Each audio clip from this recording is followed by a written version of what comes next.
You know, fellas, all of my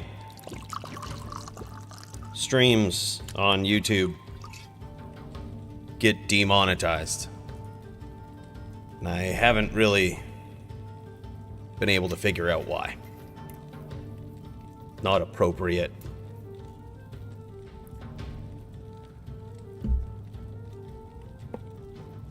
I don't really know.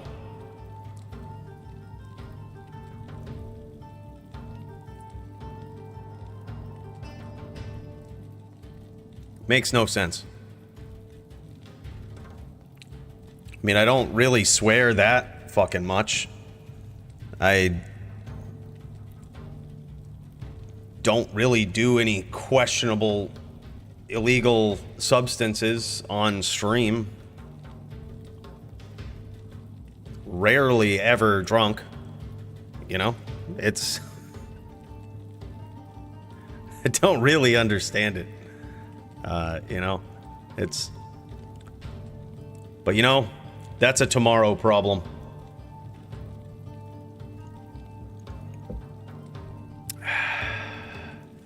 By the way, what's up, everyone? Happy Thursday, happy DFC night. What's up, Joby? What's up, Max?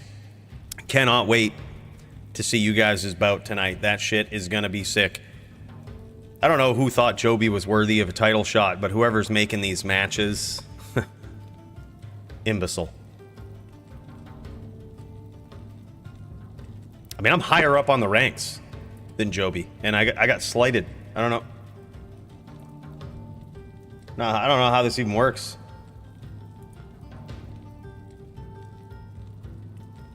Oh, hold on, look at this. There's Cooley, top 10, back in the top 10, baby. How it should be. And Joby is... I think they also cut out, like, the... We're only showing top 15 now, so Joby's not even on the list. He's... Dude's a nobody. It's coming out of nowhere. Has anyone even ever heard of this guy before? Anyone ever heard of him? It's... But allegedly... Some people say this guy is good. He's got okay Paladin skills. He's probably a long ways, as the numbers can show, from the, you know, the top... The People's Champ Din, and the top Din in the DFC. He's probably a ways off. But, I mean... Max needed somebody for a title shot tonight, so... I guess...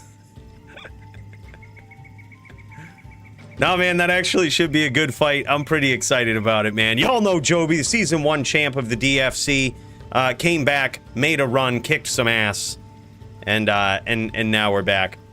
By the way, my dude, Mark Miller, thank you so much for the legend tier, man. Let's give a big cheers to that. If y'all are sipping on anything, don't hesitate. Tip one back to this guy.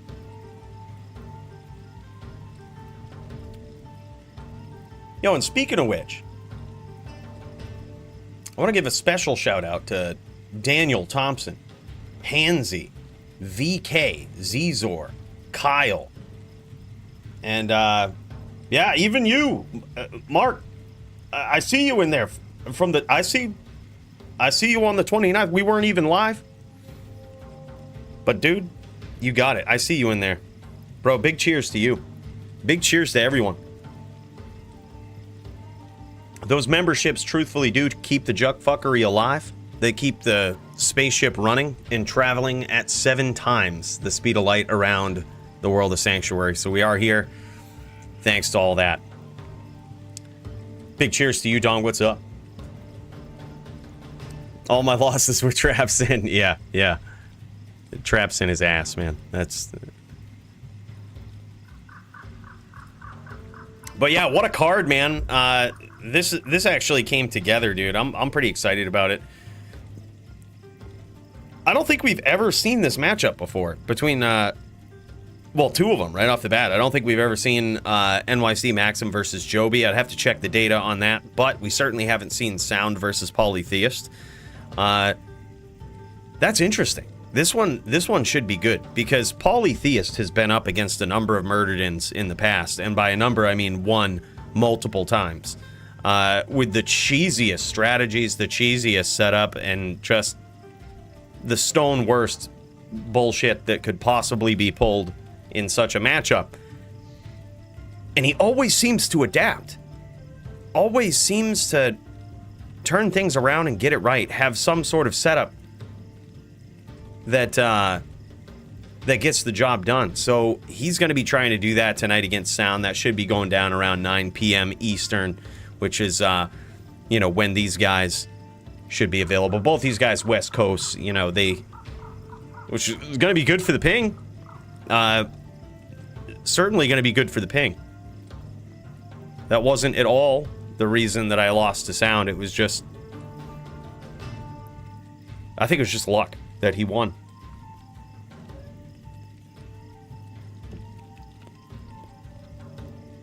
Nothing to do with the ping. 160, 175 ping. But that won't be an issue. I'm not salty about it. I don't want to hear it.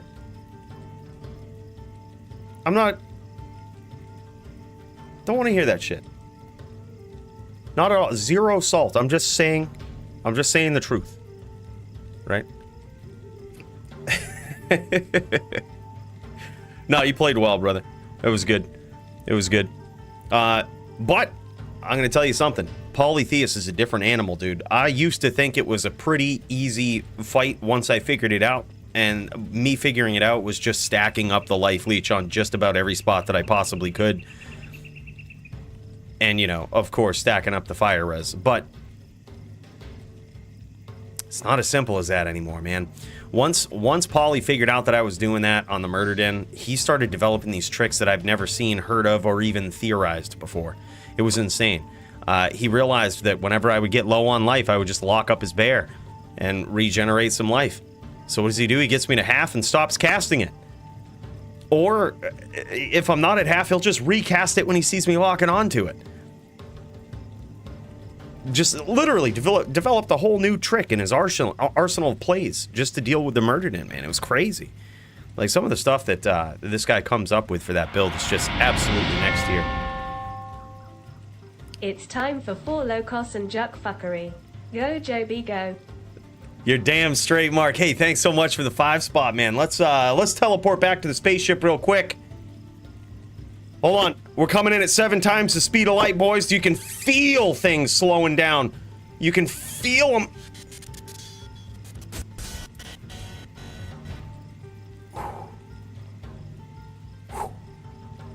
When you travel 7 times faster than the speed of light, even electronics start to glitch out. Transitions, scene transitions, they don't work.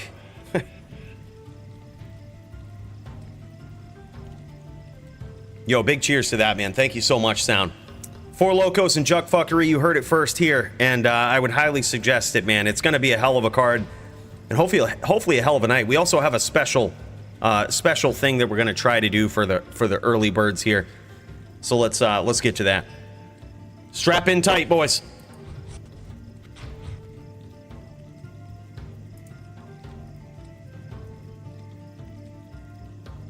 Maybe we should dial this back to 6 times the speed of light. So maybe that'll help. Either way, this is what we're going to try to do for the people that might show up early and either want more matches or might have signed up late or whatnot. Sign up. Definitely sign up. I believe the link is in the description of this live stream. You can actually get it under fight card. Get there, you can sign up, and what we'll do is, if anybody is here and looking for a fight, we like to get these things going.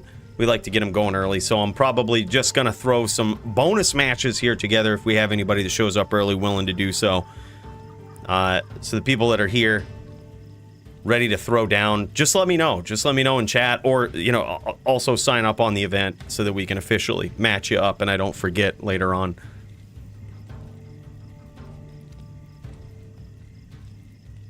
Holy shit. 10 jaw runes? Wow. Yo, that's huge, man. That's huge. Sick. Good stuff, Silly. Good stuff, man. Yeah, this should be a good night, man. I'm going up against, hopefully, GVN on my first non-Sin, non-Druid matchup in over 6 years, actually. So this will be fun. Again, whoever's making these fights, I don't know what they're doing, but just keep matching me up against Druids and Sins. But finally, I get, you know, a matchup that's still significantly unfavored, but I mean, everyone is with the Paladin. But this one might be a little more fun. Might be.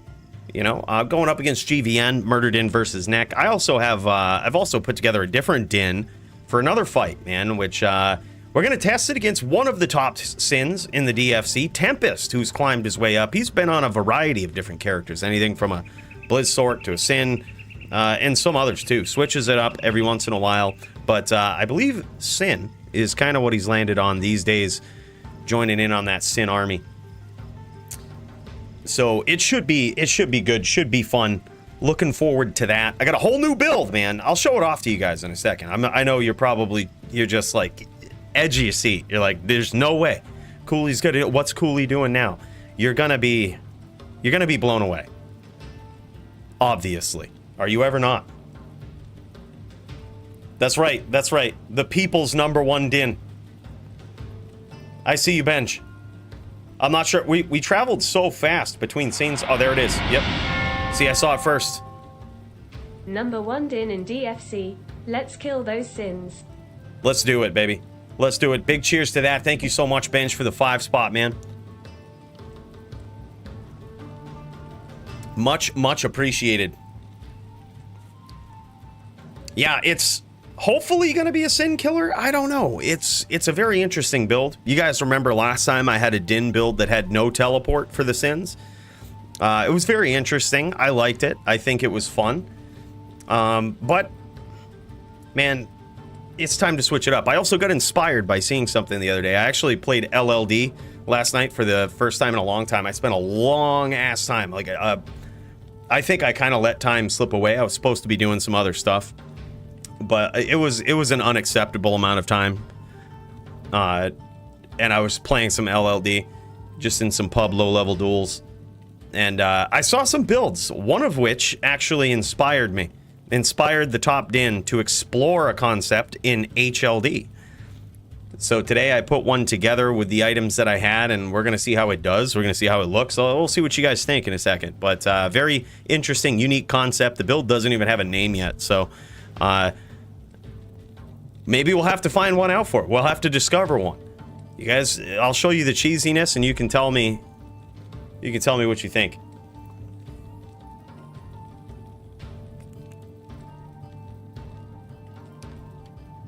But yeah, big cheers. Another big cheers to Benj, Mark. Again, guys, appreciate you. You guys are the best. But yeah, and you can just see, man, like, this whole card is sick. We've got me versus GVN. We got 2 DFC newcomers. Montreana. Montreana actually isn't a newcomer. He's been here before, a while back, and then Nightfall. So this will be fun, man. Barb v Sork. Technically, depending on what type of Sork he's on, I'm not 100% sure what Nightfall is on. Whether it's a cold Sork, whether it's a fire Sork. I hope it's a fire Sork. I feel like those duels are a bit closer, a bit more fun. Cold Sorks are just ass. It's no offense to Doom. I just hate dueling them. The fact that Cold Mastery works so much different than everything else is just, it's such a wrench in the system. It's just such a pain in the ass. And tough for a lot of builds, man. Tough for a lot of builds. But we're gonna see. We're gonna see what type of sorceress he's on, and how well he does. And we're gonna get to see the barb skills of Montreana again. And then we got Brandel versus Javito PvP. Javier. This should be a good one. Sork v Din. I do know Brandel is usually on a ES Fireballer, so that's a fun build to watch. I like that. Technically, technically good versus a Din, but you never know. Javier could be an absolute savage on this thing.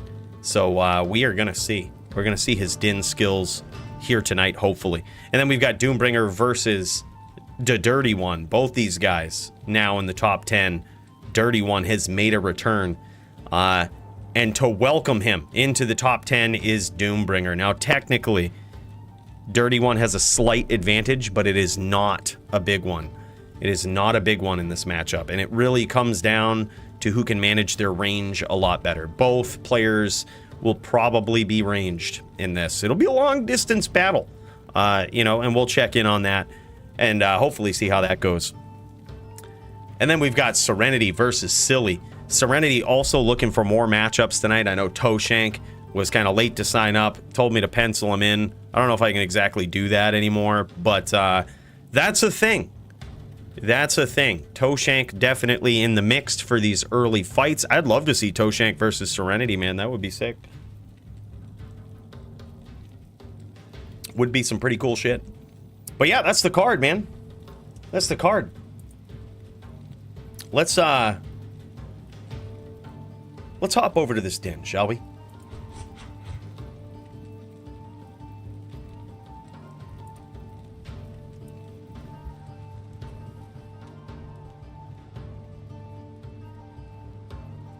The only reason the cube is not in my inventory is because I'm missing a crucial item to really push this thing into juckfuckery hell.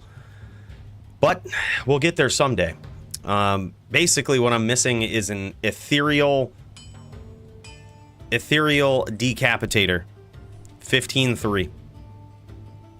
Or 15-2. Doesn't really matter. But we're missing that. And what I'm going to do when I get one of those is I'm going to go out of my way and purchase 7,000 sets of death runes, which is about what it will take for me to roll a perfect ED one. I think it only fluctuates by 50. But again, if you followed the stream for a while and you know the Cooley luck, even just the 50 points in there to roll or 50 to 100 or whatever it is, will probably take me 7,000 attempts to get a perfect one. So we've calculated it in there. We just know that if you're playing D2R and your name is Cooley, it's a lot more expensive to play the game. The RNG is never going to be good. That's just life. That's just life. But yeah, we have Astrions on this build. This is a very interesting one. You might be able to tell right away. This is it's not the same Astrions as my other din. We got another one because why not? It's the flat damage on it isn't good. Horrible roll. But if I like the build, maybe I'll swap it out. I still haven't decided if I want to swap it to Grief or not yet. Rolled this Grief today, which is pretty good. It's in a 15-3 base. Yeah, I like it. We do have a better one, though. But, I mean, there's a reason. There's a reason for Astrions. There's a reason for Astrions, which you'll see. So we'll go over the rest of the gear.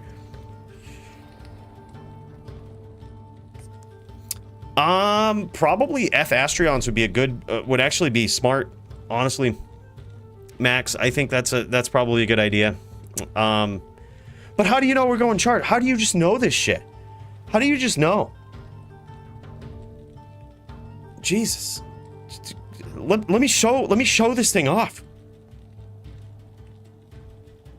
All right, the build is FOH charge because Max likes to spoil things. All right, it's FOH charge. Of course, I mean every din has smite, but we don't rely on it much. We try to fight at range versus the sins, but hopefully this may also have some, you know, may also go the distance against some other builds. We'll see. We'll see. It's hard to tell. But new concept. It's going to take some getting used to. Perhaps we'll do some practice fights here real soon if you guys are down. But we've got Griffins.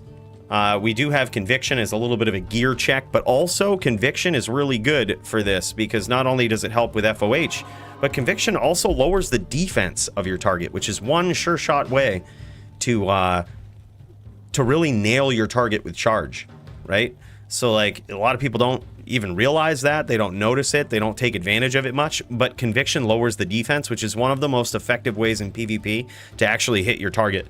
So that will be our main aura, actually, is just Conviction on this guy. Rip away the defense and rip away the resistances. We only have one hard point into it, but it's almost sort of a gear check for the resistances and, you know, just a sure shot for the hit.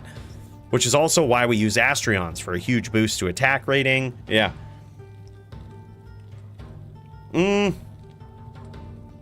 I think it's total defense. I don't know if it will. I don't know if it has the capability of minusing base defense. I'm not exactly sure how it works, but either one is good. I think it's the only skill that does that. Boosting your attack rating can only really matter so much. We already have about 10k on the charge.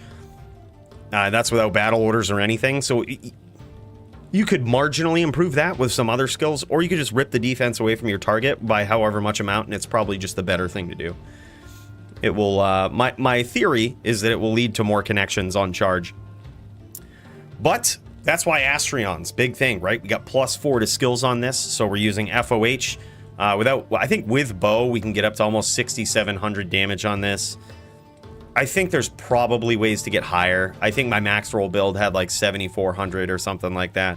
It's pretty insane, but pretty good FOH damage. We got a 220 amulet.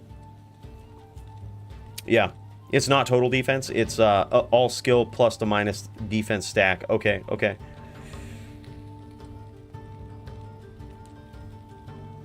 No, we actually changed the rule last week, Maddie. It had nothing. I promise it had fucking nothing to do with this, okay? But we noticed that there was other lightning builds that were slighted by the rules, and the only real problem was the trap sin.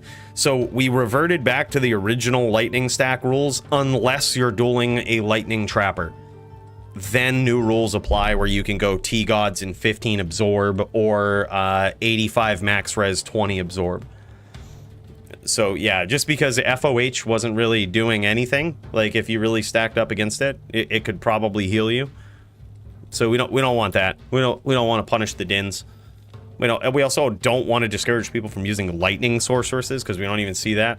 Like, it just doesn't make any sense to punish all the other builds for just because of the traps in.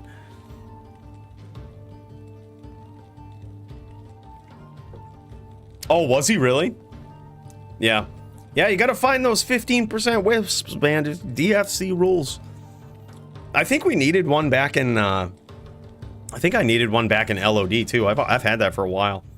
But then we've got Spirit, Enigma, you know, we've got the Huge, a caster ring, we've got Wisp Projector instead of Nature's Peace, which I use on a lot of builds. I just figure, I mean, man, there's just so many trappers. Everybody's on a trapper these days because, the best duelers are on a trapper, and it doesn't really take too much skill to be semi-decent at a trapper. So everybody's on them. Everybody's on them, so we're just preemptively putting it out there. We're just getting the Sorb out there. We ain't messing around. But also other FOA, like possibly Smiters, are really bad for us. So this just naturally allows us to run into Smiters in the blood more and just have a natural advantage.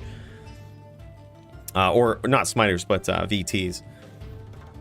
Yeah, and then we've got this. We've got some Crush and Blow, some Open Wounds, Deadly Strike from the Gore Riders, and an inventory full of these. These should probably be max AR lifers down here, but I think the resistances are probably better versus all. And then on the swap, we just have battle orders, but what I do want on the swap is a perfect F-Def Decapitator. That's what we want. Mainly just for the casters. We teleport around with our Astrions. We get some chip shots in there if we can. We chain with the Astrions. We can up smite, you know, with slow and crushing blow and all of that, which I think is good. But then when we get those real good shots against sorceresses, against necros or whatnot, hopefully on the swap we can get an F-Def Decapitator and just smash, like for those wide open shots. So that when we get them, we get them. But yeah, that's it, man. I'm in. Hold up, let me do this. I'm gonna create a game. You guys feel free to join it if you want. Get some practice duels in. This will be DFC password duels. And yeah, we'll check it out. I'm gonna message my opponents too while we're waiting. GVN and Tempest. GVN. Yo, you trying to duel on stream tonight? Copy that message. and send the exact same message to Tempest. Originality.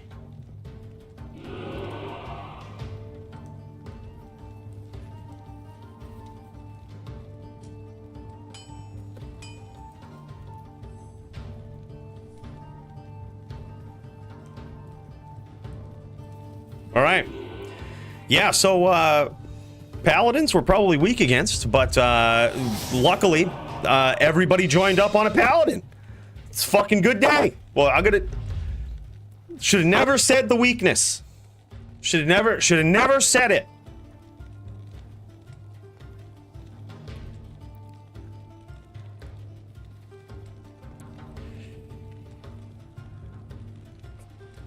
All right.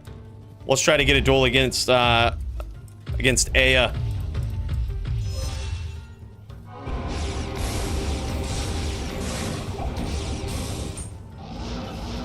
All right, let's get one in, and then it looks like Joby and Max might be ready to get this title shot off right off the bat. So we might have to dial into that here real soon, man. I'm really looking forward to that. That's see that it's why we've named this whole DFC rise and fall, right? It's really symbolic.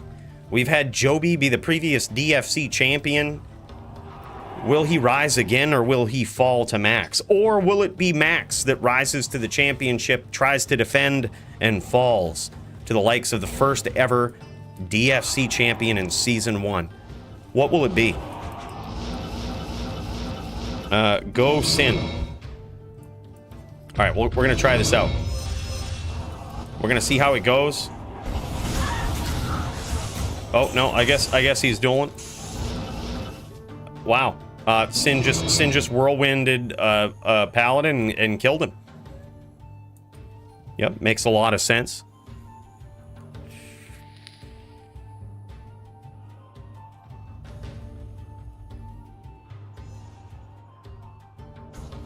Next up, dude. I think these guys are almost ready to go, so we're gonna get a practice shot in here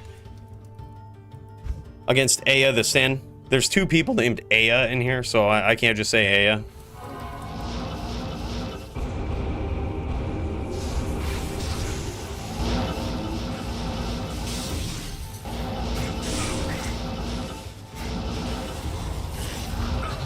Okay, he is whirlwind, so we're gonna have to...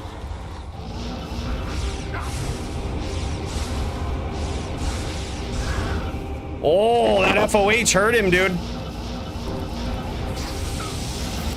That FOH hurt him. Gotta say, I love this din, man. Gotta say, I love this din. It was inspired by H-Din from LLD. I was dueling in LLD, just dueling a whole bunch of dins, just tearing them new assholes like I usually do in LLD. Wasn't even fair. But then H-Din stepped in, dude, and he had this really weird low-level dueler at level 30. All he did was sit on the outside and FOH until you tried to get close to him. When you start moving around, he charges you. And that shit hurts. I was like, this build is awesome. I wonder how it would do against the Sin. Yeah, I mean, I actually expected to ping him down quite a bit there. Like, he has no light res at the moment, yeah. I expected that to go quite a long time. And in a real duel, I think, you know, like where he's ready for it, I think it probably would. Go Purge.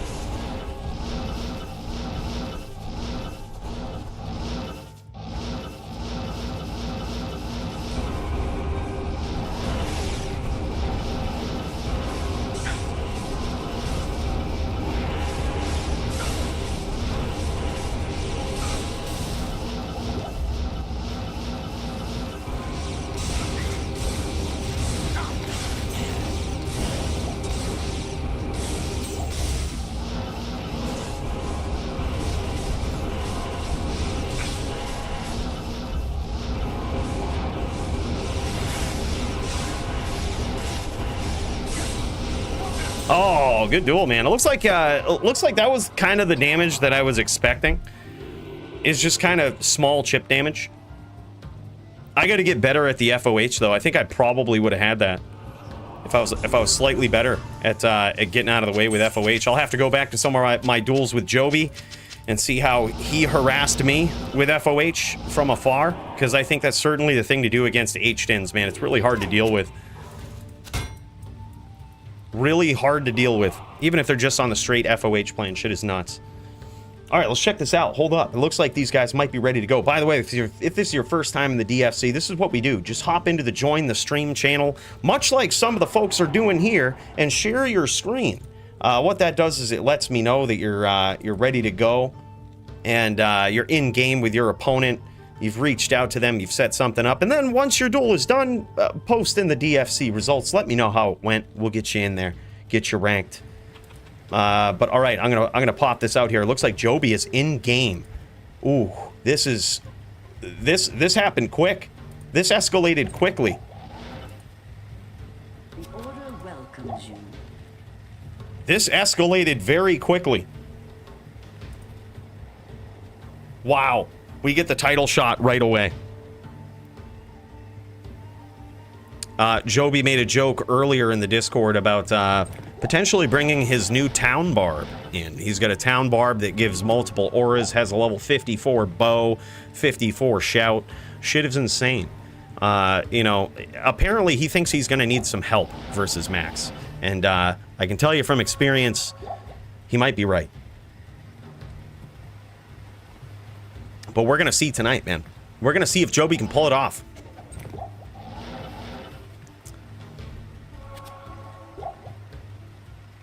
Yeah, that's probably not a bad idea, Alice here. Yeah, I like that, man. I like that idea. I gotta get used to the build. That was literally my first ever duel with it. I just threw it together today. I certainly need some practice on it. I'm not used to just not being able to defend myself up close, really, and having a completely ranged character. You know, even on the Murder Den, we'll shoot at range and we'll start spinning hams, you know. All right, here we go. Joby versus Max. Round one of the title fight here between these two. Max trying to defend his title for the first time. Joby getting some licks in. Oh my gosh, a little bit of pixelation here. This is because in Canada, the internet sucks. It's just the subpar internet. Don't worry about it. Should correct itself. Just kidding. Usually it's pretty good. A lot of stuff happening here. Joby went in, tried to get some smites in there, but Max did what Max does, and that is set up with this elephant sin and almost bait these smites. Almost bait Joby to stay in close. Look at this. Runs right back to his traps, and Max is at a semi-decent life total here, but he can't let that give him a false sense of security. We've seen Joby come back from almost dead so many times in the DFC. Did it multiple times off stream in his duel against Polytheist last week. I think there was probably a couple of times where Polytheist thought he had that duel. Boom, there it is. He gets the life tap off from Max's shadow, and he's back in this game now, boys. He didn't come to mess around. He's busting out all the tricks.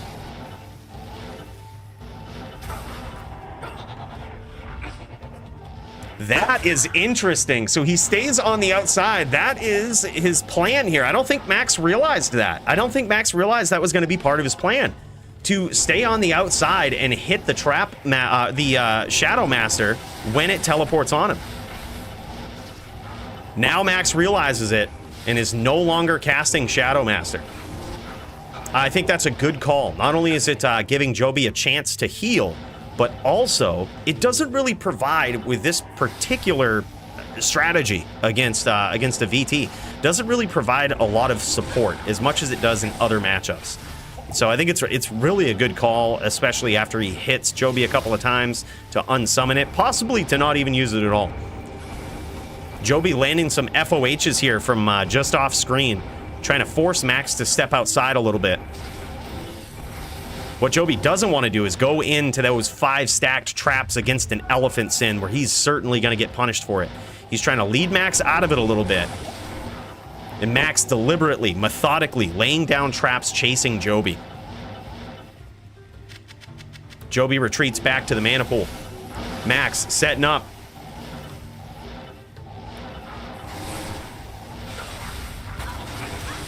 Oh my God. Didn't we call it, boys? Didn't we call it? We said we've seen Joby come back from the brink of defeat so many times, and this is no exception. Joby making a big statement. Making a big statement round one. Max gonna have to adapt.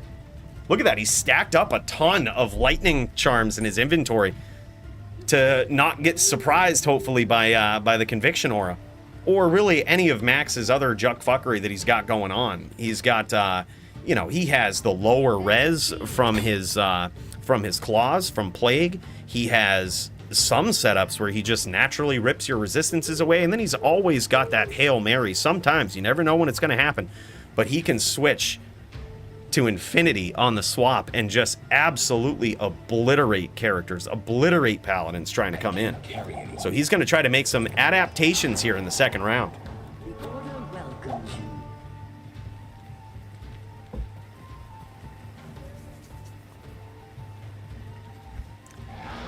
All right, boys, 1-0 for the first ever Season 1 DFC champion. Max making some adjustments, going to try to come back here in round 2 to defend his title.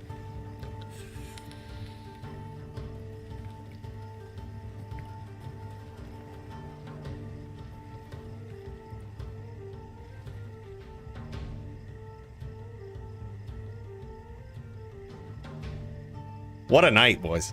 Already. We get to see the title fight right off the bat. God. See, I knew it was a good idea to give these guys a matchup. Man, we just get to see it right away.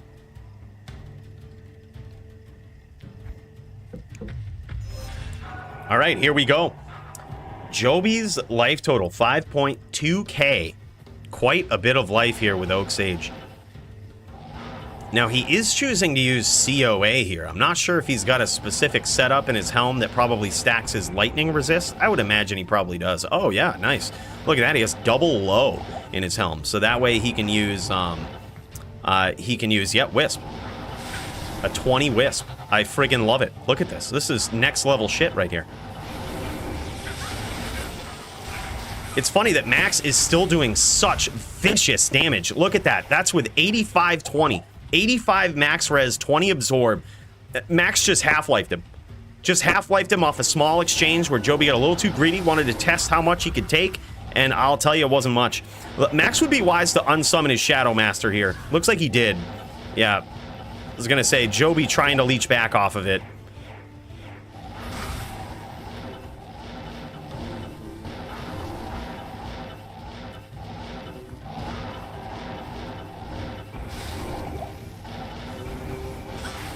Oh my God.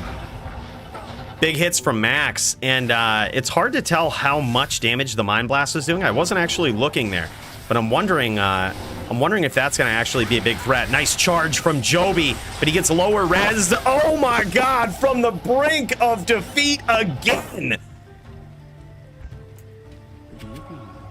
For a smooth 2-0 victory here in round 2. That was incredible.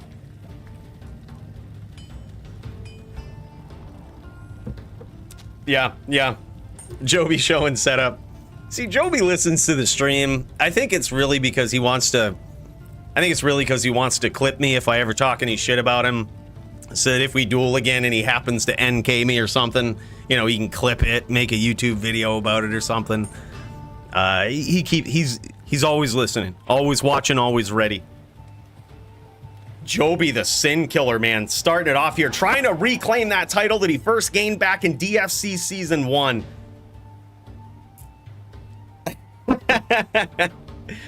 GGWP usually stands for good game, well played. But there's, I guess in Canada, it stands for get good whoopie pie. Don't ask.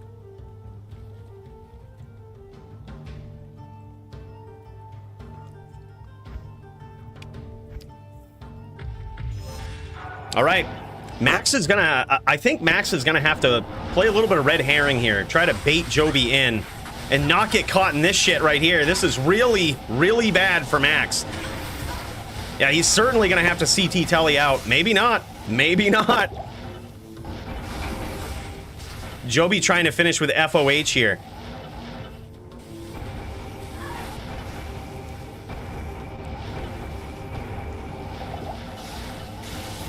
That's sort of the trade-off with the Elephant Sin is you kind of can't teleport out of those traps. The second that you do, shit gets real bad real quick, and Joby is able to finish with FOH. Smooth 3-0 here for this title shot. Joby the Sin Killer, man.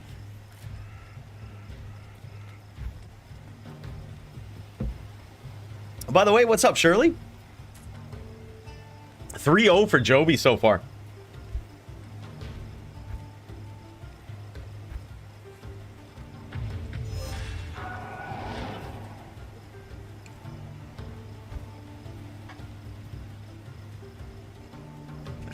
Oh, man. Max wondering about the stack. Wondering how much Joby has prepared for this fight, and the answer is too much. He's gone way over the top. Yeah, the lower res does not pierce Joby at all. Yeah, the lower res is not at all affecting Joby's resists. He has overstacked with his inventory, put so many 2011s in his inventory. I mean, his lightning resist, you could have conviction, lower res, and a natural minus on your gear to light res, and you're not piercing that.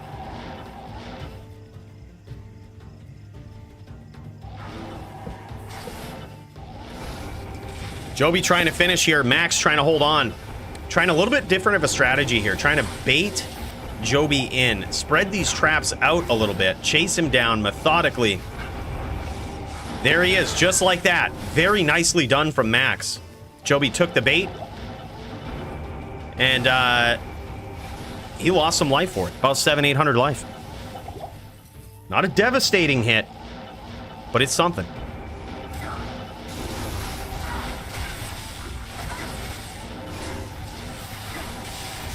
Big hits from Max though that time. Now Max has to set up again. He's gonna re-up on his traps here, just reset. That's gonna be the name of the game. He's probably gonna unsummon his Shadow Master. Joby is extremely low. Yeah, and there it is. It doesn't look like he has his Shadow Master anymore.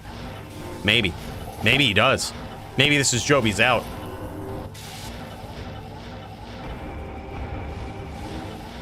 How much does that Shadow Bay matter? Joby got that lower res on. We don't see him using the cleansing aura, though. He might not have it statted. He probably doesn't, because on his... yeah, I was going to say, he has on his CTA, I believe he has cleansing.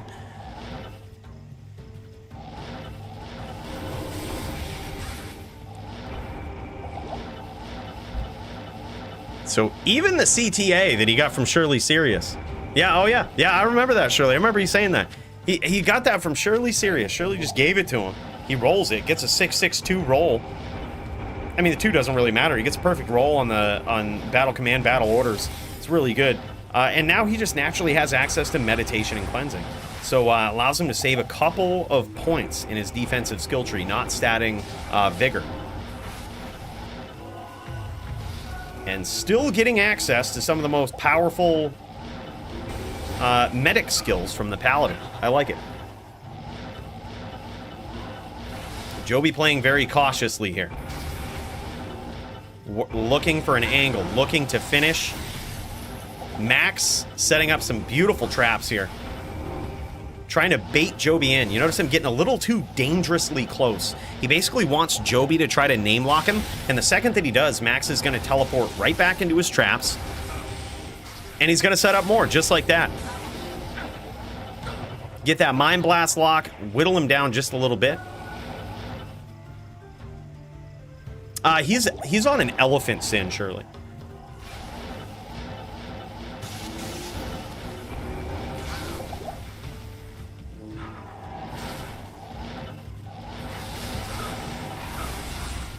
Big hits from Max. Can he finish? Joby at 1,200 life. Joby really waiting patiently for an angle here. Max also in trouble. And there it is. Max gets there, playing dangerously close with those 5-stack traps. Joby getting a little too anxious, trying to finish there, trying to get a smooth 4-0, but it costs him. Risky play for Max, but it paid off. I am overburdened. Yes, absolutely. The elephant is the purest of trappers. 100% commitment to traps. So much damage, man. I believe Max was saying he can do somewhere around 18k with his traps. That on top of the minus res that works against most opponents. But Joby has seemingly well over prepared for this duel.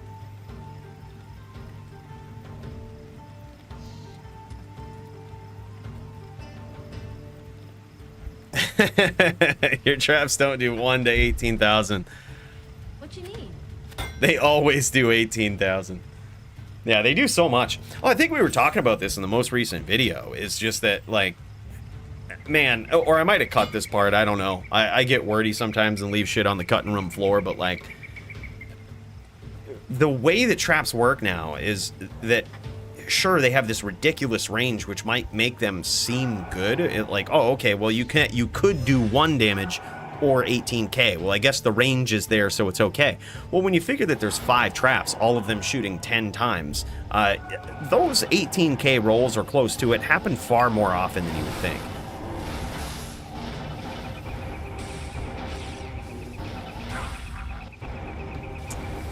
Another thing I think they could do with trappers is just to sort of make the rolls a bit more mediocre, bring them in the middle a bit more, maybe 6 to 8k max. I think that would be cool.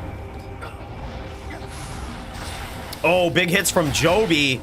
He takes the bait and starts to get punished for it, but it looks like he might have actually triggered life tap there. Looks like he might have triggered life tap. And he almost certainly cut Max open with open wounds from that exchange, and he really didn't lose much. He was taking some damage, but you know, he ended up getting life tap off and got out of there scot-free. I mean, as far as I'm concerned, got in a lot of damage, and for taking so many hits with the traps, he's looking good.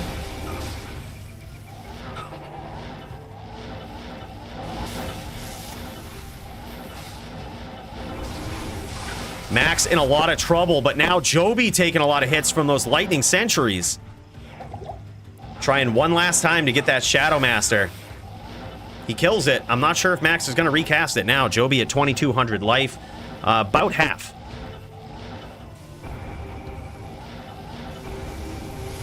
Shadow Master still up.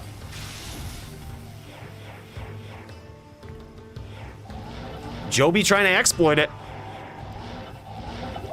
Joby trying to get that beautiful life tap, bring him right back into this duel and practically secure himself a victory.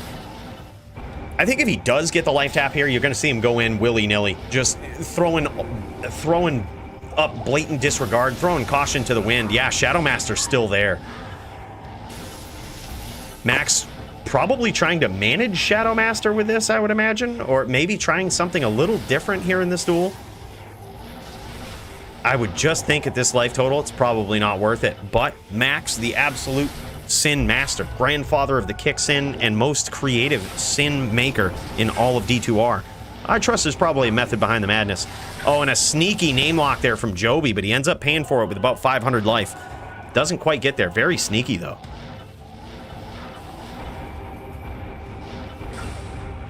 And another name lock. Max with the Mind Blast, thwarting it pretty well.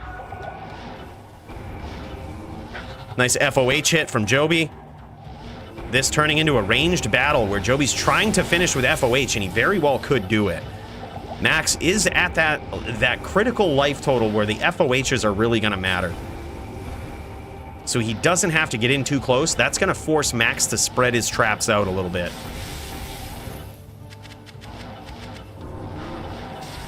Max going in, trying to punish Joby at the mana pool.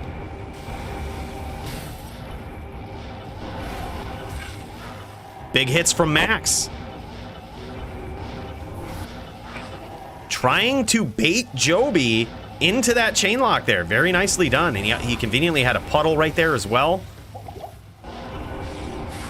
Still has that Shadow Master up. And you can see immediately when he's got that Shadow, Joby doing that up zeal, trying to, boom, trying to get his angle there and totally switching it up, taking it. And the new DFC champion and first ever Paladin champion in DFC Unlimited, a return to the top spot for Joby. It's been a long time coming, but this guy is back. That was insane. Showing off the build here. This is sick. Exile for the life tap. Interesting.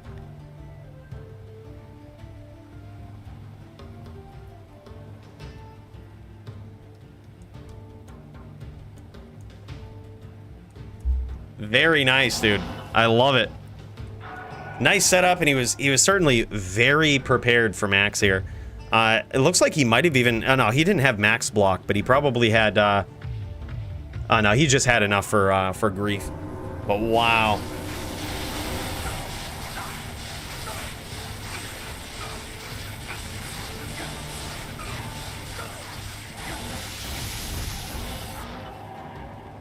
Wow.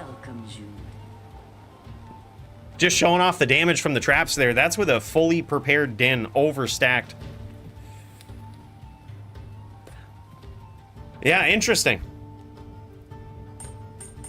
Interesting. Wow, man. A new DFC champion. And look at this. He's a previous one, so I don't even need to add the... I don't even need to add nothing to his name in Discord. It's just already there. The champion belt. What a savage. Yeah, I mean, that's probably close to what a Trapper did for damage prior to the patch, honestly. Close to like what a regular Trapper did. But yeah, he's got 85. No, he's good. It's 85-20 as long as you don't wear T-Gods. If you wear T-Gods, it's 85-15.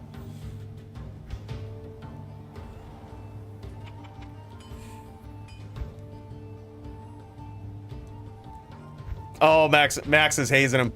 Max is hazing him. Oh, what is this? It's Joby just... Someone cut the tape. Cut the tape. Yeah, look, I don't even know what you're talking about. That's not even the same... Look, he's showing this off.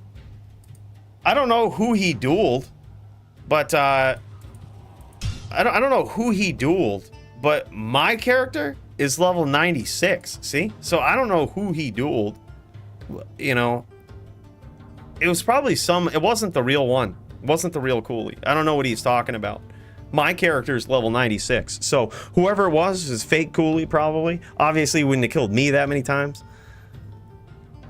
Yeah. GG, Max. I thought it would be, honestly, a lot closer, to tell you the truth. I thought, actually, Joby was going to get GG'd. I was looking forward to making fun of him for weeks. Calling him a used to be. A has been. I thought it was going to be a lot closer, but yeah. Dude, that was actually insane.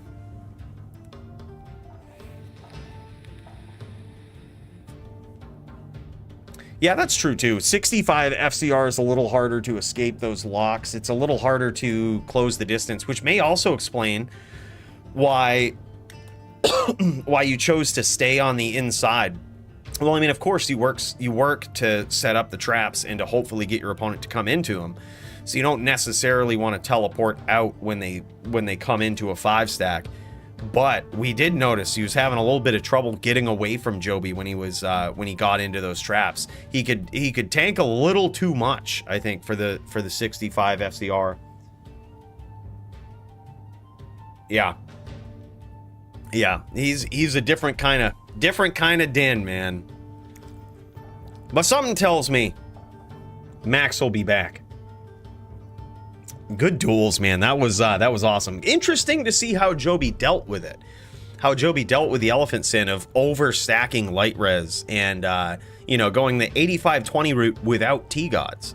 Very interesting. Opting for the 5% more absorb that you would get over the integer absorb with T-Gods. Interesting. Interesting.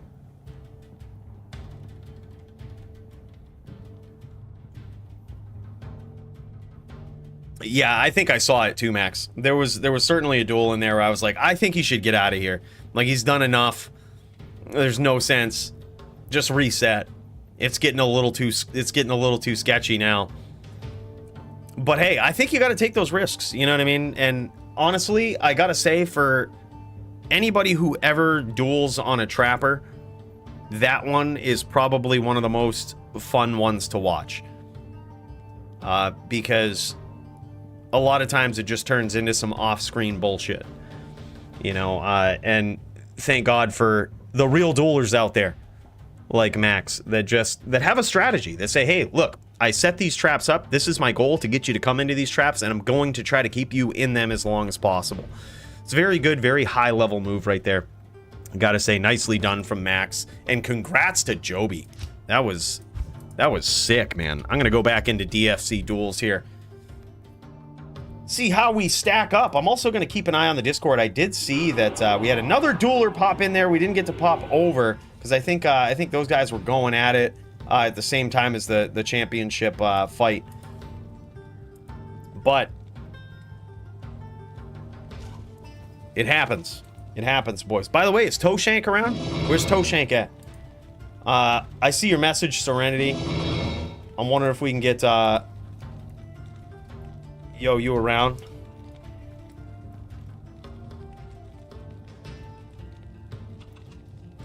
Toshank versus Serenity would be really cool to see, I think. Two actually very exciting players. Smitey boy. Sure. Smitey boy wants to duel me because we are weak against smiters.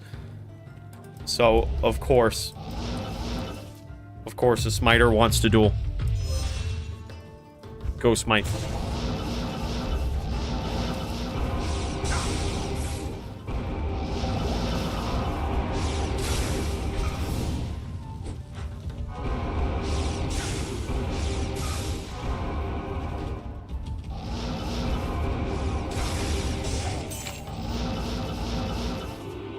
He didn't teleport much. Greetings. I think if he did, it would have been a different story.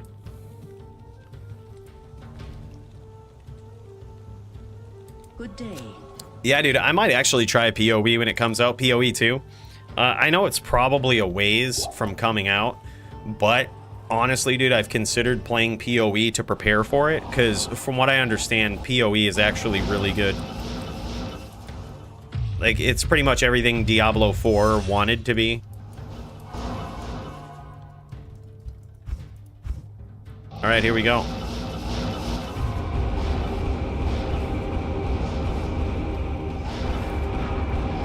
We're not even host.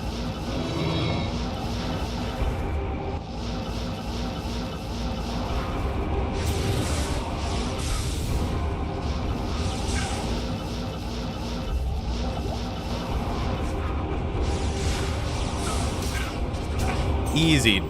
Yeah, we just died as smiters. We just died as smiters. All the smiters in the world joined this game.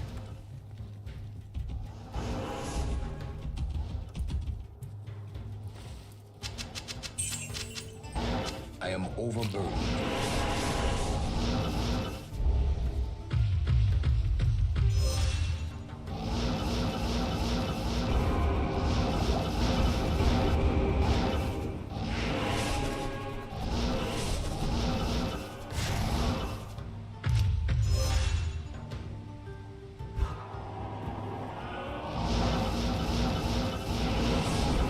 All right, we got to get good. We got to get good at dins. Yeah, that's not the way to do it.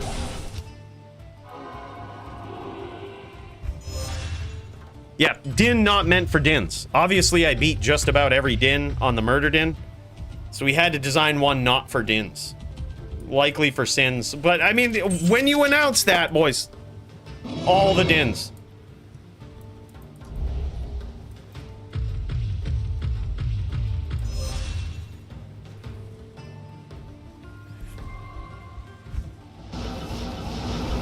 I think it's probably possible.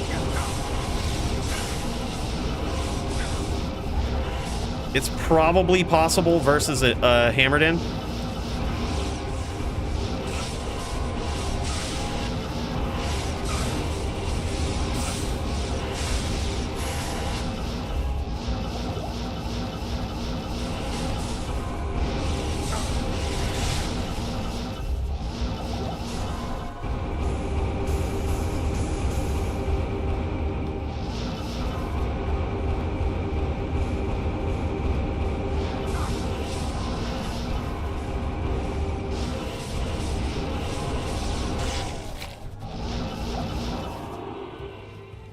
was gonna say it's probably possible versus a Hammerden, but probably takes some time.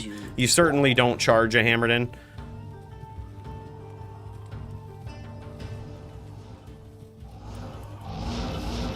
I'd actually be very curious to see how we do against the Zon. PoE is great. It's a lot though. Yeah, no shit. Dude, I think it's going to be like D4, where if I get into it, I'm going to have to no-life it for like a few days on end, unhealthily and with blatant disregard for anything else going on in life. But, I will. Sec. Let me switch to DR gear.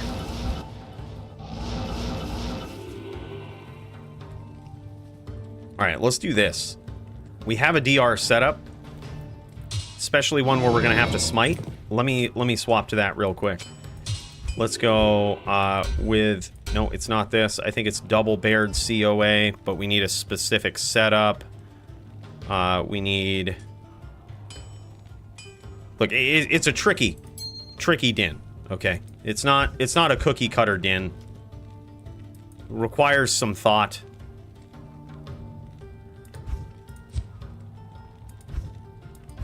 Requires a lot of thought. Alright, I think that's good. I think, right? We have, how much cast? We have, like, literally no cast, right? Yeah, 65 casts. Let's see if we can do something about that. Let's go.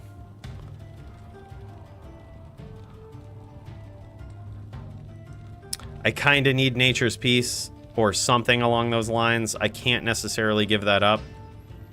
Yeah, I guess we're just boned. Like, I guess we just go poor planning. We go 65 cast. Go,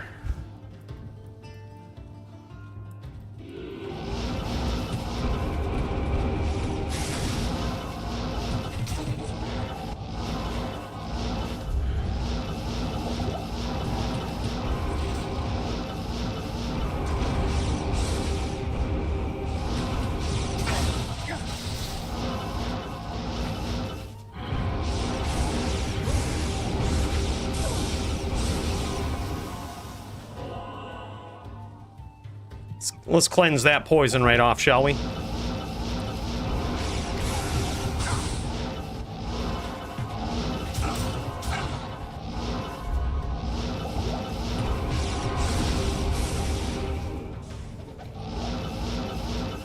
It's still not bad.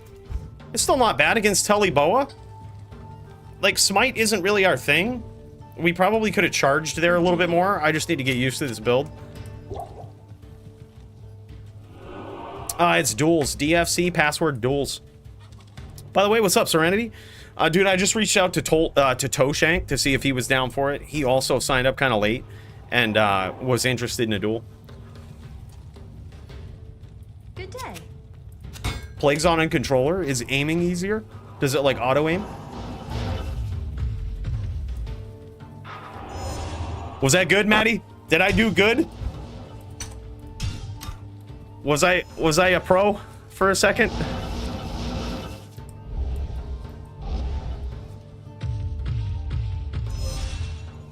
Go purge.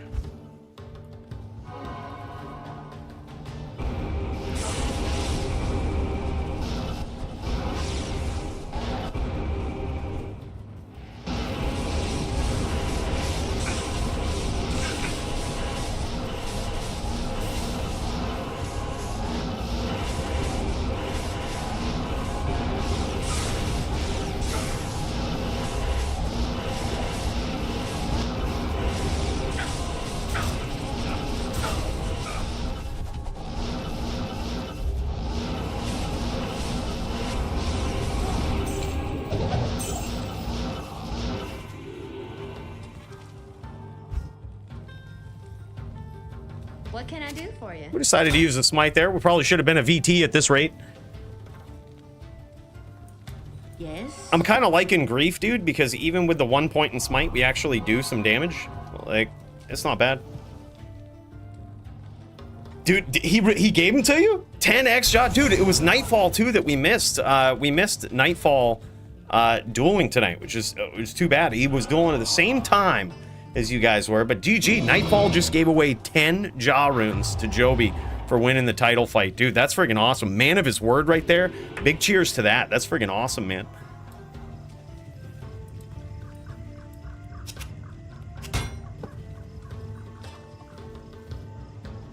Hey, yo, what's up, Dio? Dude, how was Florida, man? You back yet?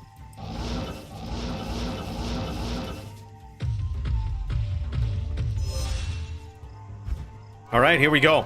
Rematch against the Zon. Maybe we try to charge a little bit more.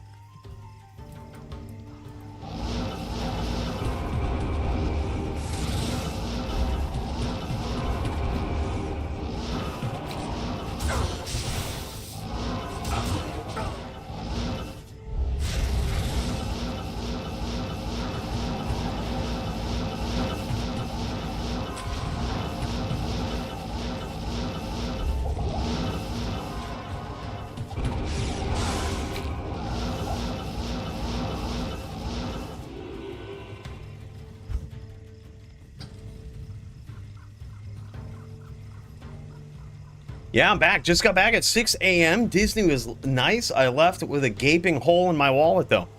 No shit. It was that good, huh? I am overburdened.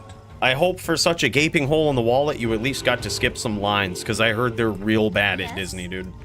Like, next level bad. Bro, that's crazy, though. Glad you made it back safe, and hope you had some good fun, man. How'd the family like it, dude? Bro, that's sick. Was it like some special pass that'll let you skip all the lines? Only did lightning lanes. They loved it. Oh, shit. Dude, that's sick. I didn't even know they had such a thing. That's kind of crazy. It's like, yeah, you can get the regular Disney experience on a budget, or you can pay for these lightning lines and leave with a new asshole. Oh, that's crazy. That's awesome, man. Well worth it, though, because, I mean, it's like, what's the time in your life worth? You know what I mean? All right, I'm going to keep an eye on the Discord here. GVN just messaged me. Yep, I'll be on in an hour or so. Sent that about an hour ago, 40 minutes ago. Need a Central game, at least, though. Can anybody make on Central? Is there any Central players out there? Surely Sirius is Central now, ain't he? Surely Sirius could do it. Who said go? Go purge.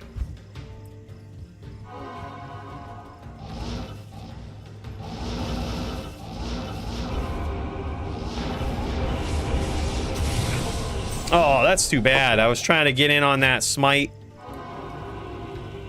I feel like I should have just gone VT at this point, right? Like, I can't imagine all of these points in charge and all of its synergies actually makes a difference, but we don't know. We haven't actually charged yet.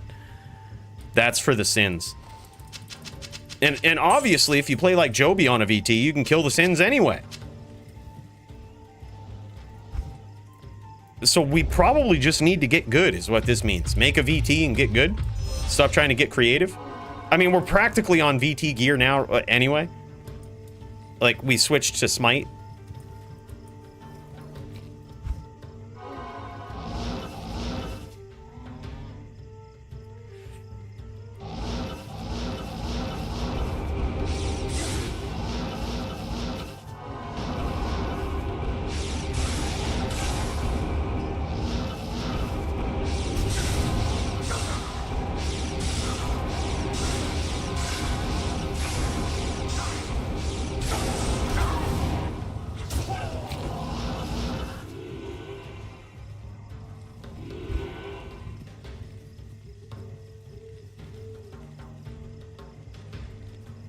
I can't carry anymore. Good evening. A lot of challenges here. We got Lord of Sanctuary next. Here, let's switch back to the original setup for this. Let's do that real quick. Let's get in the zone. Switch back to original OG setup. I like keeping this ring on. A little bit more max blockage going on. Good to see you. In spite of all the Juck effery. I like it. I'm gonna go back to this too. Yeah, it seems good.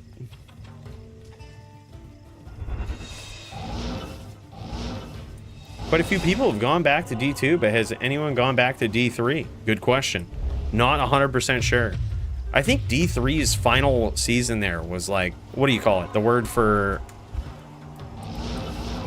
Oh, whoops. No, these guys are dueling. Whoops. Whoops. It was like its magnum opus. Like, the last D3 season.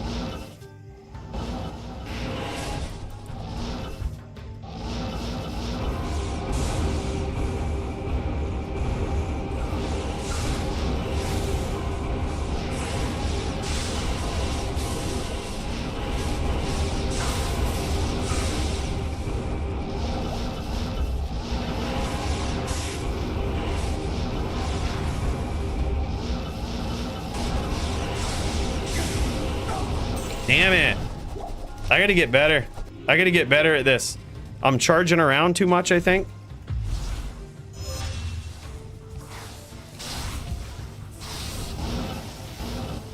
I feel like it's naturally what I want to do, though. I feel like when I get in that rhythm, I just want to charge away. Get them out of their rhythm a little bit, make them catch me. I feel like I'm good at predicting the charge, but then when he stomps, it's just a different story.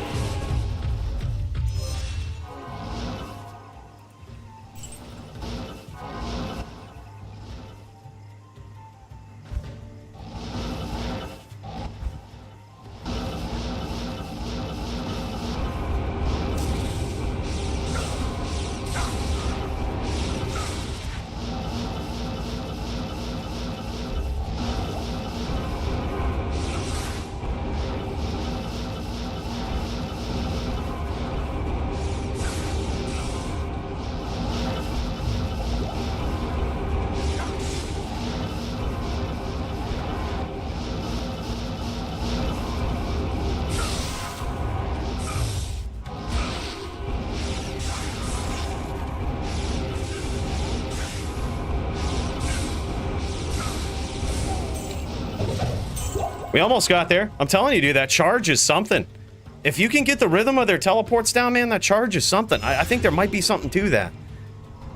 Like, I'm feeling good with the charge. I got caught with the smites there early on, but I think if that didn't happen, it might have been a different duel.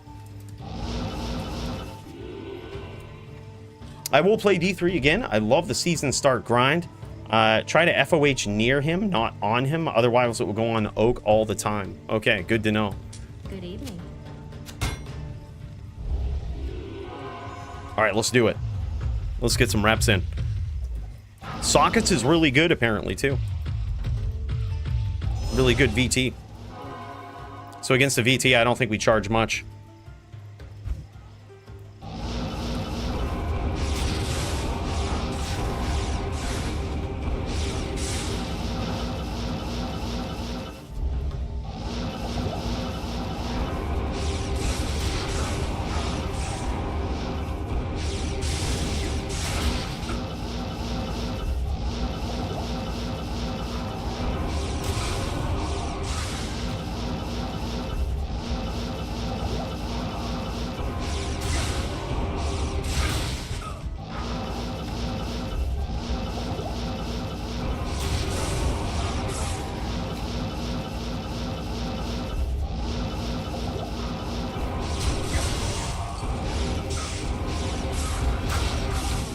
Almost. Not bad versus VT. By the way, when I click close, it's just the coolie luck. It just, the FOH never fires. So I think that's why I'm trying to find the lock. Is because just the FOH never fires. I have to be obnoxiously close to him, or else it just never goes off. Yes. I fucking hate that about D2R FOH. Back in LOD, it would like automatically go off if you just clicked it. It would pick the nearest target. Doesn't do that anymore. It's a pain in the ass. Because they nerfed Paladins. Like, this is what it is, dude. There's a lot of babies out there. You guys, it's probably no surprise to a lot of people that complain about Hammer'dins being OP and Smiters being OP and all this stuff, who have never stepped out in the Bloodmore and got their ass kicked. Like, they don't know how weak the Paladin actually is because they have the confirmation bias of years of play back on LOD. They haven't actually played a Sin. They haven't played a Mosaic Sin. They haven't played a Fire Sorceress. You know, they haven't played a Fire Druid, like, you know, with the new edits to it. Like, there's a lot of things they haven't done. And they just remember the Din being powerful. It's no longer powerful. We have data to back it up. Go Lotus. And people talk about nerfing it. Alamo was talking about nerfing it.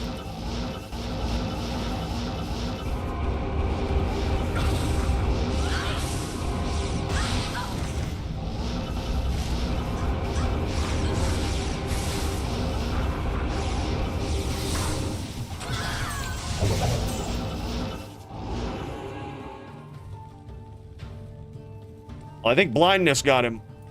I am overburdened.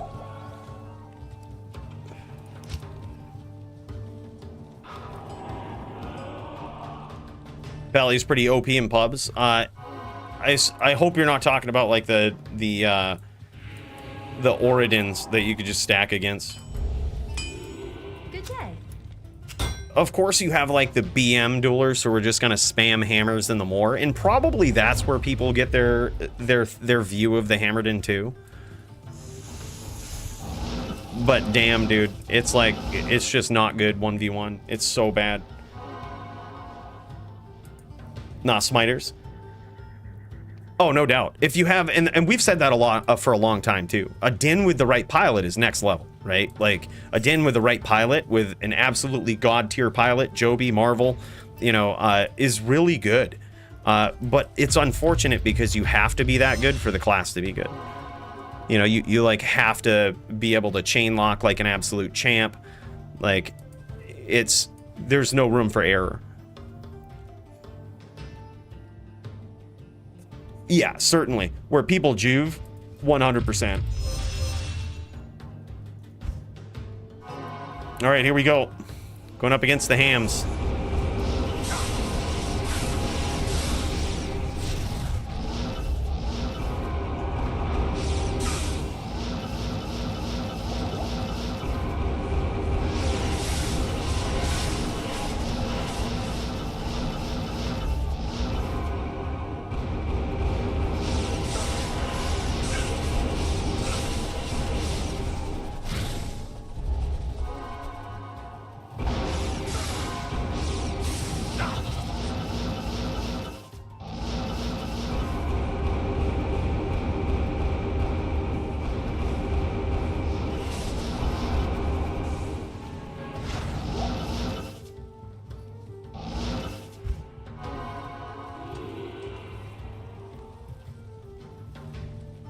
The Order welcomes you.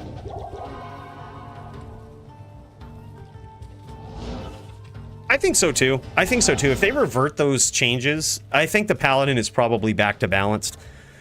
Like, I never really noticed how much it hurt the Paladin until I started trying to learn that combo. And I'm like, that combo is so hard to pull off and it's so devastatingly vicious that, like, the combo is hard enough as it is. It shouldn't have to have perfect timing for every single step of the way, right?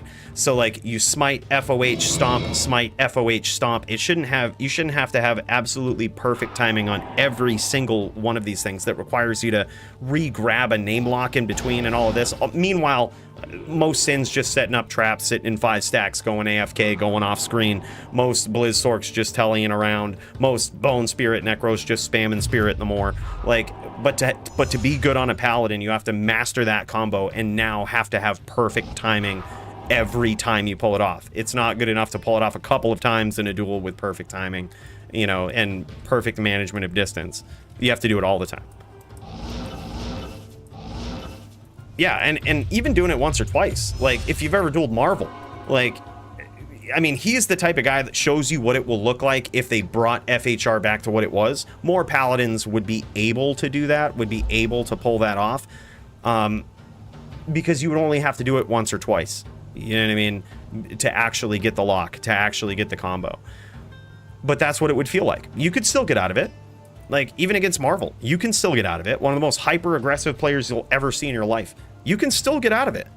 it's like, you know, it's still possible. You kind of have to late a little bit, CT telly off the map, but you can get out. And people will do that in competitive duels.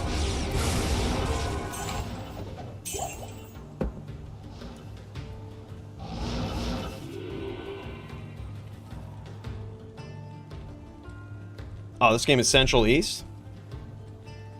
Okay. Oh, shit. I guess our boy is here. GVN is here.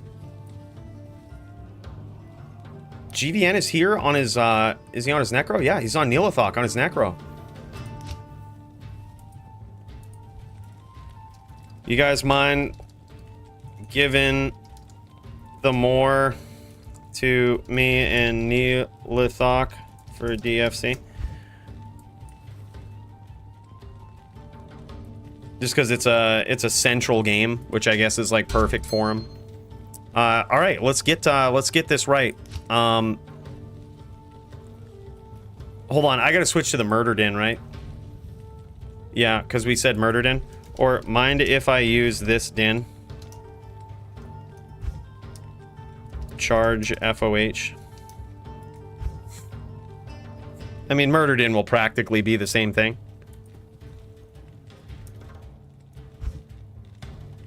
Except bow charge, which arguably will hurt more.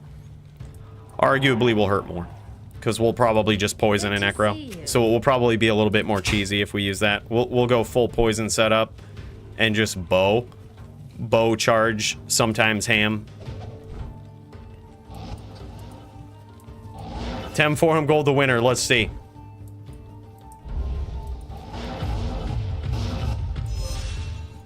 All right, let's friggin' do it, man. This is good.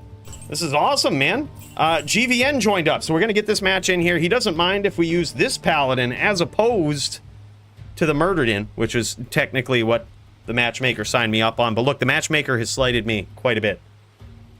About to duel? Oh, GG. GG, dude. Hold up, let me check this. Thanks for the heads up, Silly. Silly versus Serenity. Do you mind if we bang this one out real quick, Silly? Would you hold up just for a second? Would you hold up just for, because we've told these guys to like hold off on the more and shit. Let me see if GVN's ready. You ready, GVN? You ready, GVN? Yeah, I appreciate it, dude. All right, go, bro. All right, round one. Here we go. Round one. MVP.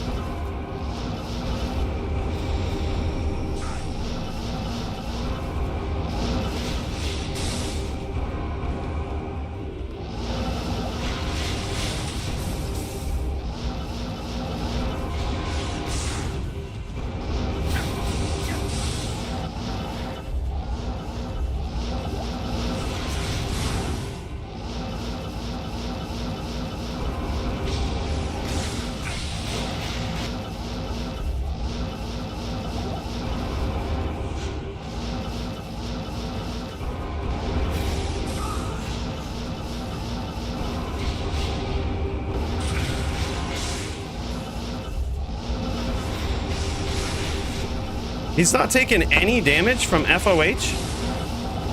Does he have old stack rolls up? He's literally taking none.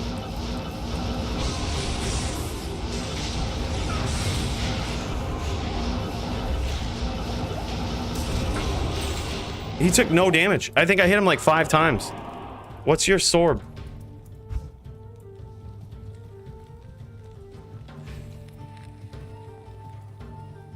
All right. Just T-Gods, I guess. All right, well, we are totally fucking hosed with this then. For some reason, we do nothing. I guess FOH just fucking blows.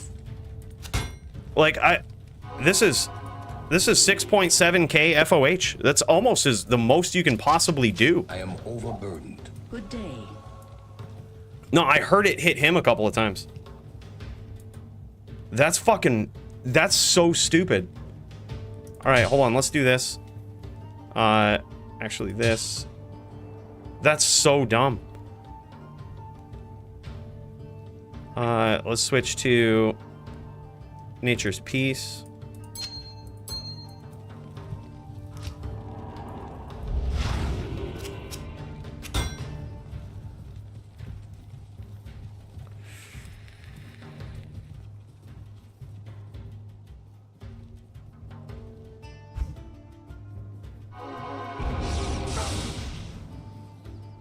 Yeah, that's like so bad. FOH sucks, dude.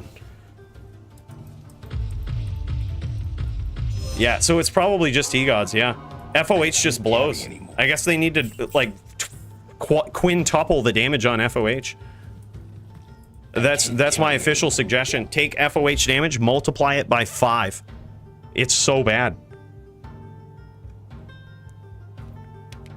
Yeah, yeah. No shit. That's so horrible.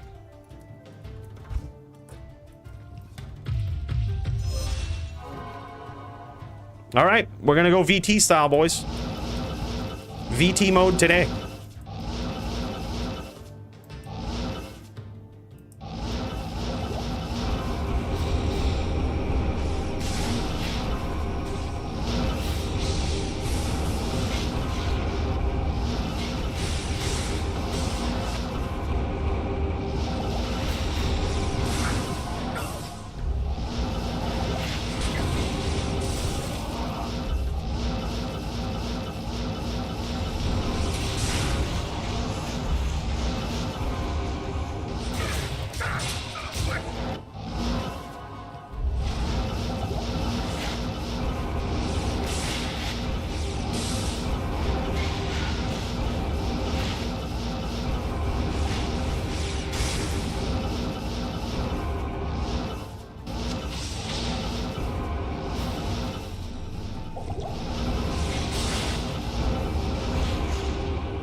Yeah, we're totally host. Should have gone murdered in. We have no outs. We have no outs. FOH doesn't hurt. And that's practically our only plan of attack. Yeah, that's too bad. Yeah, FOH needs a buff. Like, and I mean a buff into fucking oblivion. It's so bad. Greetings. Oh, we did max. We maxed FOH and all of its synergies are maxed. Like, well, all of its lightning synergies are maxed. So it's really only one. It's this and this. They're both maxed. And when we had the +4 scepter, we were doing 900 more damage. We're just boned. We're just totally boned. Greetings. We can't do any damage. It's just gonna be a Late's Fest, boys. That, or I could just go. I think I might just go in. I might just go in and get like hyper aggressive and just die like a man, just because I hate to waste your time. You know what I mean? I should have gone with a murdered in. I mean, this is why we use the murdered in. We tried different versions of the Paladin. We realized they suck. We go back to the murdered in.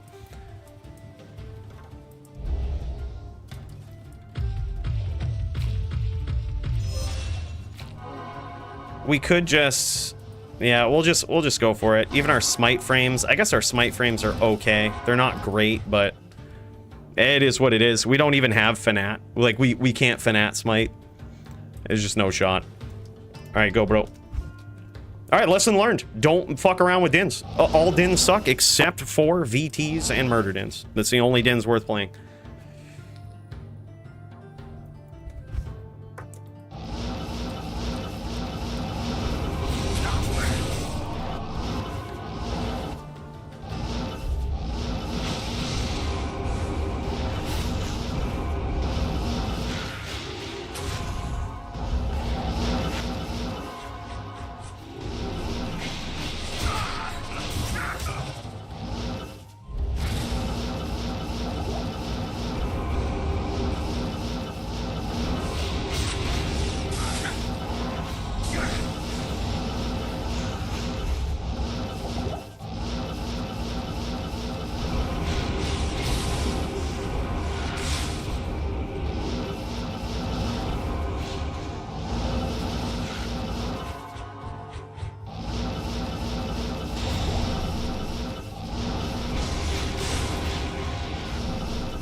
Holy shit.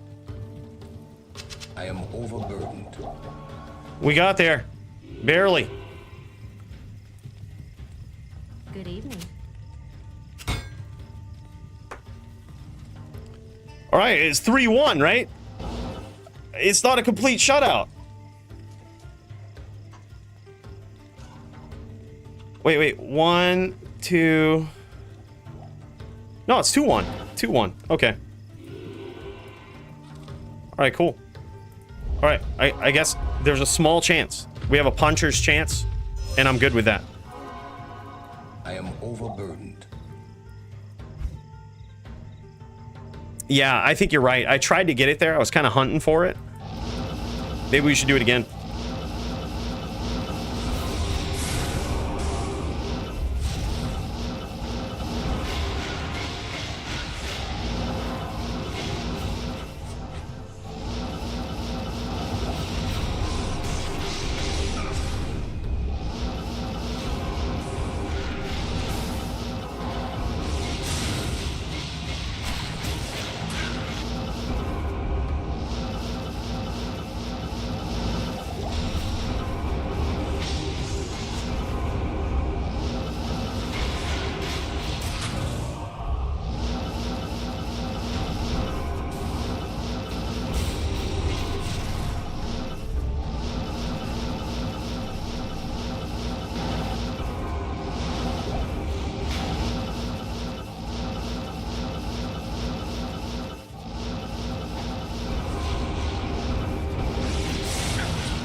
All right, we're just gonna, for this duel and the next, we're just going in.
Well, we tried, boys. 3-1. What's my ping, too? Hold up. I guess ping is like, okay. Yeah, I think I might delete this den after.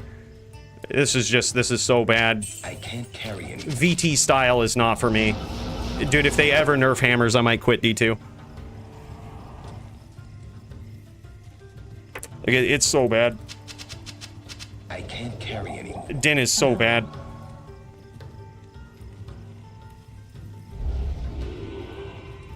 What can I do for you?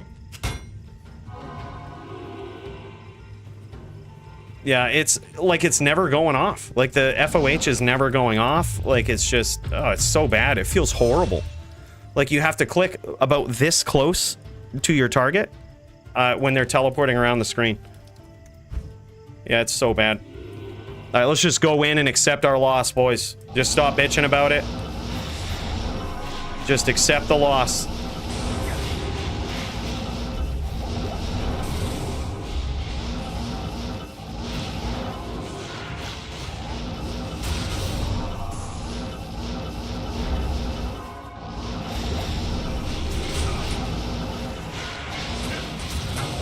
There we go. Just accept it.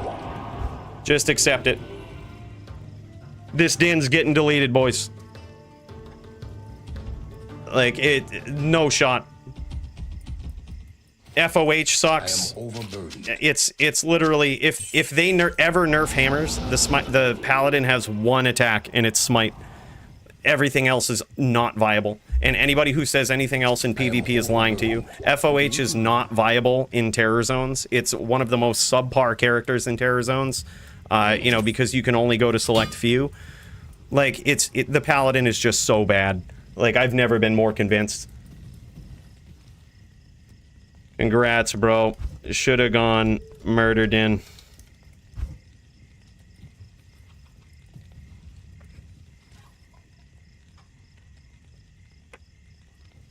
Should have gone murdered in. I think it would have been a little better.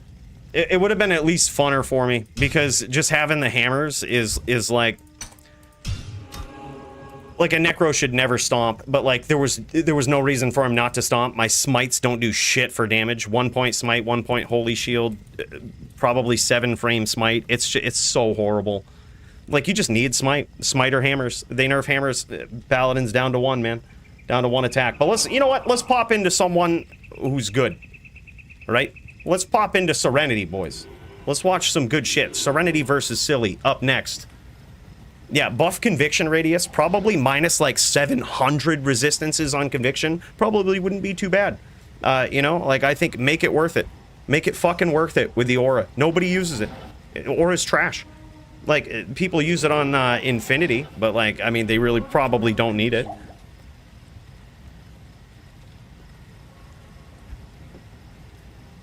Yeah. Yeah, Necros are GG. Theoretically, a VT probably has the best shot at them. Or a murdered in with poison bow. That's also a very good... I wouldn't call it an answer to a Necro, but it's certainly a more fair duel. Yeah, that just felt horrible. It felt like I had no attacks. Like, when you have to basically directly click on the Necro and hope not to hit his pets... like 20 times in a row, it feels fucking horrible. And that's with a maxed FOH. And with the cooldown reduced on FOH with the, you know, the patch fix in D2R. It's the damage on FOH is so horrible. Lightning damage needs to go up big. I like what they did with the Holy Bolts for PVM. Lightning damage needs to 5x. 5x easy.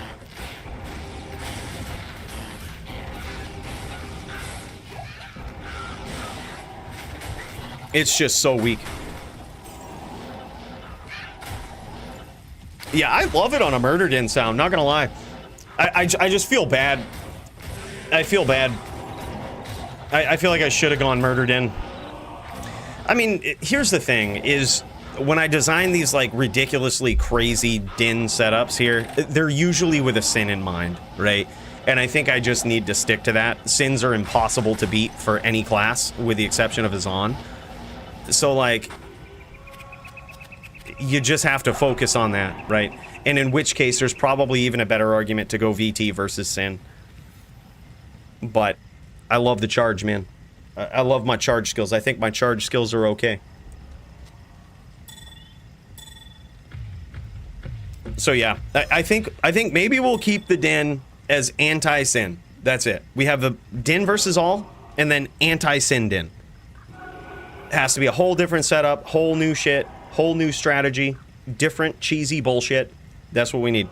I think that's how we got to stick to it. Don't ever try to do anything else. I was thinking about that. It would die to a Barb. It would die to another Paladin. It might be able to kill Azan, but a VT would be better. Even a Murdered In would be better. Dies to a Druid still. It's literally only for a 50-50 hopeful kill against a Sin. So I should reserve judgment on that character until we fight a Sin. Yeah, we just fought Azan in the game that we were in, and we did win. We did win, but it was one Zon. He had okay skill, but I wouldn't say he was like an abrasive party or oh my god, or like a TFC priest or something. You know what I mean? Like, he wasn't. I don't know if his skills were on at that point yet. Oh my god, nice catch. Nice catch from Serenity. Bro. Is Silly's going in on the Drew. Serenity with that life tap, that life leech. Dude, does he have the gaze too? He's got gaze. He's got gaze for the life leech. I gotta say, man, we've started a trend. We've started a trend, boys, and I can't say I hate it. But still, look at that, though, man. You make one of those, a clutch bad telly like that, trying to get in, trying to get aggressive. And sometimes it can just be over. And, dude, Silly actually doing a good job of setting up NATOs. He's learning very quickly, like, what the strategy is here against a hyper-aggressive Din like this. And that is just a telly up close. Pull a Dio. You telly up close, you only stomp if you know for 100% certain they're not ready for it. But that is a skill on a druid.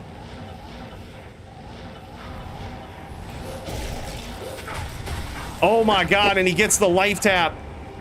Right back to full, baby, we have a duel. And there it is. Oh man, he barely got touched. He barely got touched.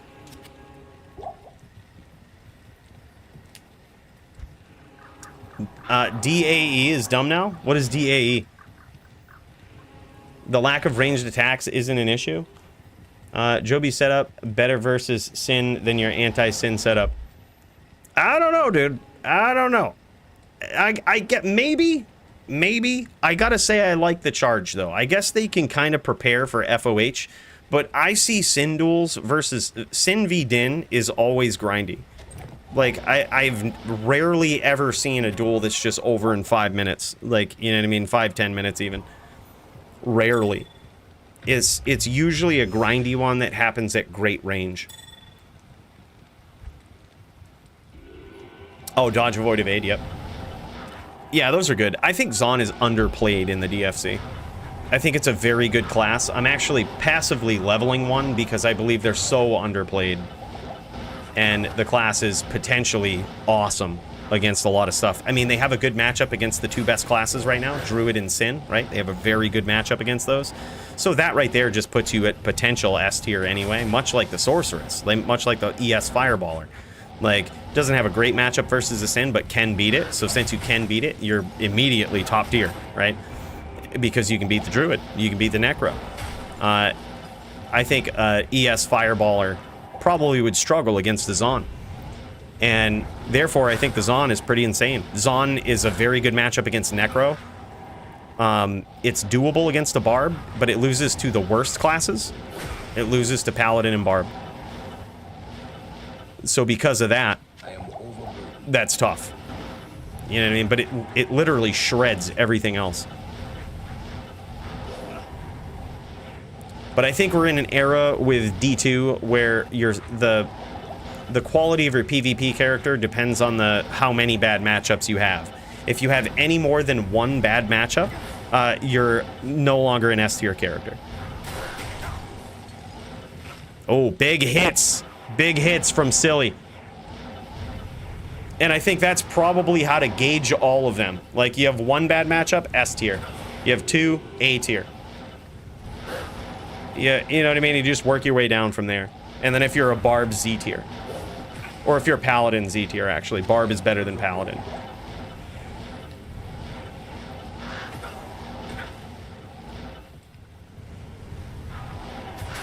That's true. If they can keep their distance, they don't lose much. But if you have a really good aggressive Barb, it gets hard. I guess if you're a Tribrid, or you just have the ability to to bust out the you have the ability to bust out the jabs and actually do some damage with it, it's not bad. But I think you have to be a hybrid. Like, all of the telly boas definitely fall to a Barb. And look at this. Oh my god. Looking for that life leech. He gets it. Doing that up Zealand. Now Silly's he's in a load of trouble here.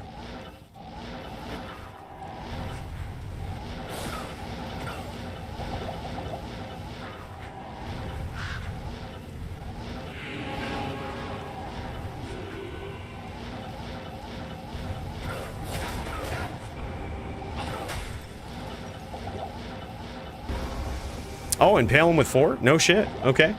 Never seen that before. I'm gonna have to try that, though, when I build this Zon.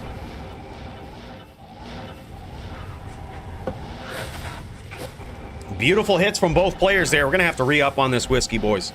I was a little salty after that loss, but don't worry. I'll swallow it eventually. But first, we've got to swallow some whiskey. Do the responsible thing. And we got Serenity looking for a name grab here, looking to get in. And we have Silly trying to bait him into Tornado Alley here, trying to finish him off. Not getting too close to give him those hits off the pets. To get that life tap. He's trying not to get too close. He's trying to bait him in.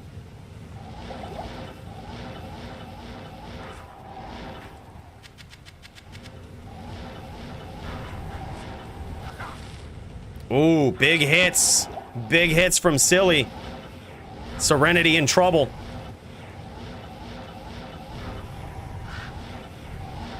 I think even a risky stomp here could probably be worth it for Silly. Like, unless he's like up smiting. You know what I mean? Unless you notice him up smiting. I think it could be worth it. It's a bit risky still, but bam, now it ain't. Now he's back in the game. Now he's back in this. Life tap for the win. This is nuts, boys. This is getting insane. At least you gotta kill a Paladin 20 times if you're a druid. But if you've seen the stats still, druid is practically a guaranteed win against most ints. Practically guaranteed. By the way, I see you, XP dog. Coolie Cooins, Coolie Coins, TM, DFC baby. Cheers, brother. Cheers, XP dog. Hey, man, thank you so much. I appreciate that 5 spot, man. Big cheers to you. Tipping one back right now. Bro, thank you so much, man. Coolie Coins for the Coolie spaceship, keeping us moving at 7 times the speed of light around the world of Sanctuary. Bro, thank you so much.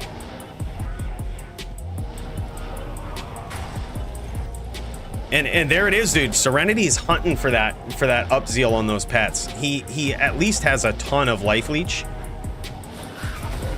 Oh my god, and he gets there, gets the name lock, gets the telly stomp, bam. Yeah. Silly naturally frustrated.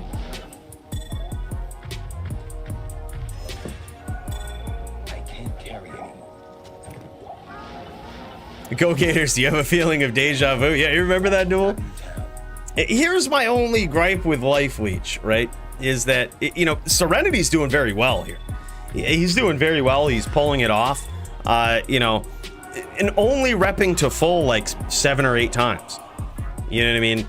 Back when I dueled Go Gators, it was probably 20 or 30 times a duel that I would rep to full, but I still lost. So my only gripe with life tap at this point is it just delays the inevitable. Usually.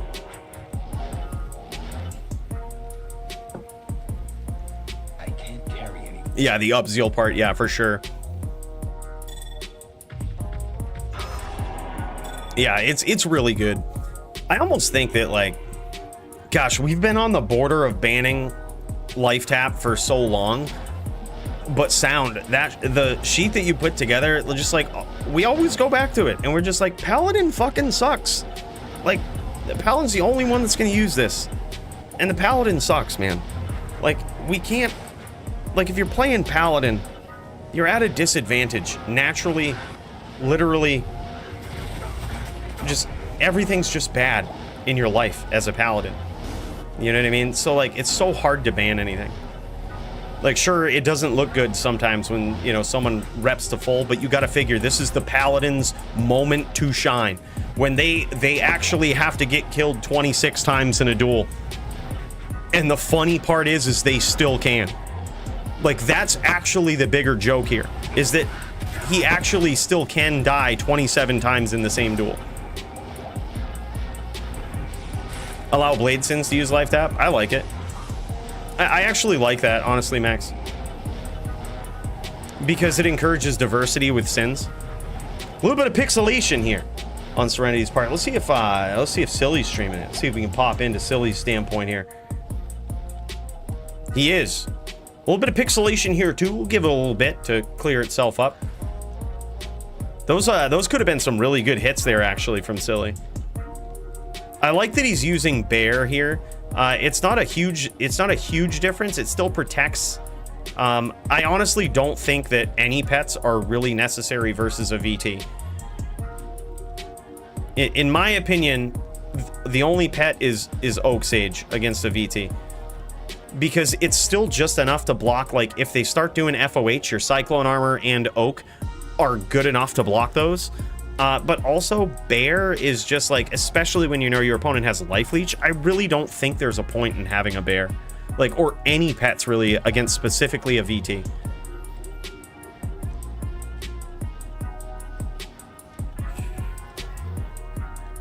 I mean, it does, but it's so rare that it would actually hit the Paladin, because the Paladin has so much defense anyway.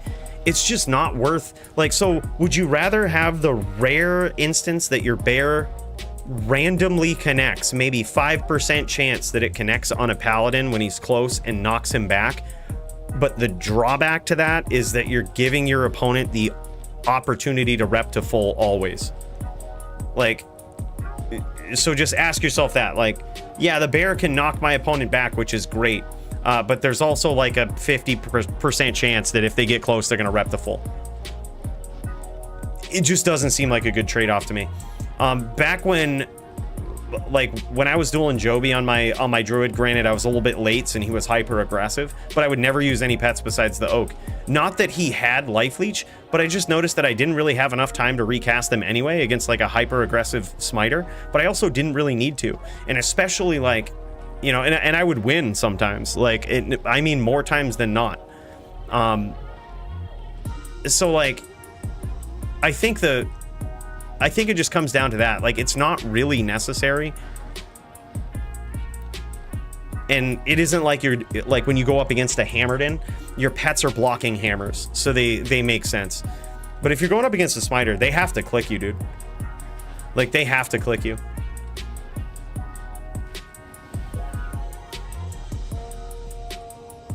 I think the frames are wicked slow, dude. I think the frames are wicked slow, but I would still love to see it.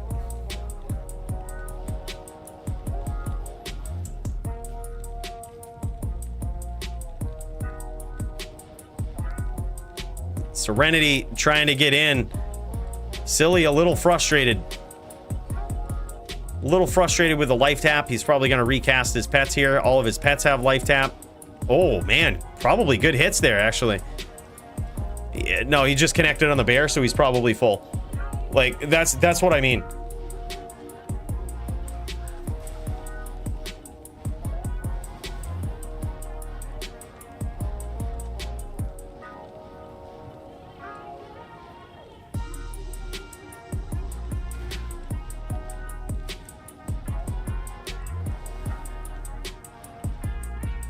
All right, I love this strategy from Silly.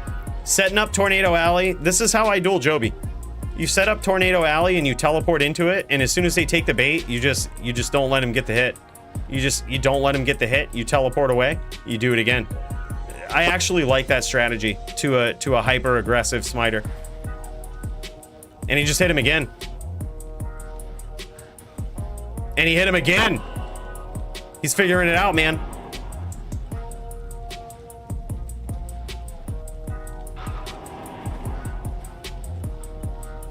He's figuring it out. But does he have enough time is the question. Dude, he tagged that bear yet again and went to 25%. I'm telling you, bro. I'm telling you. I don't think it's worth it.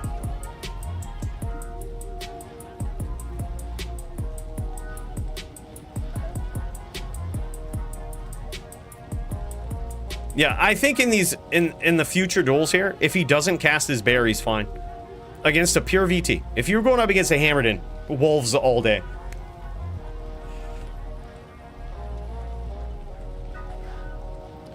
Zeal range isn't even direct stomp only. CTs around outside still hit. Pally has to be super potato to let NATOs clip them from mid-range if they are just sitting still. And bam, there it is again, man. Wow, he gets there. He gets there against Silly. Silly not happy with it. Is this 3-0 so far? Bro, don't use bear. Just trust me. Do exactly what you're doing and don't ever cast bear. Like, unhotkey it. Trust me, in my experience, there's no point. Like, so if you see him, don't let him close. Like, if you see him charging, you just CT telly out. Like, so you get in close, you throw the nados. If you see a charge, get out. Like, because you know at that point he's not charging a bear, he's probably not charging an oak. He's charging you. Chuck a nado, get out. You know for a fact though, on that charge, he's not gonna life leech you.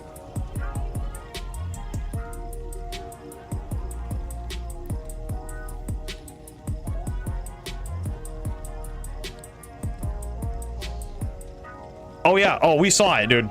Oh, we saw it. We saw it. Dude, trust me. You gotta still play as though you have a bear. You gotta play as though you have a bear. Don't cast it though. Like, you still gotta pretend that like every exchange is gonna be lethal. Dance around him, in and out. Like, don't kick around too long. Don't cast bear. I fucking swear, dude. Like, ravens are good. Ravens are gonna proc that block, or at least proc the block frames. Dude, it practically nullifies all of his life leech. It nullifies so much about the character when that's what you do. Now, knowing that he might play a little bit differently, let him play a little differently. If he starts playing differently, starts waiting for you, teleport around him. Get a little bit close, teleport around him, get out. Just like that, just like that. Sometimes you get hit.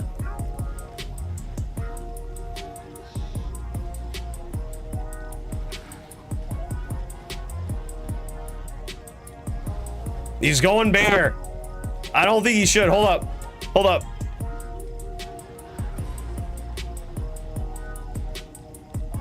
We'll check Serenity's stream. Serenity, yeah, Serenity has been connected on here.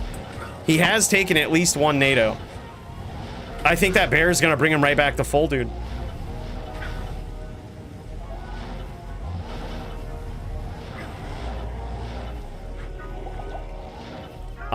I swear, dude, that bear is gonna bring him back to full.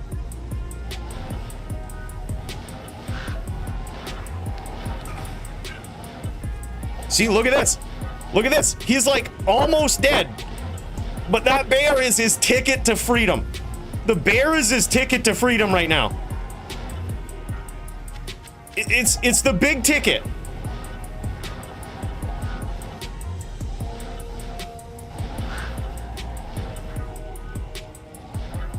Serenity #1 upzealer. Yeah, dude, it's different though when you don't have any bears to hit with that upzeal, dude.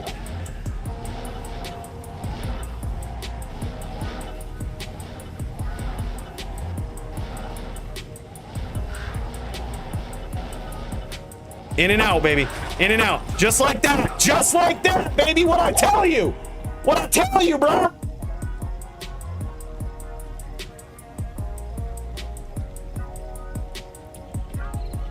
No way to come back. No way to come back from it.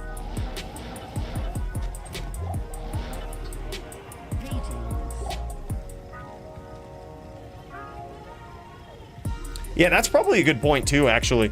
Like, having the bear early on until you hit the paladin, like, and then after you hit them, then you unsummon the bear, or you just let the bear die.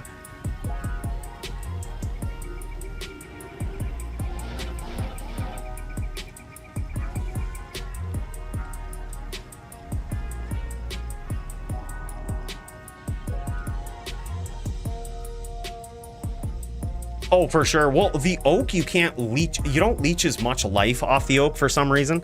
I'm not sure why, but the oak doesn't give much life leech. Like, it's maybe because it has less life, maybe because it's programmed differently. Maybe it has high physical immunity. I'm not 100% sure why, but the oak doesn't leech as much life. You have to tap to get the oak.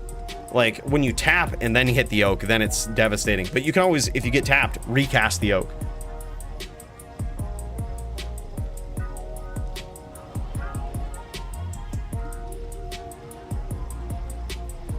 Yeah, but again, dude, like, yeah, there's a chance for you to lose half your life, right? Yep. But like, there's also a chance that if you don't use it, the paladin doesn't, you don't have to kill the paladin 27 times. So like, yes, there's always a risk. There's always a risk. It's not like a oh, this is easy. It's still difficult. You have to be like, you have to be bouncy. You have to jump around. You have to be hard to catch. But like, at least when you don't use the bear, the paladin can't heal 27 times in a duel. Like that's all I'm saying. I'm not saying it's any easier of a duel. I'm not saying like, oh, it suddenly gets super easy. It just makes it so that they can't heal 27 times afterwards.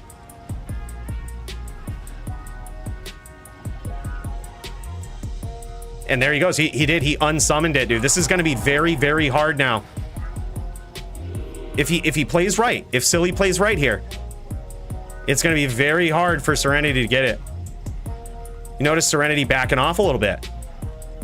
Notice Serenity backing off a little bit. Now that's going to force Silly to get in, kind of get a little closer and dance around him a little bit. But he gets the life tap. He gets the life tap that time. What did he go to? I'm curious. He's still low. That's with life tap, and he's still low. He's less than half after a life tap.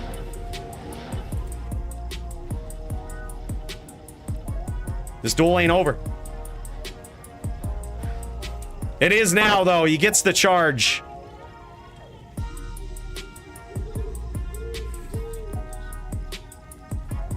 He gets the charge.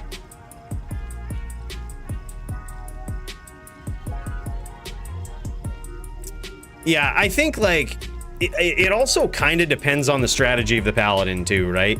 Like if the paladin is being kind of super late, like we've seen some people duel, you know, and just sitting there and up smiting, you know, then certainly pets is probably a good idea. It prevents them from getting a name lock.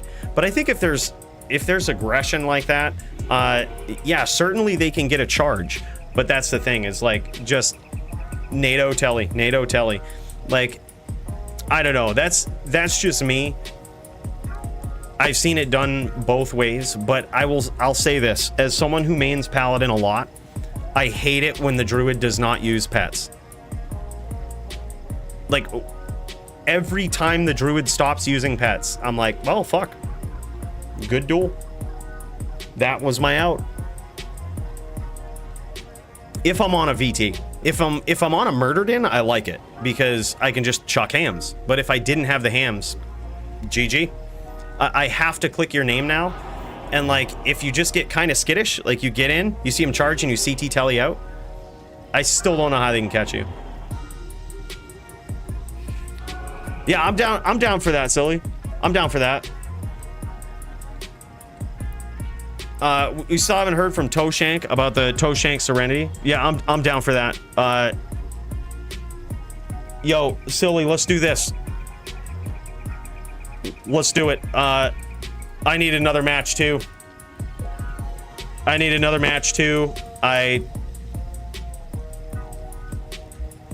go Necro. Or what did you want to go on, dude? What do you want to go on? We'll make it a fun duel.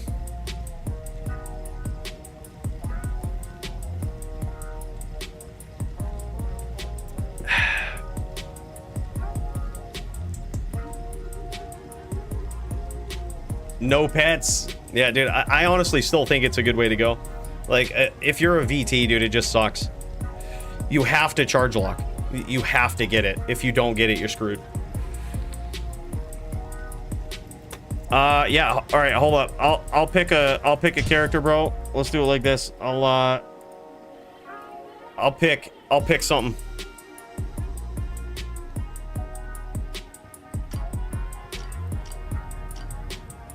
We got the Gold Fine Barb.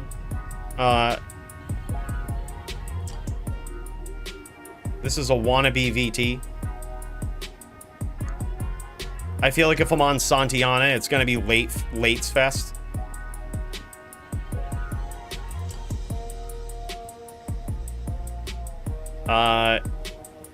I fucking hate this Din so much right now. I hate him. But what else do I have?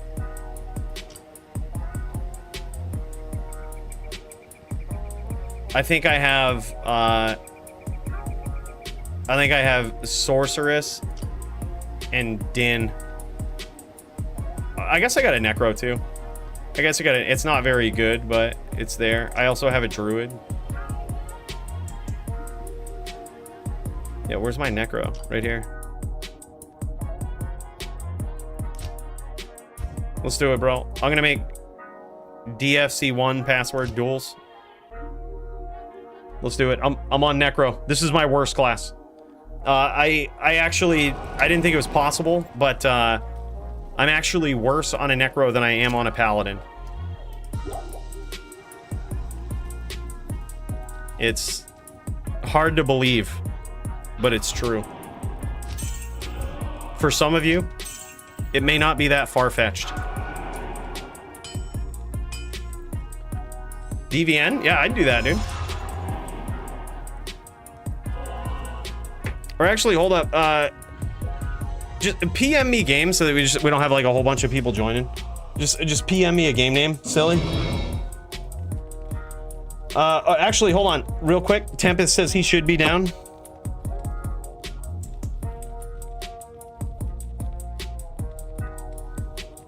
Let me get my duel versus Tempest in. And set up a game, clear the more, bro. I'll probably die fast. I'm gonna give the anti-sin Din one more chance. All right, I'm gonna give the anti-sin Din one more chance.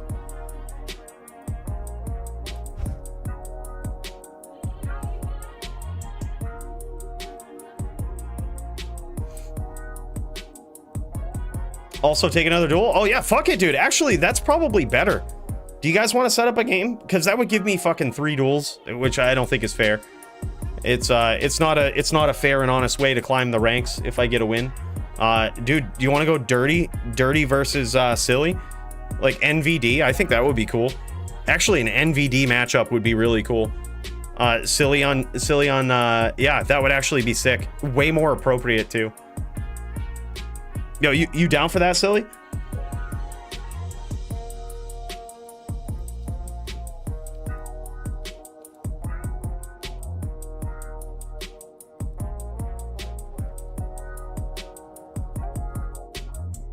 All right, I'm gonna keep an eye on the Discord for Tempest, or Silly says. All right, hold up. I'm gonna message. Or just here, send that to Dirty.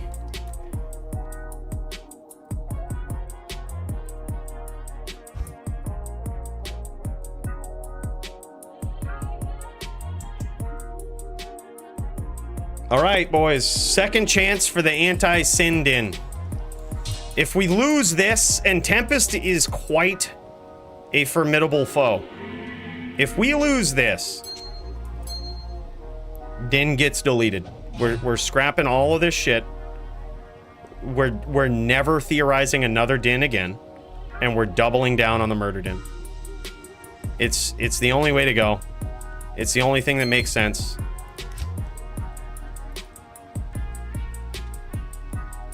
It's just how we got to do it. I'm not sure if he's hybrid, so for right now, we're gonna do it like this. All right, here's my second duel of the night versus Tempest. Highly ranked individual in the DFC. Not in town. My ping is 160 right now. This is not good. Not good ping, but look, it doesn't matter. This type of Din right here should be able to win on the shittiest ping, right? That's what we do. We prepare for the shittiest.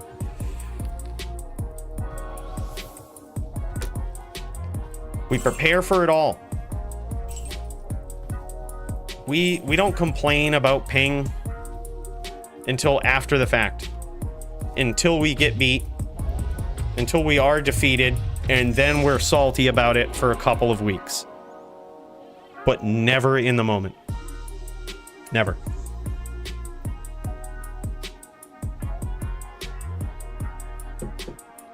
All right, yeah, boys, I would love to see that, man. Set it up, get ready. After this duel, dude, we'll tune in for some NVD. Give Silly another shot against against a different type of character. Paladins are certainly a bitch, I think, if you're...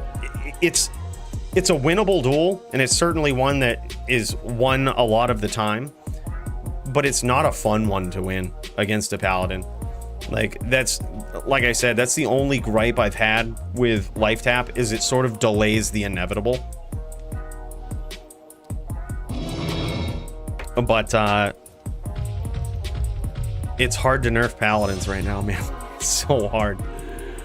All right, go, bro. Here we go. Round 1. Anti-Sin Din versus the Sin. Versus a highly ranked top Sin.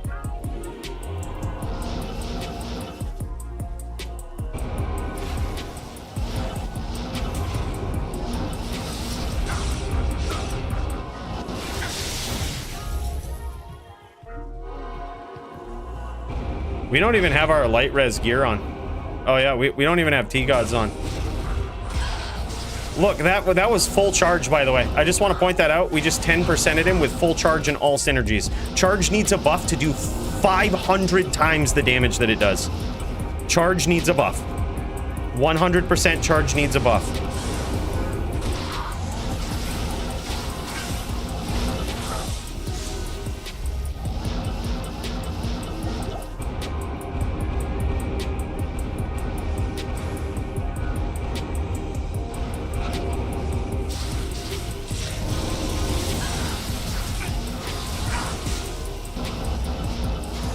Like, dude, when you max out charge on a character, you should KO people. You mean to tell me you have to click their name?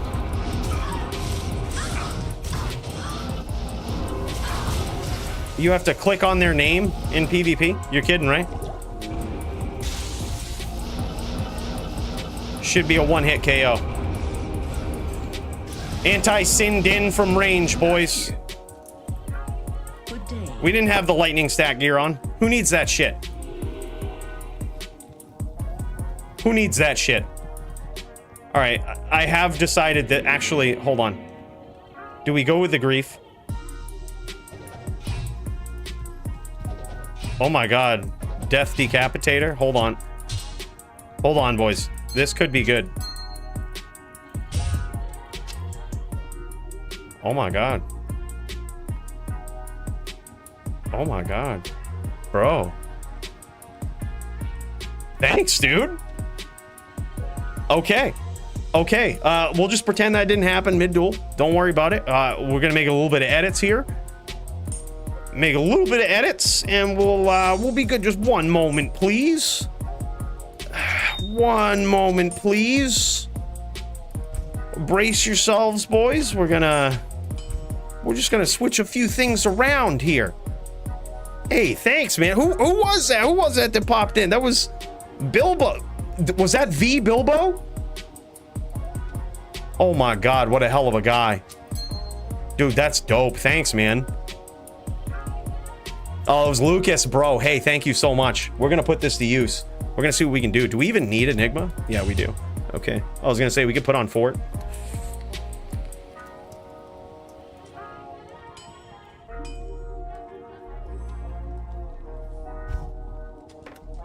Yeah, now that allows us to keep Astrions on the swap, but we also have to make sure our lightning res is on point, because it's so bad right now. It's horrible. We need lightning and fire res in this particular matchup. This is horrible. All right, let's just do this. Let's go here. Let's not worry about cannot be frozen. Let's just jam it and slam it. If we get frozen, we back off, we FOH. We gotta leave a little bit to chance. We have to leave a little bit to chance, right? Okay, that's looking good. We have our 20% absorb.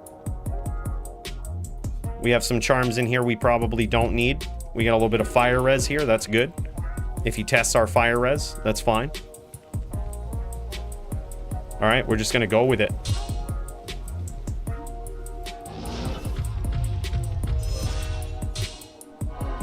Yeah, and I mean, that was with Astrions. I mean, obviously, if it was with Grief, the charge probably would have done a lot more, but we just got a full connection on this, and I want to point this out, okay, for the record. 14 base points into this synergy of charge, 20 points into this synergy of charge, and a maxed charge.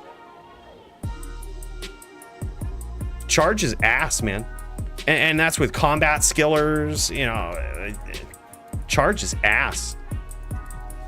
It's so bad.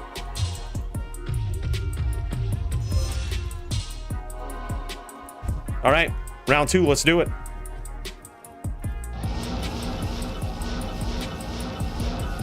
All right.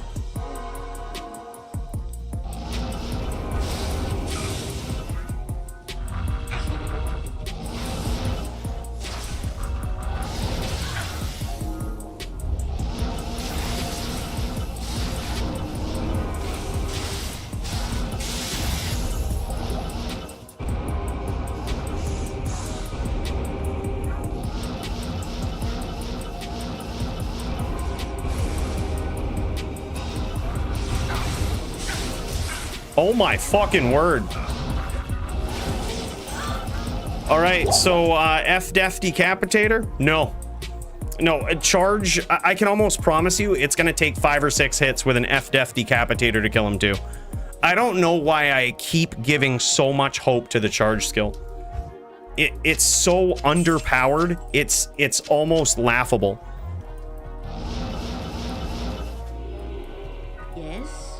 Yeah, that was a beautiful bait on his end, though. Beautiful bait. Good day.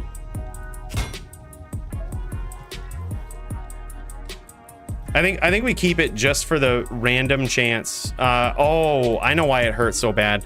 Dude, we need to swap some of these out. Like, it sucks because when we do this, we could potentially take some serious damage from Fire Blast if he catches us with our weapons swapped. But, bro, we can't be getting Griffins to like that. We got Griffins. That's basically what happens. We got Griffins when we were on the swap.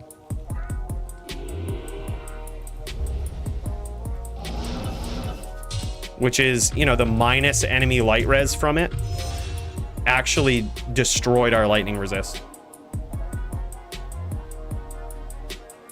Yeah, dude, I mean, it should be, right? Especially in HLD, it should be.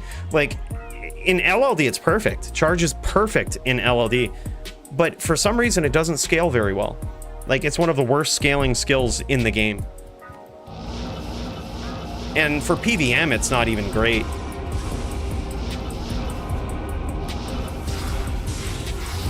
All right, let's not get too overzealous here.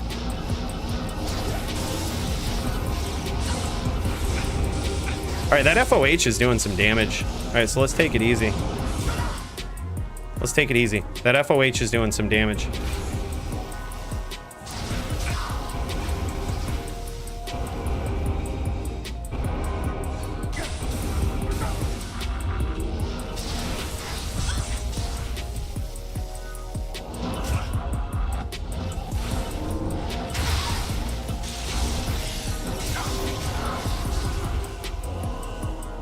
We just cracked him with an F-Death Decapitator charge. He did not die. Yep, I am never putting more than 1 point into smite or into charge ever again.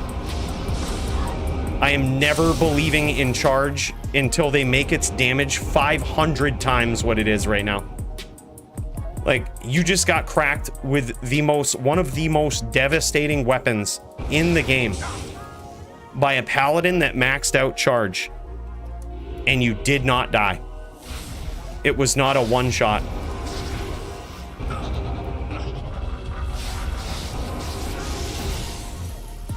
That's some shit.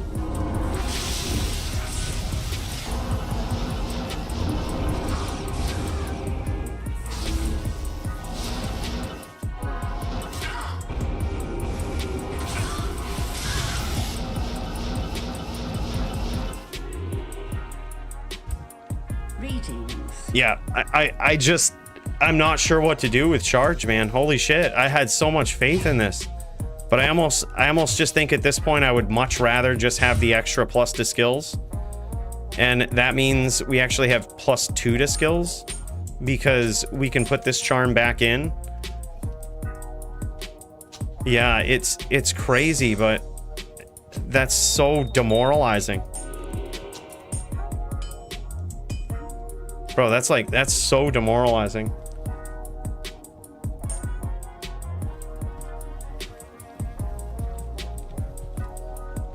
Grief charge, yeah, it's probably better, but I'm also kind of on the plan of FOH.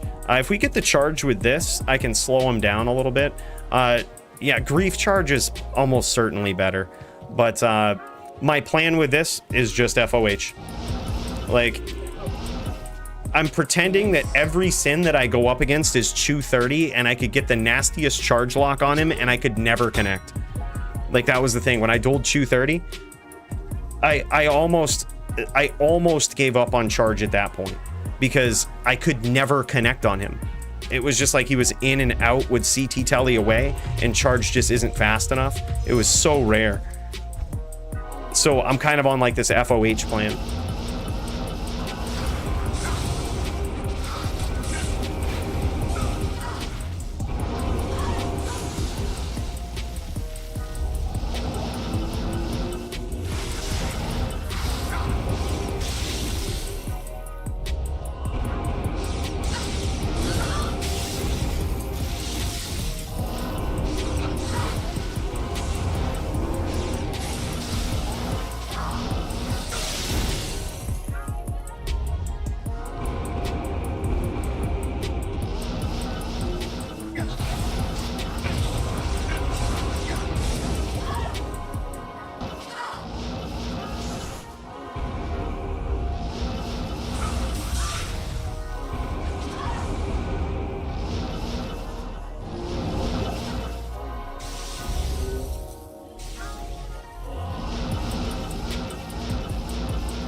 Anti-send in, baby.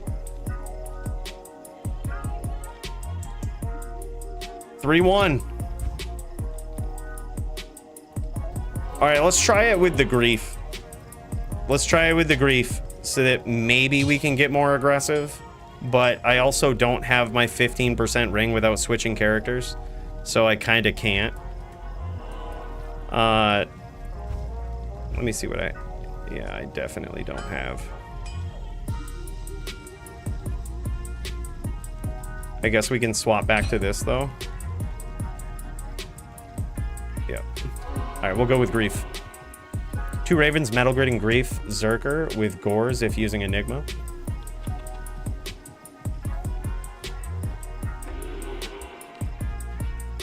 I think the way I've set this guy up is that he needs to be able to hit the... well, he actually can't hit the breakpoint for Smite. So, like, we need to have as fast of Smite as possible because we can't actually hit 6 frames. So that's why we use the Phase Blade.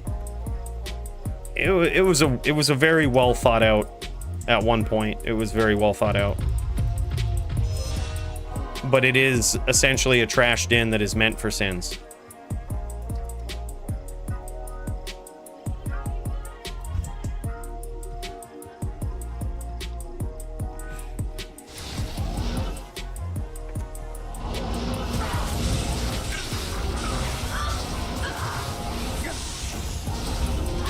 Nope, we can't even charge.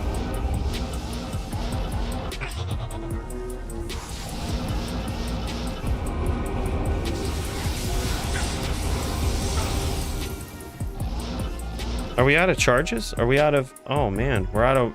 I didn't even repair. Gosh, I gotta get in the game. I gotta get with the program.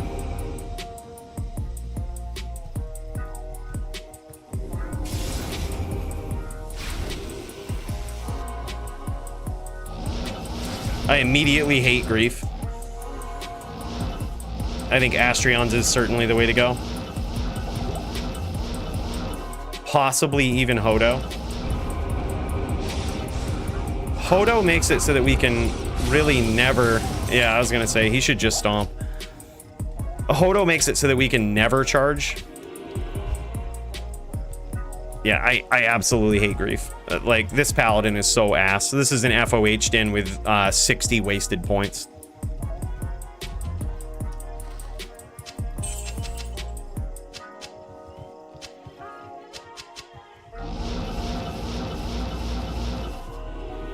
Greetings. FOH din with 60 wasted points. It's unfortunate, man. I really wish charge was a lot better.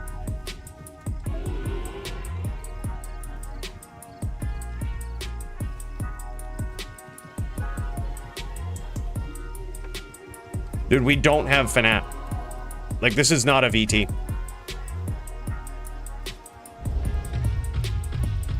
This is some sort of FOH charged in that we thought was going to be good, but charge, come to find out, is just an ass skill. You can max it out with all of the skills, have all of the best gear, and somehow this charge is less than my low-level dueling level 30 fucking charger. Like, he actually does less damage.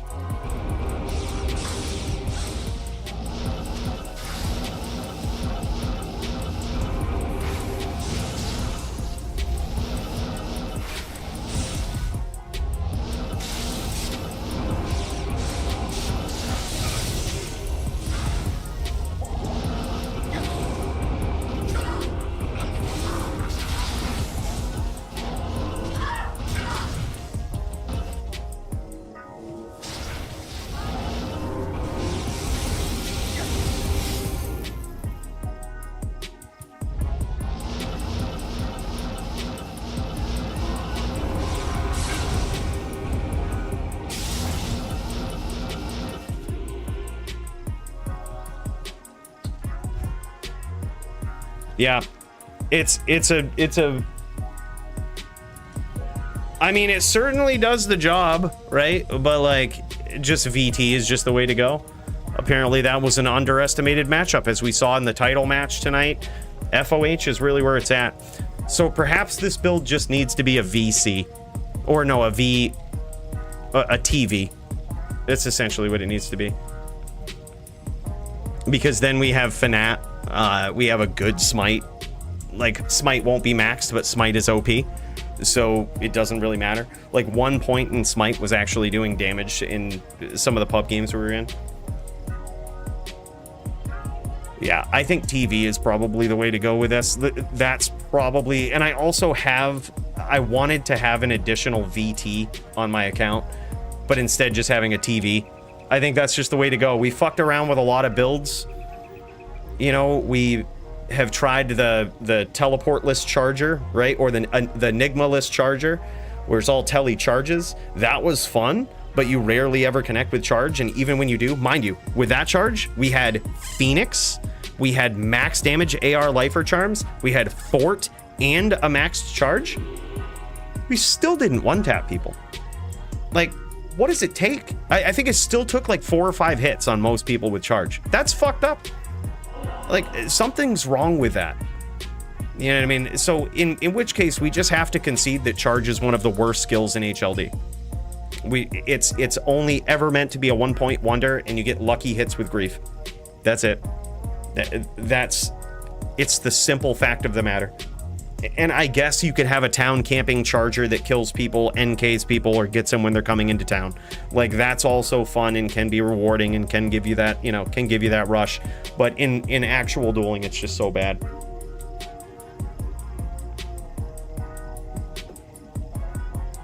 Yeah, exactly. Exactly. Like, I think you need either a FDF Decapitator or EBOTD Warpike and all of the above, right? Like the Fort, the max damage AR lifers, and then you have a chance at one-tapping people. Believe it or not, my Ranger Din from back in the day, back on LOD, had a similar setup, and we had an FDF Decapitator that, mind you, let me just point this out to you, did 30,000 damage with 100% deadly strike on FDF Decapitator. 100% deadly strike, so that's 60,000 damage. I'd two-shot people. Like, most days I would two-shot people. It was crazy. Yo, thanks for the heads up, man. I'll check it out. All right, so Brand is going at it. These guys duking it out. Let's check it out with Brand. I want to give Brand a shot, man. He hasn't had a duel tonight, so let's check this out. Pop over to Brand's standpoint here. He's going up against a tough opponent here in Javier PvP. Brand L on the Sorceress, ES Fireballer going up against a Din. Now technically match advantage for Brand L. But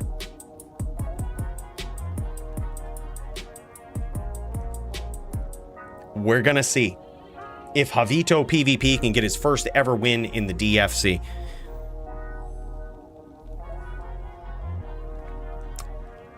All right, here we go. Lord of Sanctuary. That is Javier right there. No shit. All right, man. Oh, look at that. Javier getting in there with some hams. Now, I gotta say, Brand L actually just got a lot of damage in there. These guys traded quite well. And there was a small window of time where Brand L was very weak. His mana was gone. You know, he just got clocked hard with a couple of hammers. He was very, very weak. And now I think we're gonna see Brand L, or we're gonna see Javier looking for this final opening. The bad thing is now, though, Brand L's mana is recovered. So in which case, he needs to get hit like with three or four hammers to die at this point. And I think Javier is probably a couple of fireballs away. So in which case, if you're Brand L, do you get hyper aggressive here? That's the question. You know what I mean? Do you get hyper aggressive? Oh yeah, and Brand is notorious for this. Brand is insane at this. He will light the entire screen on fire, dude. And there it is. There it is. He gets there with that name lock that he is notorious for. He'll stomp you too if he feels like you're not ready. It's even a Hammerden. I've seen him do it to my Murdered before. I'm usually always ready, but I've seen him do it to the Hammerden before, man. And you know, he just, when he thinks you're not ready, he goes for it. It's pretty insane. But Brandel taking round 1 there. Unless it was more than round 1. Is this, these guys like a couple of duels in here? I think that was round 1. Let's jam it, boys. One of these guys is going to get their first win in a while. Oh, it's 3-1. It's 3-1. Okay, all right. We're deep into this. It means we can immediately cut over to Dirty versus GVN after this. All right, it's 3-1 in favor of Brand, I would guess.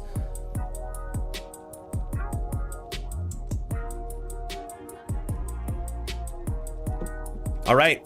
Javito looking for a big comeback. Brand pacing himself, setting up the Hydras. Interesting. See, usually, especially against a Hammerden, I love setting up Meteor.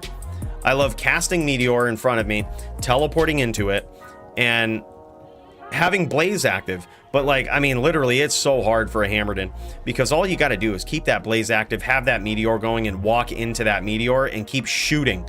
Keep shooting them when they're staying on the outside, methodically hunting them down like a slow-moving stalker. And it is so hard for a Hammerden to win. They have to be primed. They have to cut you off. They have to take risks. They have to get down and dirty. It is, but that is the strategy. Cast the Meteor, walk into it, and when they get close, walk down. Javito PvP taking a lot of damage, and there's that stomp we're talking about right there from Brand L, cinching it up and finishing it.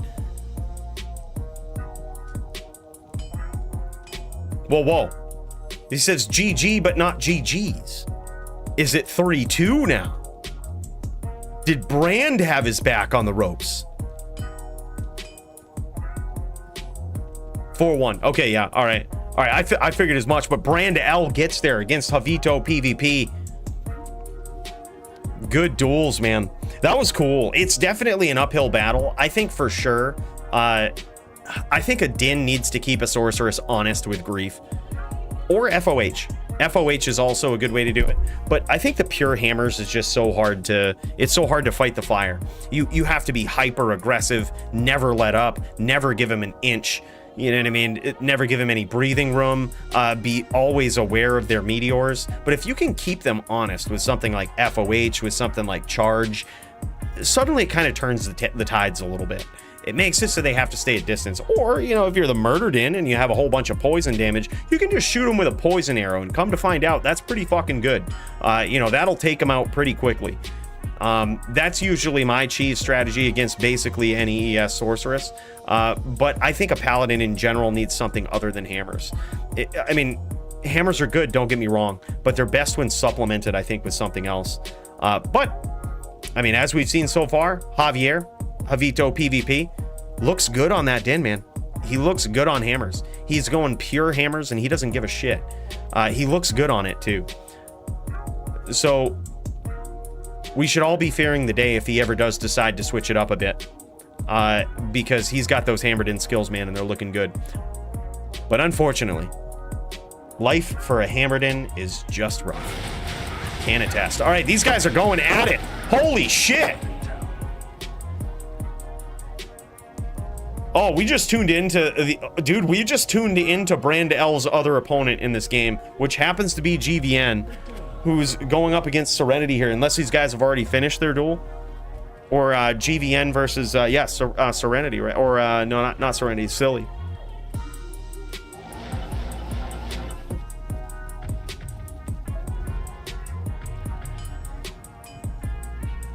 I think the password to this game, DFC, is just duels. I don't believe I'm in this game anymore, though.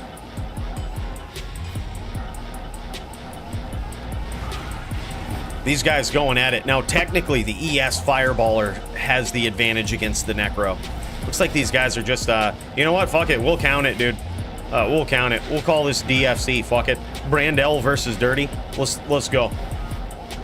Unless Dirty has already, has Dirty gone up against his, against Silly yet? Have we seen that yet? Sorry to cut over to Brand L's duel after that. We didn't want to miss it. I had a sense that it was already going on. Everyone dies on one shot versus High Lords, Fort, Gores, Ravens, Viso, Diadem, Cruel Warpike. Cruel Warpike? Yeah, so if you go straight charger and put everything into it and have the absolute most GG gear, there's a chance you could one-shot people. But I can promise you the people that are getting one-shotted don't have, I can promise you this, they don't have 50% DR. If they did, it would be a different story. It would be actually a rare occurrence. How do I know? I've spent more time trying to make an HLD charger than any reasonable human ever should. And granted, yes, you can one-tap a lot of casters and stuff in a pub game, you know, with charge when you heavily deck it out like that. But as soon as they realize that you're a physical damage character and they put on DR, it's two-shot. Like, suddenly they're getting two-shot from the most committed character to charge. So it's like, in my opinion, I think at this point, like, that was my final bastion for charge, I think. I had so much faith in it. You know, I didn't spend anything on resources. I basically had everything there. But I spent a lot of time theorizing that. And I was like, if charge doesn't work on this build or is subpar on this build, I'm never focusing on charge on anything but an LLD ever again. Like, this is theoretically, the charge has the floor. You know what I mean? But somehow, and I kind of pointed this out jokingly, but it's fucking true. Like, my level 30 charger does more damage than a decked out, almost fully synergy maxed charge HLD Din. With a weapon that does way more damage, has way better stats, has plus the skills. It doesn't make any sense. Charge is broken in some way that I just don't understand. Like, it's good, it's usable at low levels. It's so difficult to understand at high levels. I don't get how the damage is calculated, how it works, how it could ever be good. I don't understand it. Charge is the worst skill in the game. One of the worst skills in the game. It's now just so far solidified in stone for me. I don't think I'll ever focus on a build like that ever again until they do something. Yeah, LLD, it's really good. LLD, it's fucking awesome. God, the bounty hunter, dude. Yeah, I'm telling you. Like, that's a fun build. Low-level duels, it's sweet. And for whatever reason, in low-level duels, it seems to hit harder than it does in HLD. It's just odd. And it's mainly because in HLD, you have to hybridize your build a little bit. You have to mix it up. You have to do something a little different. You can't go pure charger. Well, I mean, you could, but it's not competitive. To be competitive, you have to mix it up. And the second you mix up charge, it does no damage. Like, we're 7 skills from synergizing every single synergy, perfectly maxing every single synergy, and we don't do any damage. We 10%ed a sin that just had fade. We 10%ed a sin that had fade after a direct hit with charge from a fully maxed out, fully synergized charger, just about. It's so bad. We've done more than that on the Murdered In with 1 point in charge, just for the record. Like, with Astrions. We've done 30, 40% sometimes with charge on a sin. Doesn't make any sense.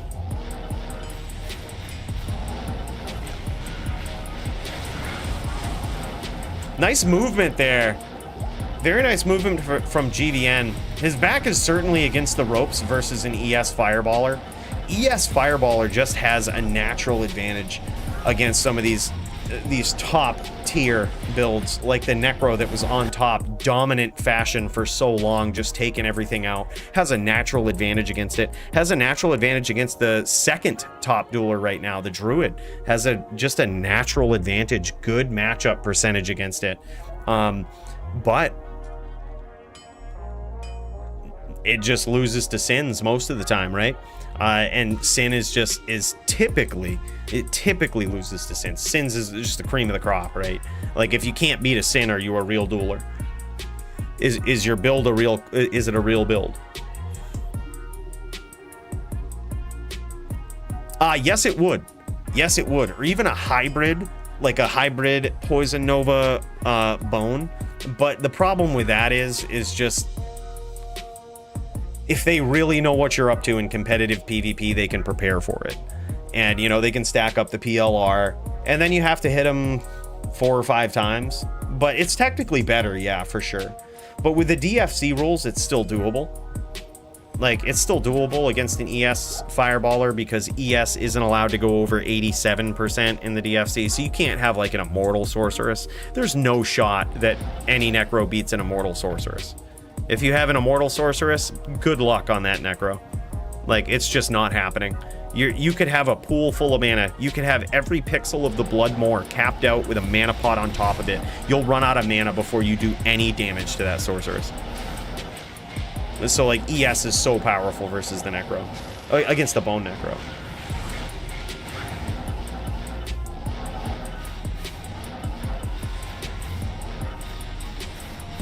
I haven't heard from Toshank yet, honestly. Sir, I've kept an eye on it, Serenity. I haven't heard from him yet.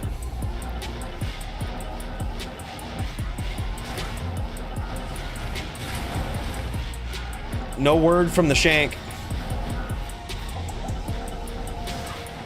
We'll give him a little bit. He probably smoked one and passed out. He'll be up in a second.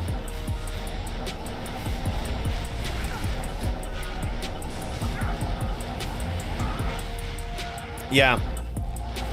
Don't tell Doom, but the thought has crossed my mind to unify Sorceress rules and just significantly raise Cold and force all Sorceresses into ES and raise ES.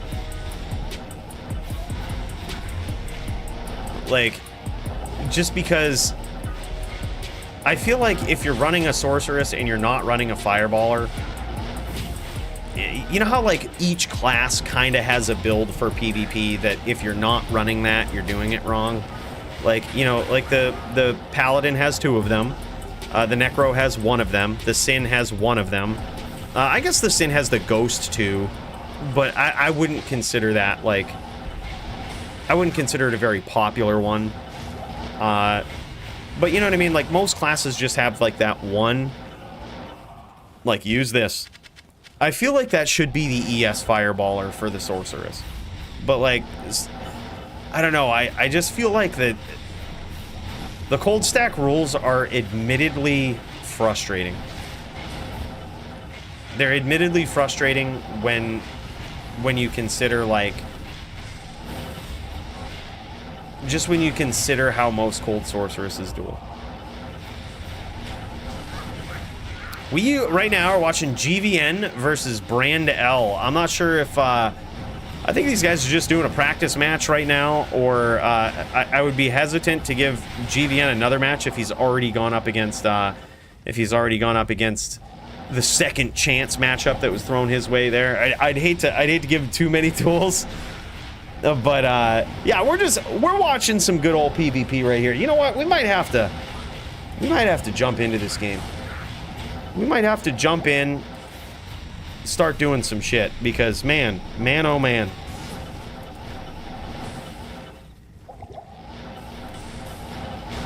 It feels good to duel. Or you know what? Maybe we should just do this. Maybe we should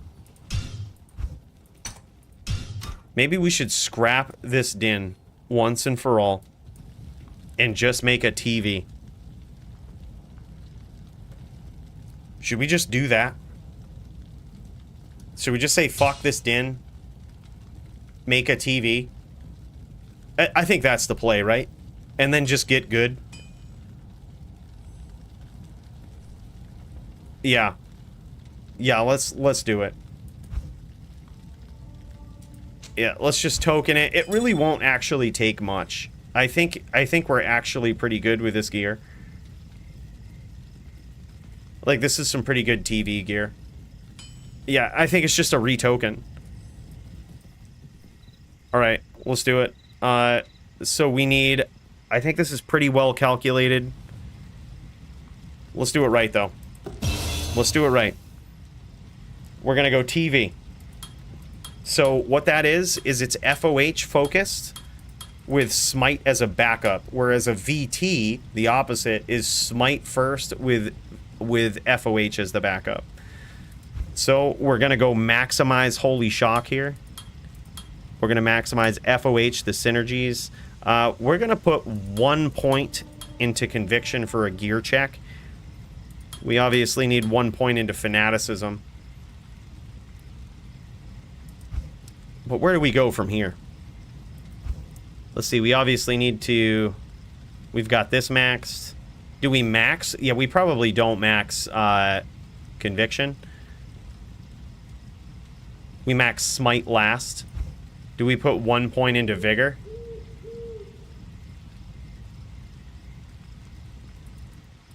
I feel like we don't need to put 1 point into Vigor.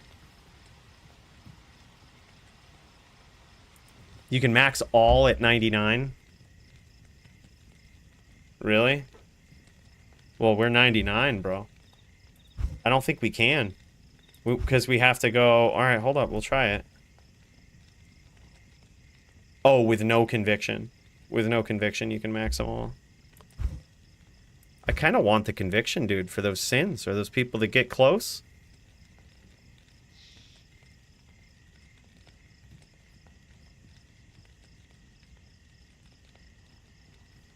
I kind of want Conviction. 3-3 CTA FOH stick. Okay, so this would give us 55. I still don't think we could max them all, because this would give us 55. We have 3 core points into the remaining 3 skills that we would have to max, and meaning we would need 57 points. We would be too short. If my math is correct, math wasn't always my strong suit. Neither was anything else. But still, I think that's correct.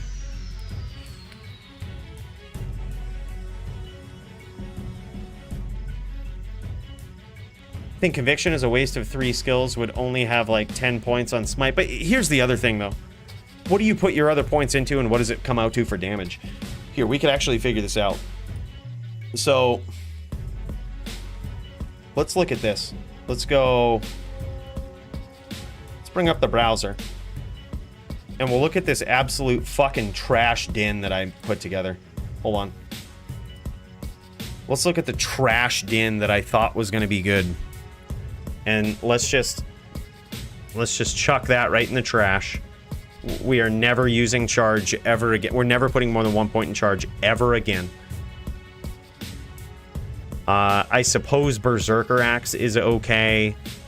But I'm still gonna go with Grief Phase Blade. You can call me crazy. You can call me anytime.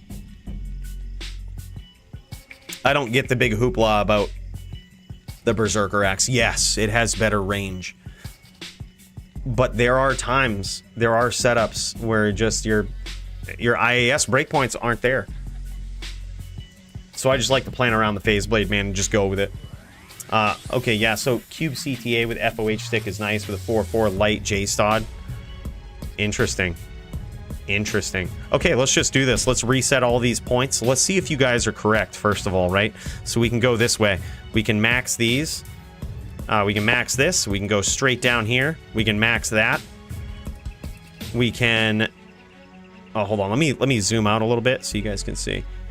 We're gonna go straight down here. We're gonna max this. And we're gonna max this. Oh, hold on. You can't shift click into this shit. Never mind. You can't shift click. All right, hold up. I was wondering why I had so many points left. We have to click 20 times. Okay. Let me do this. I'm gonna move over to the left. Like this. Here we go. All right. So now we have 36 points left. This is maxed. This is maxed. This is maxed. Yeah, we still can't pull it off. Okay, but we can figure out what the damage is, though, right? So we can figure out what we're giving up for damage. Yep, so we max this last. So we have how many hard points into this? We have 18. Yeah, so we were too short. Much like I thought. We were too short at level 99. So our smite damage with fanaticism active is essentially, this is a calculated percent, right? Let's make sure Holy Shield is active. Let's refresh this.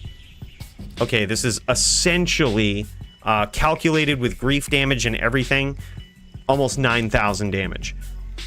So now let's go over here. 1, 2, 3. Let's take him out of Smite, which is the weakest skill in the setup, and let's put him into Conviction. And we still do almost 9,000 damage. So like it's like 300 less damage, which in PvP is 50 actual damage. I think it's worth it to just take the 3 points and put him in Conviction.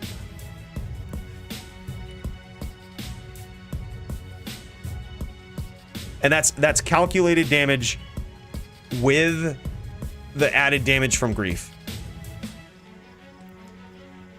And our FOH is still pretty comparable to what it was. Like, I think this is, yeah, missile damage, cast frames. What's our cast rate? Yeah, this is like top tier gear. Yeah, we're looking good. We're looking good. We don't even need, oh man, we don't even need this. We could just take this thing off and never think about charge ever again in our life. Throw this out. Here we go. Really hype this up real good. Oh, these charms, we can probably get rid of them.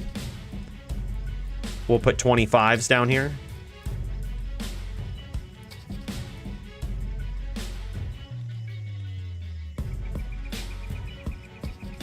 So we'll create this. We'll go life, res. All right, and then we'll put a spirit up there and we should be good.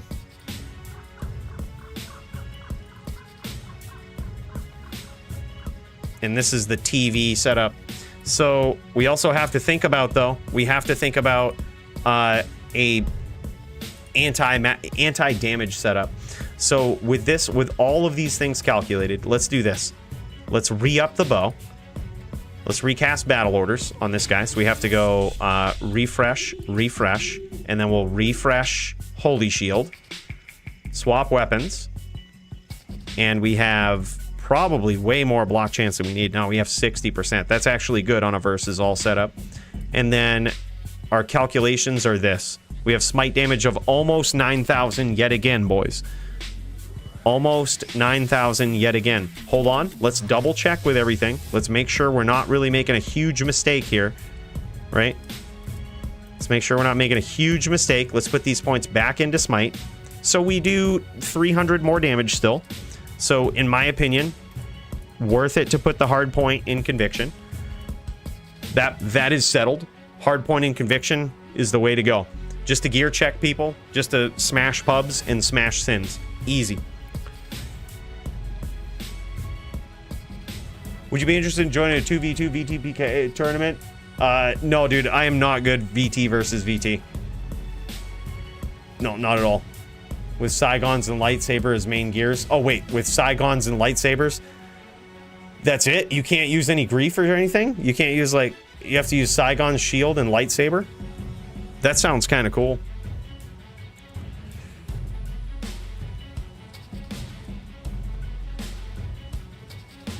Way too much FCR is plenty. At the very least, use the upped Haws for higher block damage. Thing is, with Haws, you lose so much mana. You lose so much mana, you're chasing your tail the whole duel. Potting so much. Like, you can get 3 or 4 teleports off before you're out of mana. It's so bad with Haws. Alright, I like this. I think this is the direction we're going. Let's make sure that our strength is on point. We've got enough to use. Let's see the DR setup. We would just want Chambered COA, so we would want... Yeah, this is good. All right, let's make it happen in game, man. Make it happen. All right, so we've tokened. It is not a mistake to go to conviction. We've discovered this. We are not going to go into vigor. You know what? I might even get tricky, boys. How would you guys feel?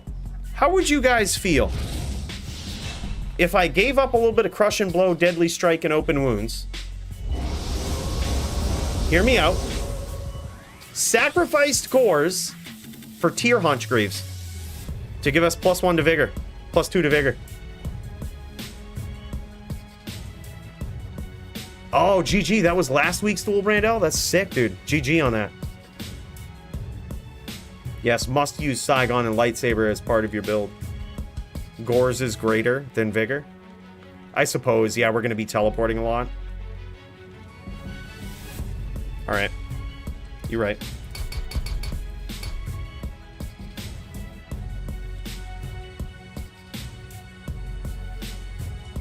We most certainly need... I want the ability to go to 125 casts, but I don't want the obligation to have to. So Joby says that this is enough. What we have is enough. So I might actually just put a Chamroon. I might just put a Chamroon in a Griffin's. Yo, does anyone have a socket quest? I just used my last one the other day. Does anyone have a socket quest? I'll jam a Chamroon in this. I have an extra Griffin's.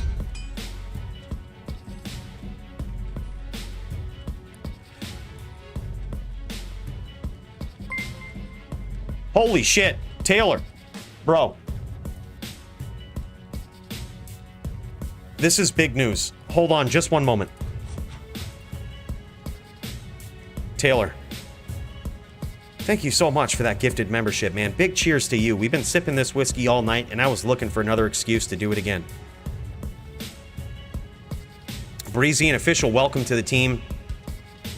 Taylor Greer, you're the man. Appreciate you, bro.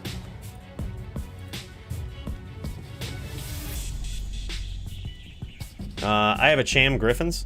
Hey, I'll trade you. I'll trade you this Griffin's. You down for that, Brandel? It doesn't have a socket, and it's not the greatest, but...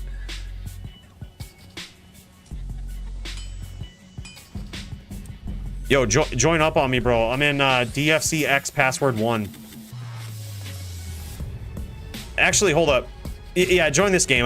We'll probably go to a different game because my ping in this game is so bad. But yeah, for trading purposes, dude, I'll kick around here.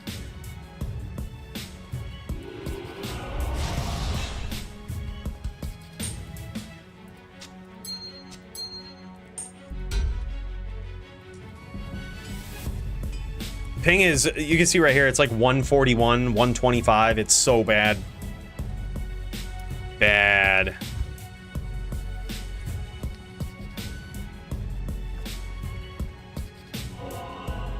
Or you might have a... Yeah, go for it.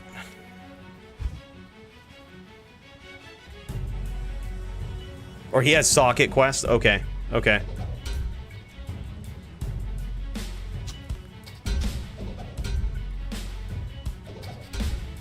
I'll trade you that Griffin's, bro. Dude, thank you so much. Appreciate that. So we can swap this out for cannot be frozen, and that way we can maintain 125. I know Joby says 75 is enough, and it probably is. But dude, 125 for versus all seems really good. I think it worked really good versus the Sin. I kind of like it. All right, let's get all of this set up, right? So we have... I'm gonna have...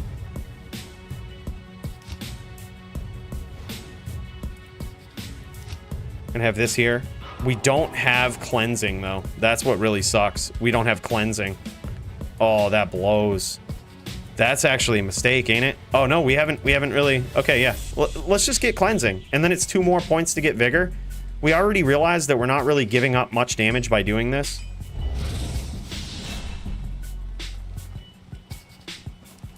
All right, let's just get cleansing. Just get cleansing. Let's not get too overzealous. We don't need vigor. Cleansing is really good, though. Especially versus Sins that have plague. It's just necessary. Bro, hey, thank you so much for that chammed Griffins, dude. Big cheers to you. Tipping it back. Brandel, you the man, dude. You the man, dude. All right, so 125 cast. We've got this. We've got all of our skills. We should do a calculated almost 9,000 damage. With that adds in the damage from grief and everything.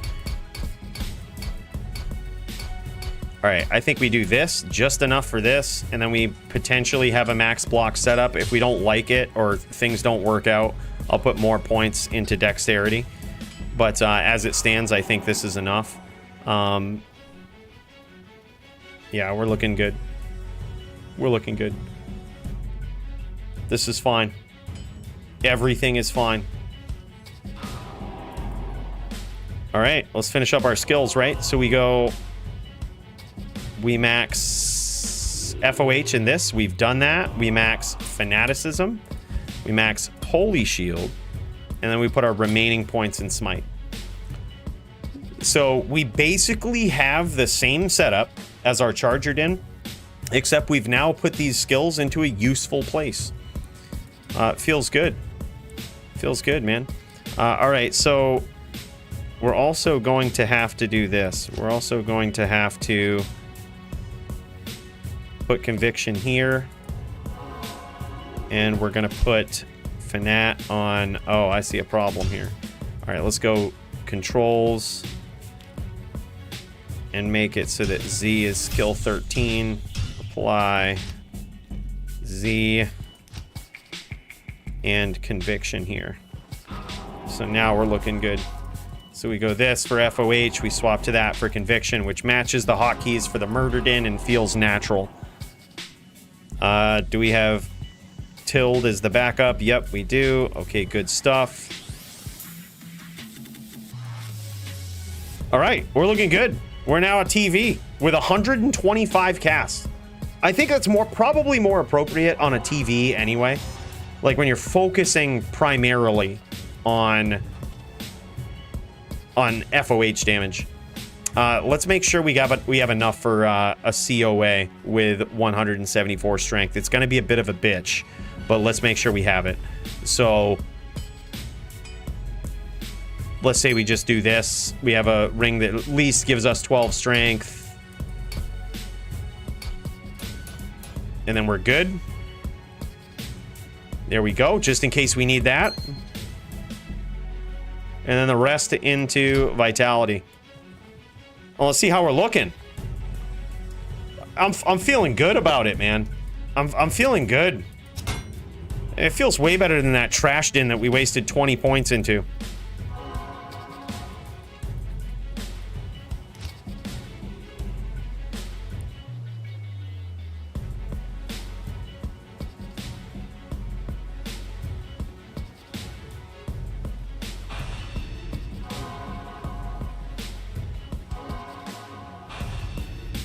It feels so much better than our trash din, man.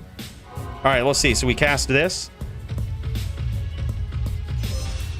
We don't have the most life, but I mean, I'm cool with 4,800 life, 4,800 life. Is mana allowed both ways in Ghost versus Ellie matchup? Sure. Yes.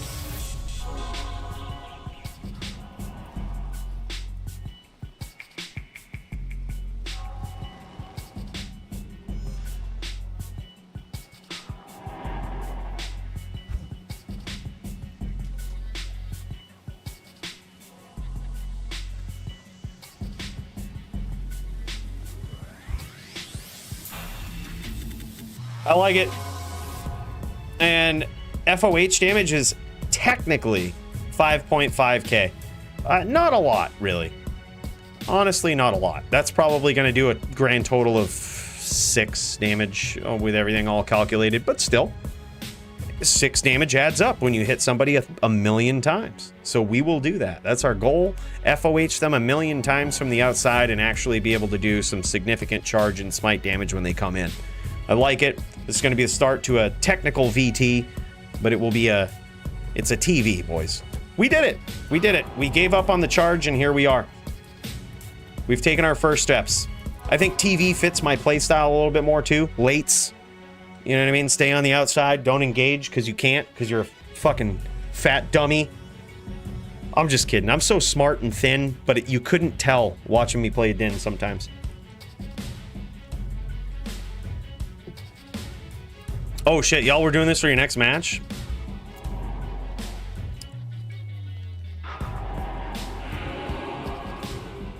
Oh shit. All right, we'll go next game, dude. I'll just go I'll go DFC password duels. I think that game might still be up. Hey, what's up, Steven? Thanks, man. I'm glad you're enjoying it. Big cheers to you, brother. I'm happy you're here. All right, that being said, let's pop over, dude. I don't think Dio was officially on the card, but dude, let's get it done. Let's get this man a matchup. He just got back at 6 a.m. today from his trip to Florida with the fam. And boys, it's been some time since we've seen Dio go at it. So let's see him go up against a ghost here in Mind Goblin. Let's see what he's got. Let's pop over.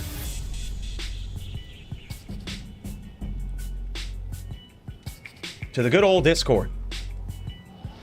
It can't get any worse than my duels, boys, I promise.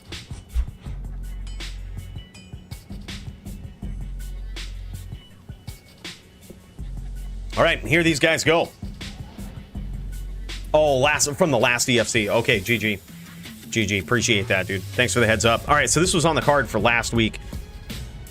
Good stuff. Dio probably also looking for a matchup for this week. So if anybody's in for a second chance against Dio, I know Serenity. Serenity had a vicious win. Vicious win against Silly on his druid. I wonder if he could do it again against Dio. In fact, I would love to see that. Is Serenity still around? Dude, Serenity beats Dio. Then I think we got to go Joby versus Serenity for the next title. Because that's some big shit. That's a big deal.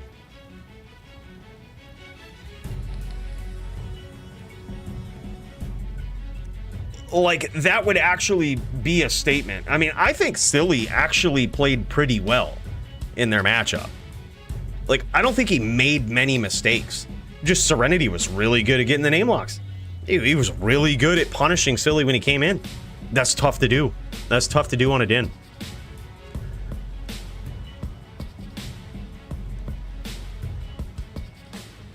So I'm curious to see if Dio, if Serenity can take out Dio.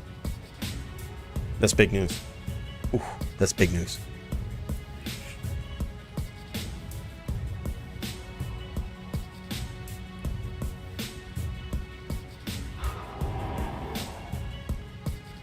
Is Dio stuck? No shot, he's stuck.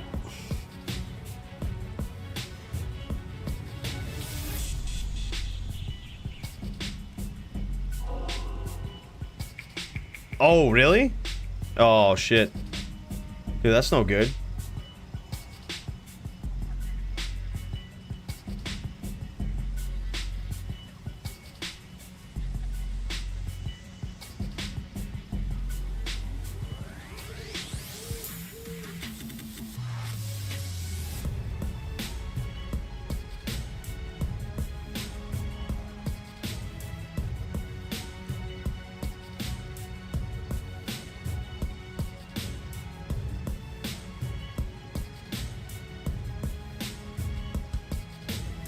Exciting match we've got going on here. Dio showing off the power of the Cyclone armor here. Nobody can touch him. There's an argument that this skill itself is OP. Now, I'll tell you this. If they take our advice, because Llama echoed the same thing, which I gotta say, boys, we might have some hope for this next patch. A lot of people talking about reverting the FHR changes back to what they were prior to patch 2.4. If there ever was a hope or a time that the devs would ever do it, it's now. Both Llama and I made a video. A lot of people saw it. I can imagine at least some of those were the devs. They saw it, and we echoed the same thing. We said, revert the FHR changes, nerf Mind Blast. If there ever was a shot for it, it's hopefully on this next patch. Now, if that happens, though, I gotta say, we're gonna see something happen. What we're gonna see is likely the druid take over PvP. Maybe. I don't want to say that preemptively. Perhaps other classes have a better shot when FHR comes back. But if it does happen, we may have to think about something for the druid here, because it's by far one of the top classes right now.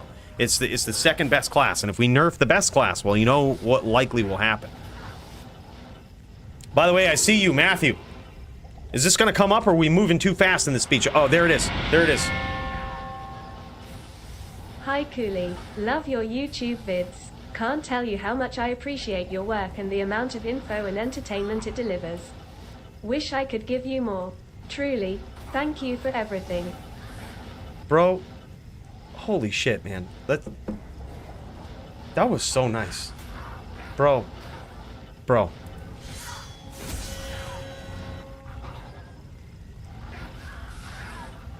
Bro. I gotta tell you something. That was one of the nicest things anyone's ever said to me. I can't... That was... Matthew, thank you so much for the 20 spot, bro. A big cheers to you, and I gotta tell you, hearing that kind of thing actually means a lot. Because sometimes, you never really know the impact of what you do, or, you know, how it comes across to some people. So it's really good to hear that. I want to give a big cheers to you, man. That was something really nice to say, and I want to thank you for it, bro. Big cheers to you. Thank you so much for the 20 spot. Look, I don't care if you gave me a penny, bro. It means a lot. And it goes right into the gas tank of this spaceship, which keeps us flying 7 times the speed of light around Sanctuary. And it keeps the Juck fuckery alive. So, bro, big cheers to you, and thank you so much. D2R for life. You're damn right, dude. Dude, so, okay, so on my Facebook, like, some of my family and friends apparently have been secretly watching my channel. They also play Diablo 2. Or they also are fans of the Diablo franchise, I should say. Somebody posted recently, this is what they posted on my... I didn't even fucking know they played. Like, it's just all I do is just keep family and friends on the Facebook, right? I barely do anything on it. But, like, he posts on my wall, and he's like, "Hey, man, loving the channel. I was hoping you would get me to like D4, but you didn't."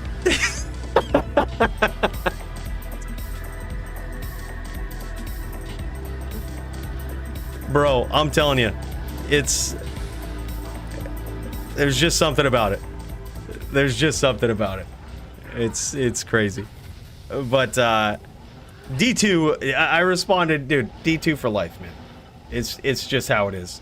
It's the best PvP in any game, and it's not even close, man. It's so far from being close, it's not even funny. Gonna be hard to beat it. Gonna be hard to beat it.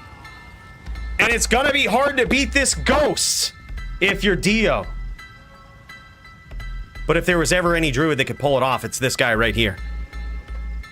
He's having these PTSD flashbacks of that one time. That one time that he went up against Riz, the DFC reigning defending champion that retired with a belt. And it didn't feel good. Riz, absolute serious pressure, never giving you a moment or any space to breathe, let alone recast Cyclone armor, let alone recast your pets, your wolves, anything. Barely Oak Sage. You don't get no time versus Riz. And Mind Goblin following in suit here pretty closely. Giving Dio some trouble here in round 1.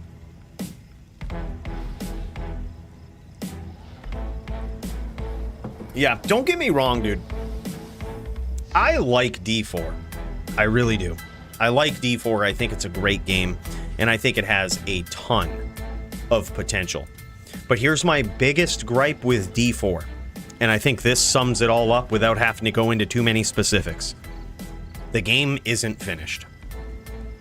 It wasn't finished when it got launched, and I think, honestly, Blizzard will be chasing their tails trying to answer everybody's concerns with it for years to come. I think the days need to return where the devs just say, fuck you. And they make a game, they do it how they want to do it.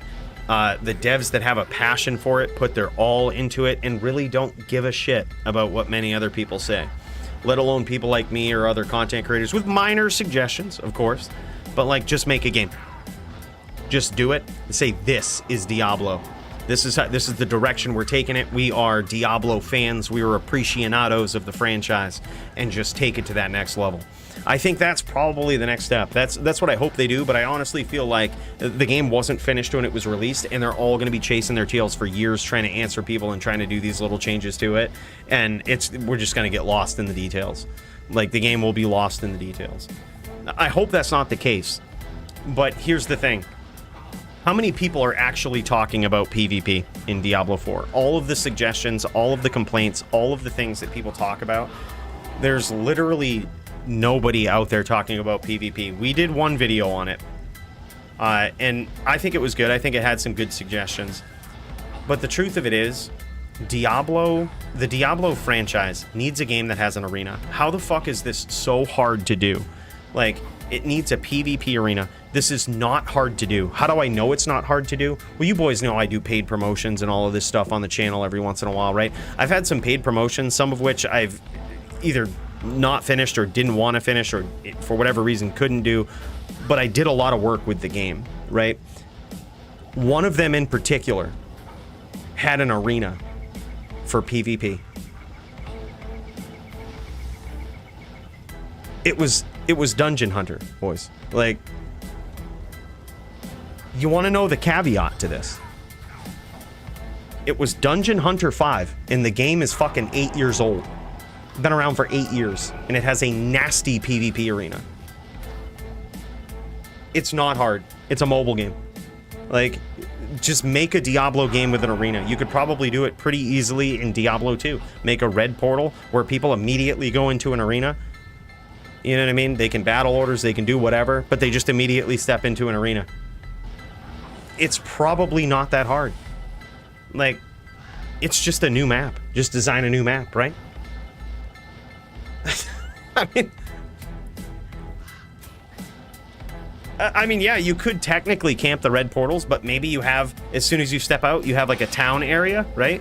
Where you have like in what was it, D2GA, where you have like a town area where you have like your well or whatnot that you can touch that re-ups you on mana pots and everything.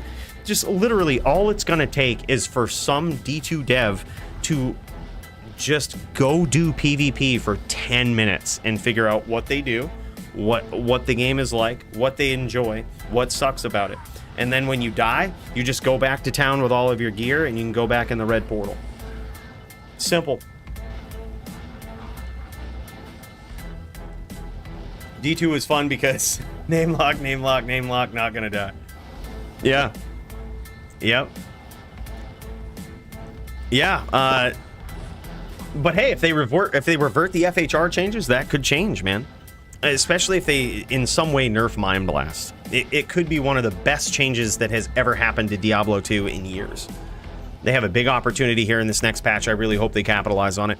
But that's literally what it's going to take. Like, they could do it in D4. Shit, they could do it in D4, man. Like, I know they probably are focusing on that game, and they're probably, they're probably putting a lot of resources into it. Then do it in D4. Like, the PvP, it's cool. I don't think it's completely imbalanced in Diablo 4, but the problem is it's too chaotic. It's like there's no chance to at all take any control of it. There's no chance to at all 1v1 or teams with people. It's not set up for that. It's set up to be chaotic, where you just join a game with random people, and maybe your friends can join you, maybe they won't, but you're never going to be able to do any organized play. It's shitty. So in which case, like, that's all they need. Like, make like a nightmare dungeon, a nightmare sigil or something like that. PvP, no monsters. You just join it. Boom, there you go. Just something like that. They need to do something. There's a lot of opportunities that they have. Wow, look at this. So far, I believe it's 0-2 for Dio here in favor of Mind Goblin. This is getting insane. Tough matchup here. Dio says, can you give me a min, please? Recollecting himself here. He might also just need to deal with the kiddos. They might be fired up from Disneyland coming back. He might need to be laying the backhand. Settling some kids down. They're like, why are we back in Canada? Why can't we live in America? The real America.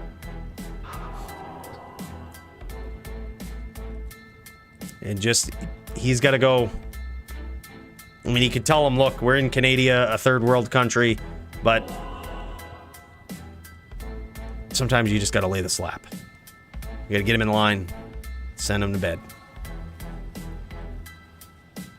As I can imagine is what he's doing. Yeah, very difficult matchup, though, in all seriousness. Would having pillars, walls, to introduce the line of sight aspect to dueling, or keep it simple with large space of empty real estate? No, I think obstacles are a very good thing. I think having obstacles like pillars, or even having obstacles like chasms, where like you just can't go into them, like they're just deep pits that are almost like a wall. You know what I mean? Sort of like a large puddle in Diablo 2, where you have like these chasms somewhere where, you know, if you happen to get there, or you happen to get on one side of that, you can have like a turf advantage on somebody until they get to you. I think that's part of it. It would certainly complement some duels in Diablo 4. I would also support the same thing in Diablo 2. You know, pillars to hide behind. Like, if you had a round pillar in Diablo 2 to hide behind, like, you would have to constantly move if you're trying to block shots from an Amazon. It would kind of be strategic. You wouldn't be able to corner yourself, you know what I mean? It wouldn't work the same as, like, barricading yourself in a corner. You would have some protection if you need it, but the Zon wouldn't be boned. They could just, like, move around from far out and keep surprising you. So you would have a little bit of protection when you needed it, but you couldn't lates with it. Dude, I would love it. I think obstacles like that would be great.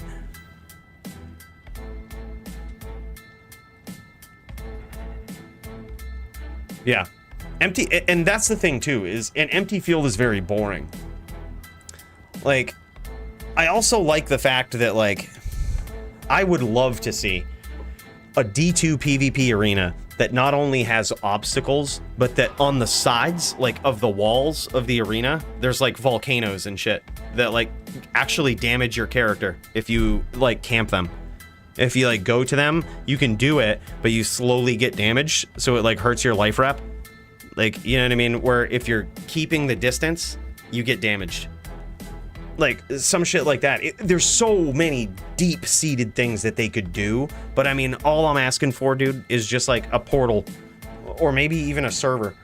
Maybe even like something, you know what I mean? Where you can just take your character there, just join it up. Like, boom, you're in PvP land.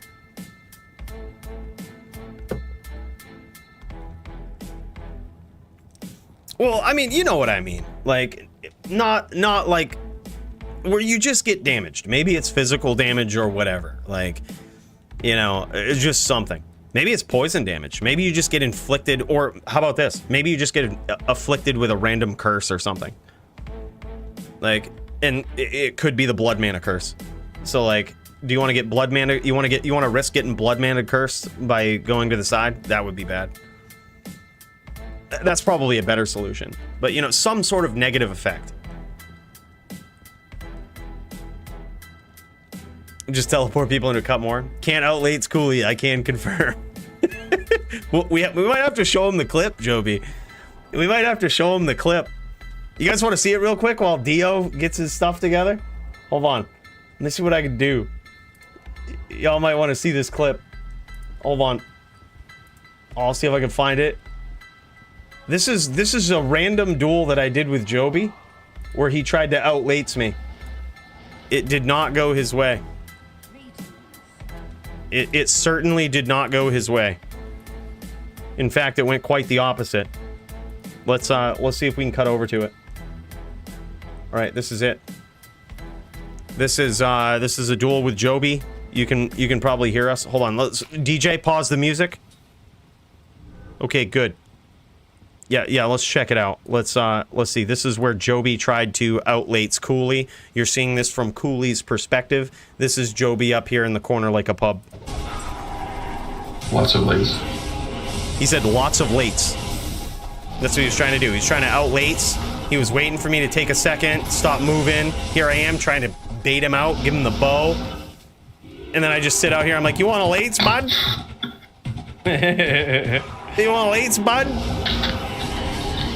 Oh, look at this. He tries to get it and then goes right back to that lates. You can't outlates Cooley. Fucking easy. It's just a secret clip. It's just a secret clip we have on the channel. You can't outlates Cooley. It's impossible, can confirm. There's no... You can't do it. It's a tough task. Joby found out the hard way. But believe it or not, what you don't hear from the context of that duel is that was a duel for, and I quote, all the marbles. We had been dueling for a while. He NK'd me, I believe, 47 times, got all of the ears, put him in his stash or something, and then was just like, I'm gonna show these off. But then when the real duels commenced, it was a slaughterfest. I killed him a couple of times, dude. And that was for all the marbles. So that duel right there was for everything. Which means it can only mean one thing. The next time Cooley is ready for a title shot, Joby better watch out. Because the top din's coming back. He's going to show the world. Grab himself a DFC title. And I couldn't think of an easier opponent than Joby, really. I hope I can get there soon. I hope that the powers that be just allow it. Just make it happen. Yeah. And I hope we see the lates. I'm gonna get that DFC belt so I can finally have a DFC belt in the Discord. I'm looking forward to it. They say don't look past your opponents. I'm looking right past Joby. I'm saying, who's the next one? Who am I gonna have to defend this against? Who am I gonna have to defend? Who am I gonna have to defend my title against after I absolutely embarrass Joby? Riz, maybe he'll come back. Maybe Max, maybe Dio. God, those guys are gonna be tough. Joby, though. You see now how that's gonna go.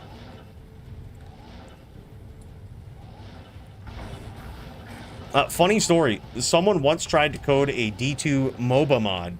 I don't think it ever got off the ground, though. MOBA mod? What is that? Please forgive my ignorance. Maybe PD2, someone will do it, or has done it. Yeah, dude, PD2's PvP system is what they need to model it after. PD2's PvP system is one of the best that any Diablo 2 mod has ever made. Oh, like Dota League? No shit. Interesting. Some interesting ideas they can take from PD2, like quality of life. Yeah, quality of life and PvP. PD2 has an arena. You basically go into a portal, there's an arena, there's like a safety zone. You step outside of the safety zone, it's all just this open world with obstacles. It's in the desert. It's in the Act 2 desert. Oh man, like desert style setup, so it's really bright and everything. Oh, it's so great. It's so good, man. I love it. Yeah, they did a really good job with it. And when you die, you just respawn with all your gear and stuff. You don't have to go get your body, which is just another thing. Like that's probably simple. Like it would probably be a simple change that they could add into D2. If you get killed by a player, you respawn with your body. Like I don't know why that wasn't ever added in the first place, but it's probably a simple change that could be added and would be very highly sought after, very highly welcomed by the PvP community. Yeah, like D2GA. Yeah, exactly. Yep, Shrine at the gate. They have that little altar at the gate where when you touch it, it not only heals you, but it refills your mana pots. Genius. Genius. Oh, it's so good. Yeah, D2GA was really good.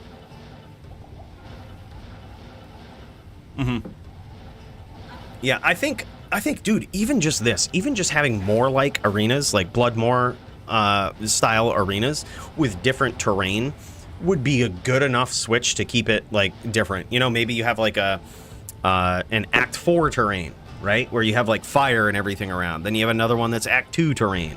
And then you have an Act 5 one with snow and shit. But they all kind of look like the Bloodmoor. Simple. Simple changes. That's not even complicated. Just change the turf. Add a portal, change the turf. Simple, dude. With a built-in ranked system, MMR, ELO would be cool. Yeah, I think so, but they would have to be careful with it because as with, like, ELO would probably be the best way to go, but it would still be kind of discouraging because then your top duelers Like if they had an ELO system, right, your top duelers would be very hesitant to join tournaments. So like I think with an ELO system, PvP in general would be a lot less competitive. As odd as that sounds, because like the top duelers would not only would they be incentivized to get mods to maintain their spot, right? Like there's a big incentive there because now it's actually ranked by the game and people can see you. You have a lot of visibility on you, but also they just wouldn't duel as much. Almost like in Magic the Gathering, when Magic was ELO style based, way back in the day when they had ranking systems that was ELO style based, good players just wouldn't play in tournaments. They wouldn't play in FNMs and shit because there just wasn't worth the risk. You could get beat by some random no-name and it wasn't good.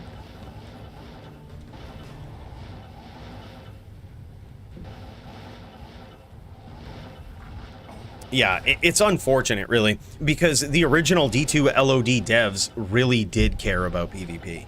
Like, I don't know where this narrative came from, that D2 was never a PvP game. That narrative is false and ignorantly informed. Like, I almost feel like it was something that some tongue-in-cheek, like, mouth-breather, neckbeard dude said online because he didn't like PvP or because he got beaten PvP. He was just like, this game isn't about PvP.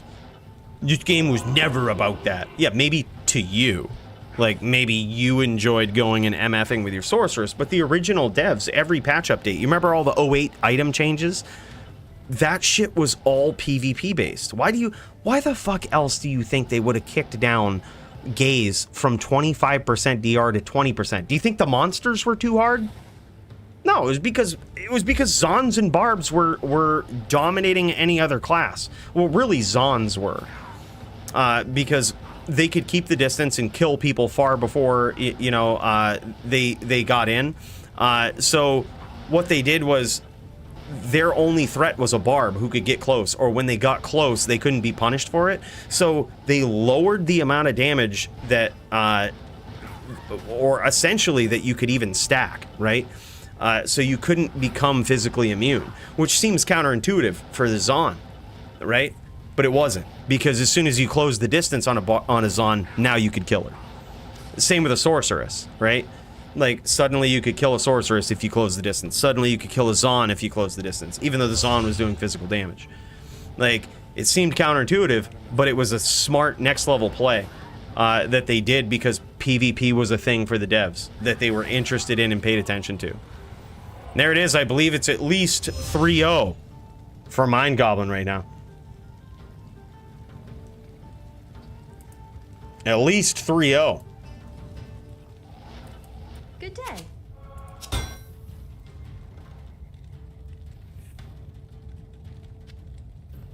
Yeah, and the guided arrow piercing damage. Yeah, that's a good point too. You remember when guided arrow would constantly pierce a target?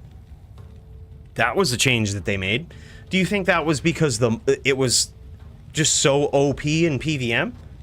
The bosses that are, D2's equivalent of unstoppable, they can't be knocked back or anything. They can't be, like, stunned in your typical manner.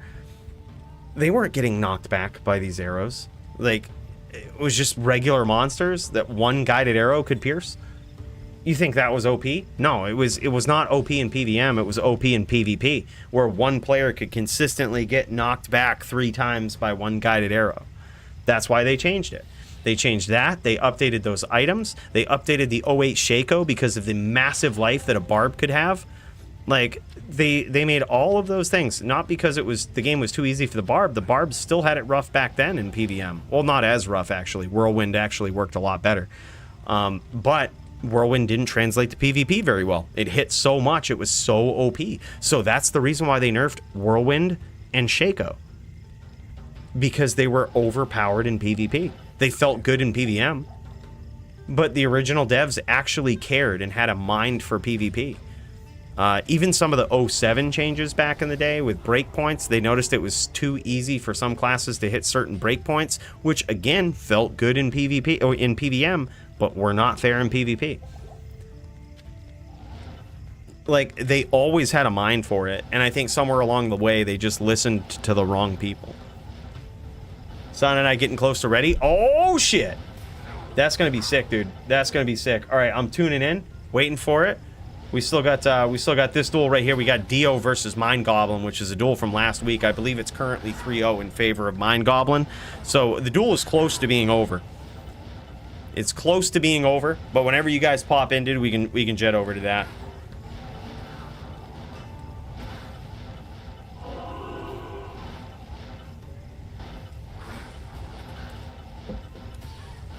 Yeah, tough duel for Dio, man. Look, we just give him the tough matchups. That's what we do. Usually, how we go about it, whenever we match up a druid versus a sin, usually it's because the druid is significantly higher ranked than the sin, and it's, you know, you can kind of base it on the record sometimes. You know, so it's hopefully a fair duel.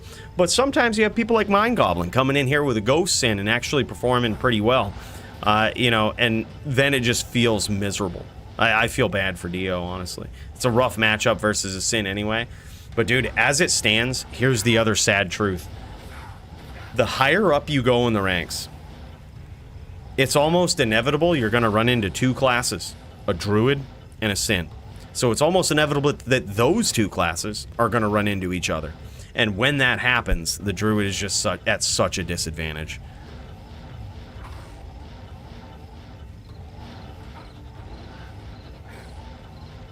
Feckin' Blizz, yep. Everything modern Blizzard does is for the money. Even the peanuts they throw to D2R is just for the online word-of-mouth praise from old Diablo fans, which makes them look good.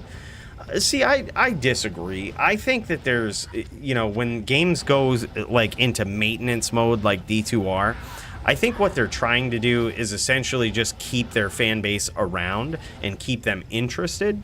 It's not necessarily for the money. I mean, of course, the long-term focus is on the money. You want to keep your fans. You want to keep your player base.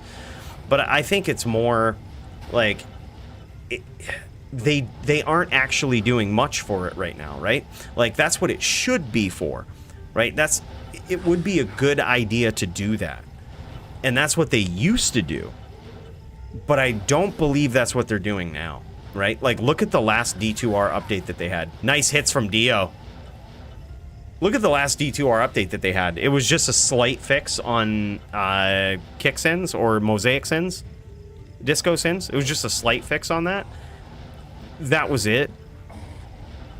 Like, there wasn't really much else that was happening with that. You know, so they don't have a lot of focus on it. So now they're kind of diverting a lot of their focus to their newer games like Diablo 4 and trying to make those as good as possible. When my argument, which was I hope was kind of implicitly clear in the last video, was that, dude, the way to keep your Diablo fans happy is just to like focus on Diablo 2. And I mean, think about it. Probably all of the Diablo 3 players, I shouldn't say all of them, but a very significant majority of them actually played Diablo 2 and liked it. Right? Like, probably very few people heard about Diablo 3 for the first time, played it, and stuck around for decades. Like, I'm sure there's people out there that had never played Diablo 2 or Diablo 1, but I'm sure they're few and far between. A lot of people played Diablo 2 and liked it. And then they played Diablo 3 for years. And that's how they kept those guys around, is they kept introducing new seasons. I believe, what was Diablo 3? Was like oh my god, dude, Dio's coming back, boys. That was very well played. If you guys were paying attention to that on top of my talking here, what we saw from Dio was a very calculated strategy. What he did was he would have the NATOs waiting, and he would wait for Mind Goblin to get aggressive. And when he did, he would look for him to land in Tornado Alley. And as soon as he did, he wouldn't kick around. He didn't need to kick around and throw a bunch more NATOs. He knew that he got his damage in, and he was going to go and reset and try to catch him coming in again. That was very smart. Paid off for him. His block percentage really, really helped him there as well. That was awesome.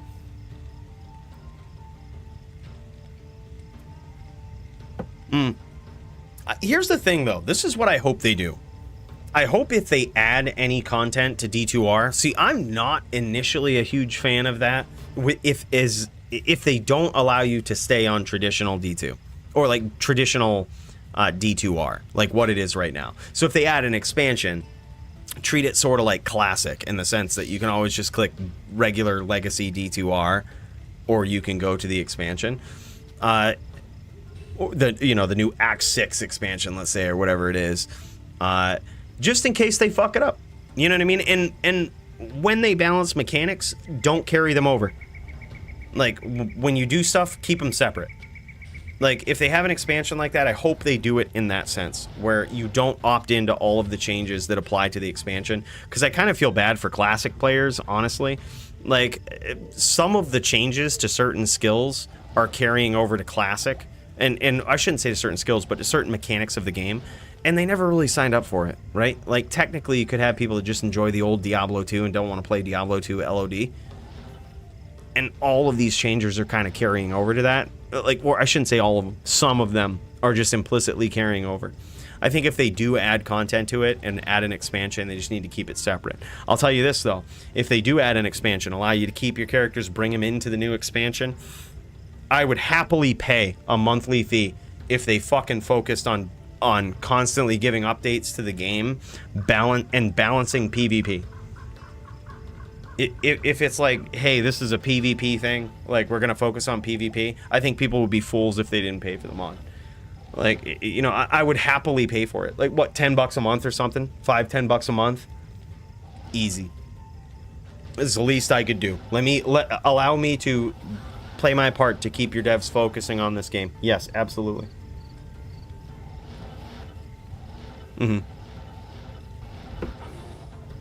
Yeah, cross-play would be good, too.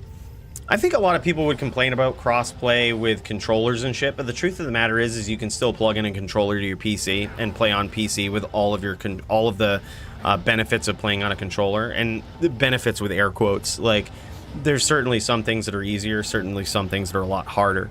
I think cross-play would be really good.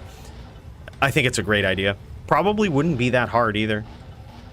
It would bring the community together, it'd make trading easier. There was some sort of facet that was added to trading when D2R came out, and that was the facet of console trading. Like, people playing on different consoles and shit, and you not being able to trade with them. That's just a foreign concept.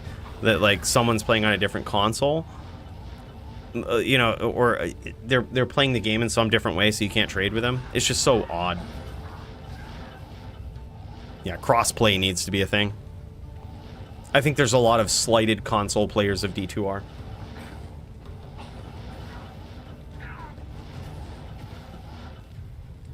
PvP is better. IMBA is greater than IMHO. Max, I'm fucking dumb.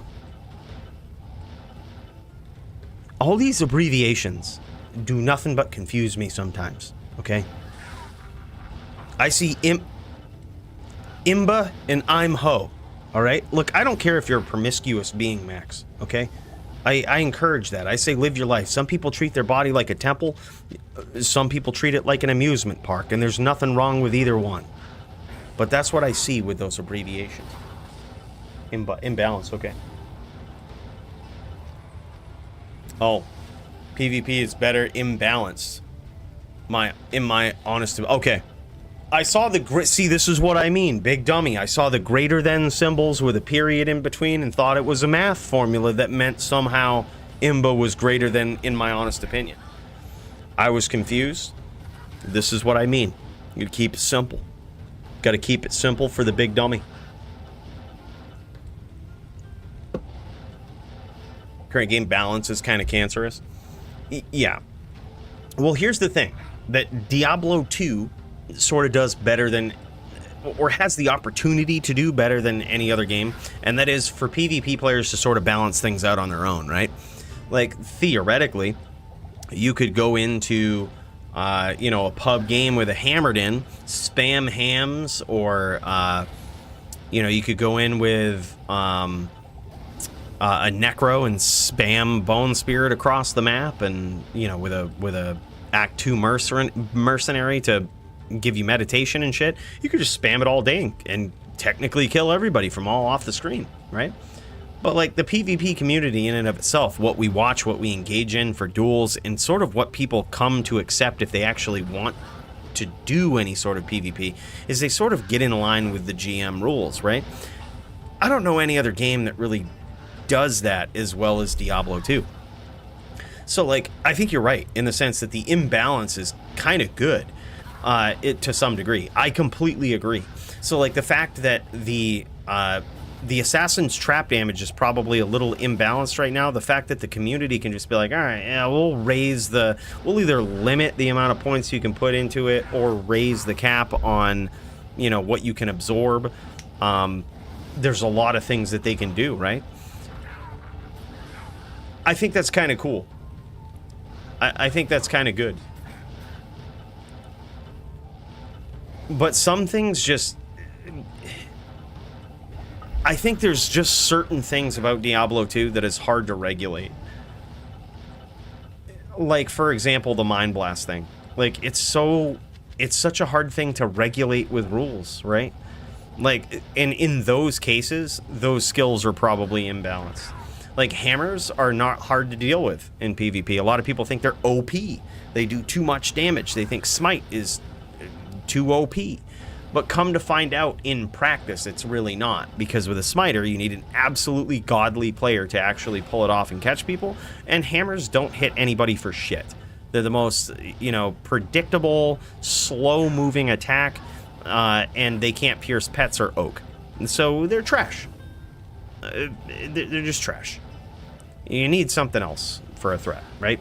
Like, they're really cool if they hit, but it's really rare that they ever hit. Like, so the imbalance is kind of not a bad thing. Like, it's kind of it's like, okay, this is fine. And let's look at the Hammered and be honest, it's really not that OP in PVM. It's kind of one of the only viable Paladin builds in PVM. Some would argue FOH. I would say FOH is trash. I built an FOHer. It's good in Chaos Sanctuary. You want to farm Chaos Sanctuary the whole time you play Diablo? Great, go for it. If you want to play Terror Zones and actually level your guy up, FOH is trash. Like, it's just not good. FOH needs to do 5,000 times more damage than it actually does currently in order for it to be good. I've done the math. It's about 5,000.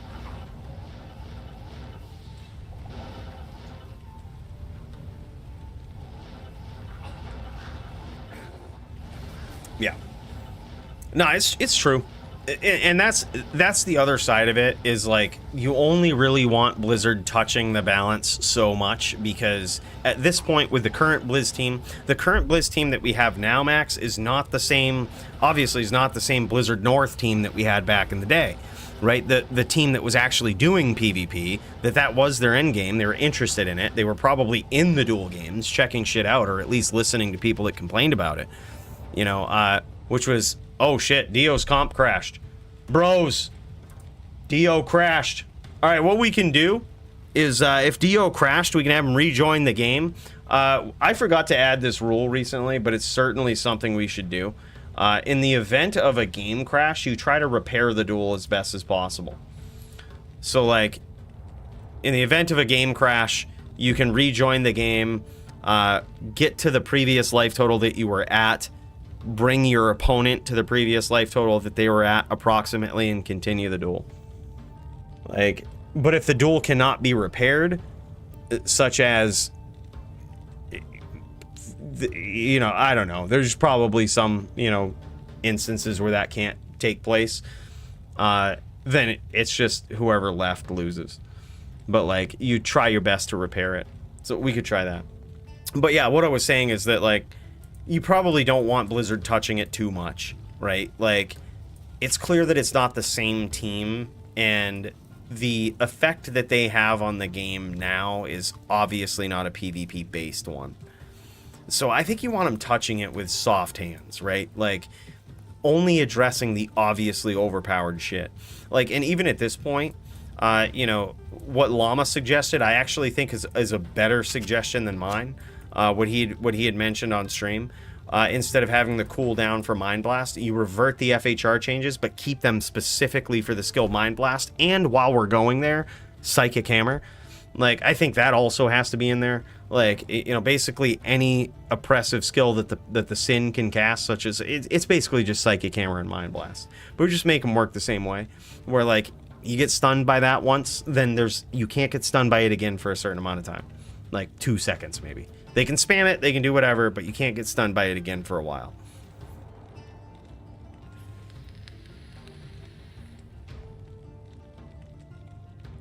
Yeah. Yeah, I mean, I think you have a point, honestly, Max. That's kind of a good point. Normalizing balance changes. Yeah. It kind of makes things not fun. Because, I mean, think about it, right? Like, it's what Max is saying is that in not normalizing balance changes, it sort of, in doing so, thwarts creativity. You don't see as much creative shit when things are getting balanced by the devs quite a bit. So, like, it kind of makes sense, because back in the day, when Mind Blast was oppressive in LOD, eventually the community came up with, or they figured out weapon swap glitch, right? They figured out a way out of the Mind Blast lock. Finally, after years. Like, I wish I was doing content back then. That would have been, like, the biggest newsworthy story ever for PvP, when someone finally figured out like how to break Mind Blast lock, or how to break all of this stun, how to interrupt stun. Like, it was just crazy. It was so good. You know, it thwarts that sort of creativity and limits it so that you likely will never see that if you're relying on the devs to balance things, which is an interesting point. It's definitely an interesting point. We also have an interesting situation with Diablo 2 Resurrected, where they've remade the game and they've made it so that Mind Blast and all of these skills work differently, and all of the things that we had fun with that would allow us to break those locks, they've patched. Or, you know, they've made it so that it's impossible to, you know, it's impossible to do those things anymore. So if you're not going to keep those glitches, I think it kind of comes on to them to actually fix the skill finally, because it took so long to actually figure out how to get out of Mind Blast lock. Like, if you're not going to give us any options to get out of an obviously problematic skill, do something about it. Like, the skill is obviously oppressive. Yeah. No, I think that's a fair point. Touching it with kitty gloves, I'm completely okay with. Which, if you noticed in my suggestions, even Llama said this about it, that I was kind of light with what I said. It was purposeful. I don't want the devs doing too much to it. But there's problems that players and rule sets cannot correct. And it's very clear. Mind Blast is just one of them. Players and rule sets cannot correct this. We've tried since the days of LOD. We came up with something, you patched it. Or you made it not possible in D2R. We have no answers to it. Like, something has to be done about that. It's just the simple truth of it.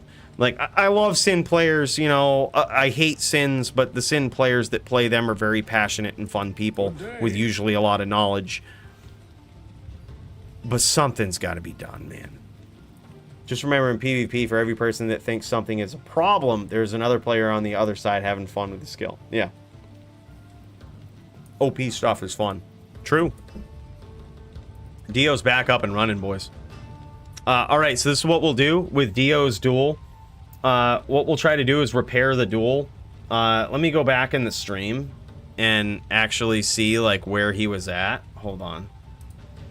It's hard to see where both players were at. But we could just give them the instruction to try to repair the duel. Try to bring each other to the life total that they were at prior to the drop. Or, if they want to, just redo the round. If both players agree on it. Try your best to repair the duel. We gotta add that into the rules, like, right now. Let's just fucking do it. Let's just chuck it in there. Fucking make it up. We'd be like, it's in the rules, guys. It's in the rules. Alright. Official DFC rules right here. Let's bring it up.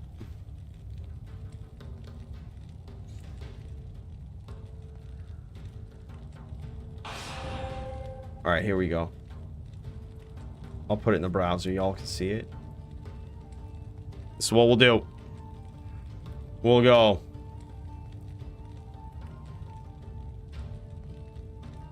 Stream specific rules. We might as well just delete those.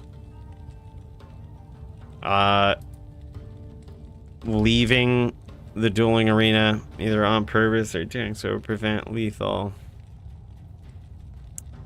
There's no specific rules on this. Leaving the dueling arena either on purpose or when doing so would prevent lethal or significant damage. The duel is over.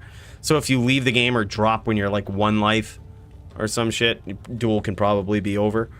That's fine. Let's do this. Let's make a new rule.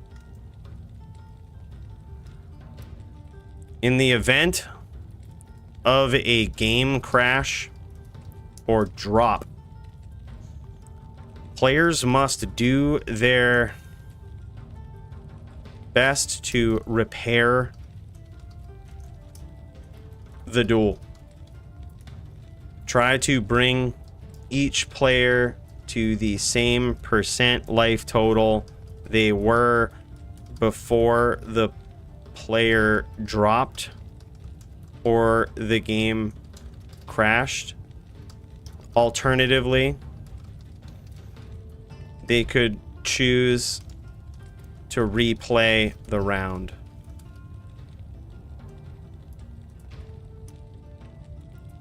If an agreement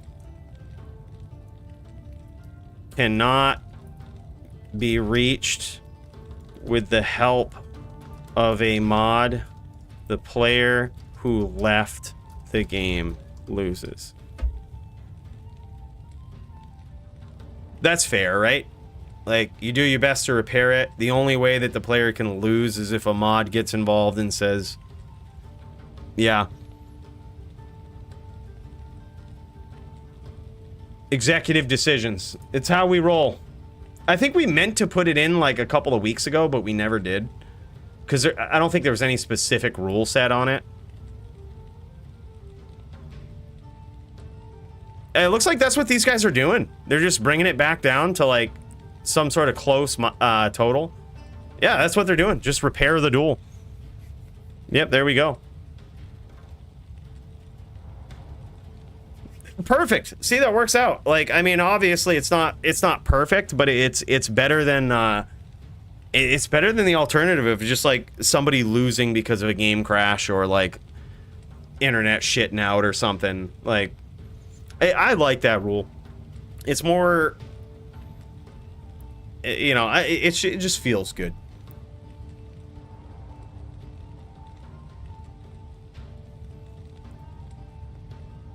I honestly just think, though, that Blizzard right now they're just listening to too many people.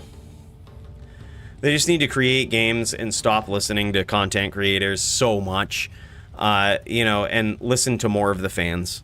Like, content creators, I think, have an unfair advantage when it comes to making content, which is, in my opinion, like, when I did my video, why I tried to be fair, and it's not my direct opinion to revert the FHR changes, but I did say I'm sympathizing with it a bit more. I tried to echo the concern of most PvP players, even though it wasn't exactly my feeling on the issue. Like, because I feel like content creators have an unfair advantage on visibility to the devs.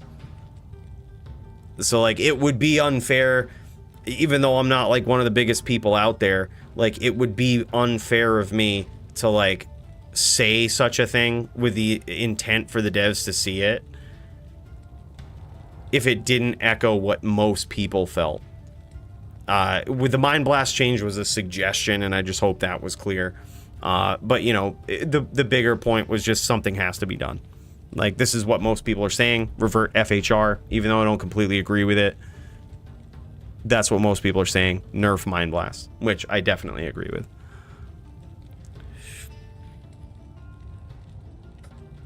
Dio in a lot of trouble here, but so is Mind Goblin. This could go either way. I believe currently it's 3-2 in favor of Mind Goblin. But this could turn around quite quickly for Dio. Yeah, revert FHR for sure. Like, Leap obviously gets a little OP, right? Like, Leap gets a little problematic. Here's the thing about Leap. You can reasonably ban or limit Leap, right? Like, it's something that the PvP community and the team dueling community can respond to. Mind Blast is clearly something that the community cannot respond to. Like, it's just, there's nothing you can do about it. You can't really ban it. and you can't really restrict it. Just like something has got to be done with it.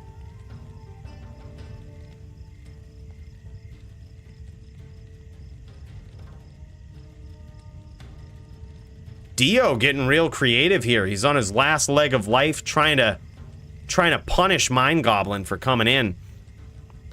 He's succeeded so far. Landed a couple of NATOs. Ooh. Sketchy. He's so low. Ooh, good NATOs there. You notice Dio's timing in this duel, too.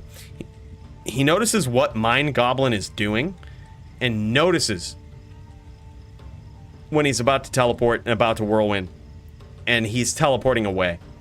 He's noticing the timing of Mind Goblin. He has it down to a T right now. He's playing this duel very, very well with considering the circumstances. He's very low on life and happy to kind of kick back at this point too, I think. Happy to kick back so he's not Mind Blast PK. Rep a little bit of life back.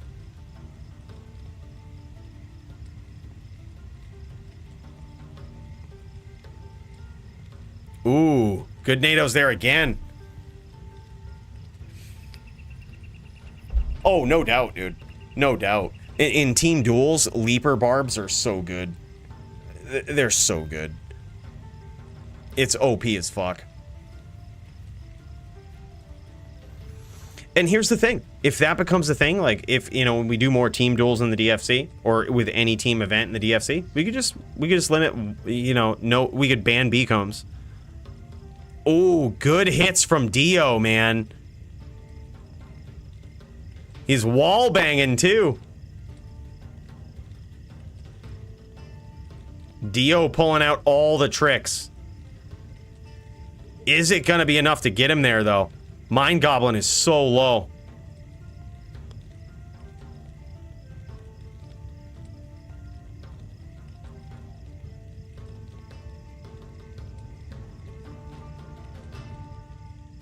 Man, these NATOs are getting so close. Oh, that might have been a good hit from that NATO.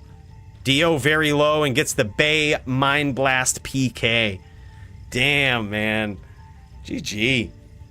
All right, I think that's it, man. 4-1 or 4-2. Maybe 4-1 in favor of Mind Goblin. Let's cut over to Sound versus Polytheist. This is going to be quite the duel. This is going to be a big one. Polytheist is no stranger to dueling murder dins here, and you can see from Polytheist setup here, he is ready. He's watched the previous top din a couple of times. You can tell he's got those Drax on. He's got that life leech set up. He knows what he's going to be doing here. He's going to be doing some up smiting, possibly some up zealing. He's got zeal hotkeyed here. So Polytheist's big challenge is going to be mitigating his bear. That's basically it. You know, mitigating the bear, and I think over time, if you do it right and you mitigate that bear properly, you beat the murder din. But that's what it comes down to. As with any duel, Polytheist has his work cut out for him. You know, he's got to do that constant damage and whittle his opponent down. But additionally, there's an additional challenge in this duel, and it's mitigating the bear. When you see your opponent charging in on it, trying to get that life leech, recasting the bear, or perhaps not even casting the bear at all when your opponent is low enough. I've seen him do that as well. So that's going to be what it comes down to, I think, in this duel. Both players appear to be ready for this. So we're going to plop in and see Polytheist versus Sound, the top din in the DFC. A Ghost Sin's especially OP versus a Druid. It's just everything. I mean, Whirlwind Barbs can beat Druids, but when you have a Sin that can also cast Mind Blast, shit gets pretty bad real quick. Look at this. Sound going for the hams. I actually love this, man. I actually love this.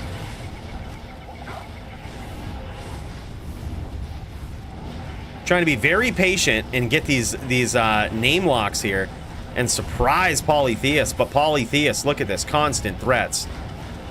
I'm actually surprised that Sound has been able to avoid taking really any damage so far. And there we go. All it takes is one hit, man. Boom, 1,200 damage just like that from one of those Armageddon hits. Oh, and another one with Volcano there. Clutch. Polytheus was the constant threats. And there it is. Oh, look at this. Okay, okay. We got Sound switching to Grief on his swap. And you notice him going for that bear opportunistically. He's got hit here. He got hit. He took 1,200 damage. Actually, a little bit more than that now. So he's going to be hunting for that bear. He's going to be hunting for it. Polytheus going to be trying to keep it close.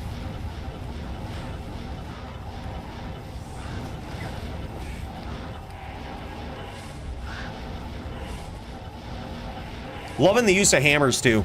It's a... Oh, my God. Big hits from Poly. It's certainly something that can make Polytheus think twice before getting too aggressive. Oh my God, and there it is. Some nice hammer hits from Sound. Incredible stomp there. This guy is an absolute savage, man. The technical top din in the DFC. And I think now Joby is champion. Sound is the top din. I think we got to settle this one once and for all probably next week. I'm gonna have to do some practice sessions with Sound now that I have a TV. Now that I got my TV, we're gonna have to get him ready for Joby. I'll show him how to easy Joby. We'll get him in the zone. We'll get him practiced up. And that way when Joby sits in a corner and tries to outlates him, it just won't happen.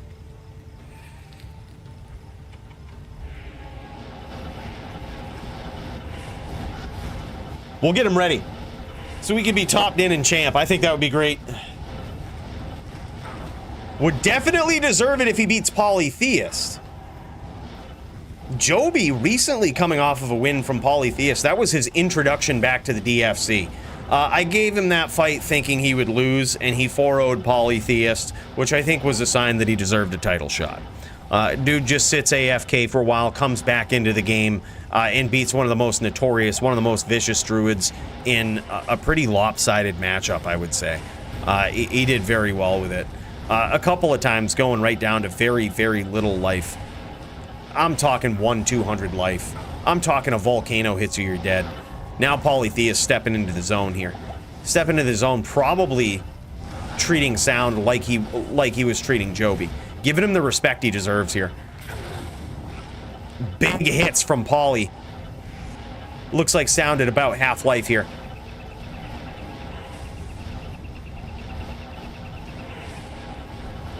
Sound a little confused on how to approach this. Looking for an angle, but sometimes that can be deadly, dude.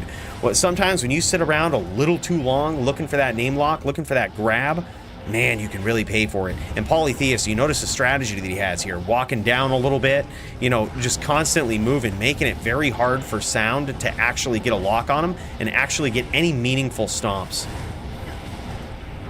Very good, consistent damage here from Poly so far, and Sound almost biting it.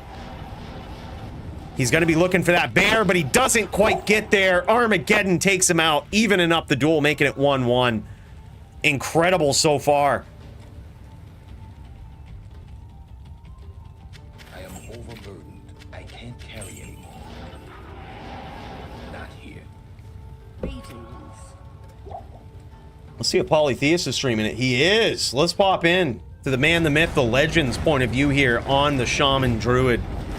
We've done a breakdown of this before. I felt so honored that Polytheus took some time and explained this build. Explained sort of some of the secrets that a lot of players wouldn't know, like the importance of his bear, why he uses that bear, when he switches. You know, the very crucial key components of this PvP build that not a lot of people know. And the other thing that I thought was pretty interesting, and certainly something that I will do, is when he was leveling this character to level 99, this build in PVM is probably the best way to go. When you're tackling terror zones, when you're running into these constant physical immunes, you could get a physical immune sunder, like a physical sunder, but those just don't work like other sunders do. They're kind of shitty. You know, instead, it's just better to get a fire sunder, have the right gear, and just annihilate the game with this fire druid. That's how he leveled up to 99, was on this druid right here, taking out terror zones, P8, joining games with other players as well. It's just, man, this build is sick. Fire PVM is so fire, yeah. Yeah, it really is. It's a really good setup. I think honestly, it's one of the better setups for taking out P8 zones in P8 terror zones. If you're talking about just random zones. The Tornado Druid is good, but it's a lot of work. It's a lot of clicks. It's a lot of focus. Sound, it looks like he's trying to do a shoulder trick here. Looks like he's just trying to bait Polly in to get a shot on his bear, but Polly is no stranger to this. Polly's no stranger to this gameplay. Don't ask me how I know. He knows what to do. He can adapt, but Sound is going to keep him guessing. I think Polly was expecting a chain lock there a second ago. Moving slightly to the side. Setting up a Molten Boulder. This is very nice. Very clutch.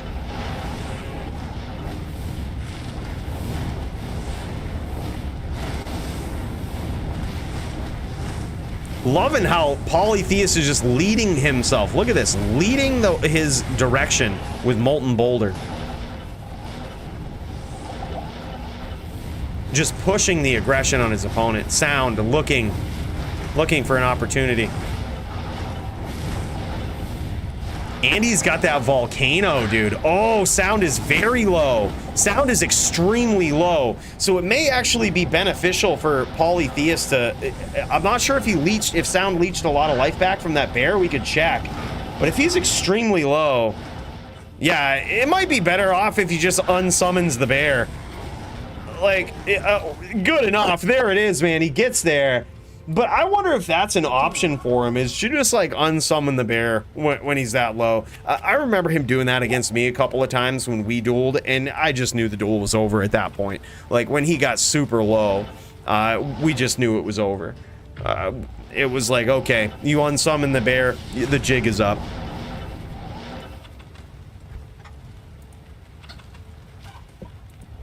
I'm telling you, man, that bear is far more influential to a Paladin player in a Drew v Paladin match than you would think. Like, the only time where multiple pets is necessary is against the Hammerden, which is probably why he's keeping it up. That's probably why he kept the bear up there, didn't unsummon it, is because he knows he's going up against a Hammerden. It's an additional meat shield, and he was at such a high healthy life total, he probably knew it was only a matter of time.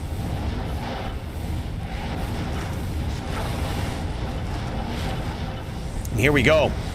Round 4. It's currently 2-1 in favor of Polytheus, putting on an absolute clinic with his Shaman Druid.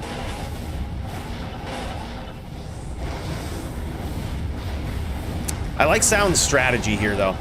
Just surprisingly in and out. You know what I mean? You kind of play red herring a little bit, and then you turn the tide when you need to. Gotta be opportunistic.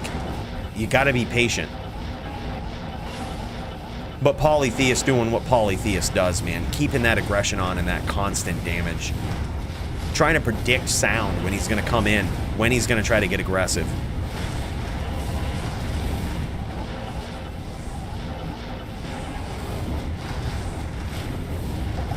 Those were some potentially deadly hammers that Polytheus very narrowly dodged there when he was just walking up the lane like that. Couple of hammers just flying around, zipping by his dome, dude. Just missed him. Let's cut over to Sound's point of view, see how that's looking. See how much damage he's taken so far. I can't imagine it's much. Oh my god, I take that back. He's actually taken a lot of damage. He's definitely less than half. A little bit of pixelation going on here. We might switch back to Polytheus, but we'll give it a little bit. We'll give it a little bit. We want to see how Sound is going to deal with this. See if the pixelation comes off a bit.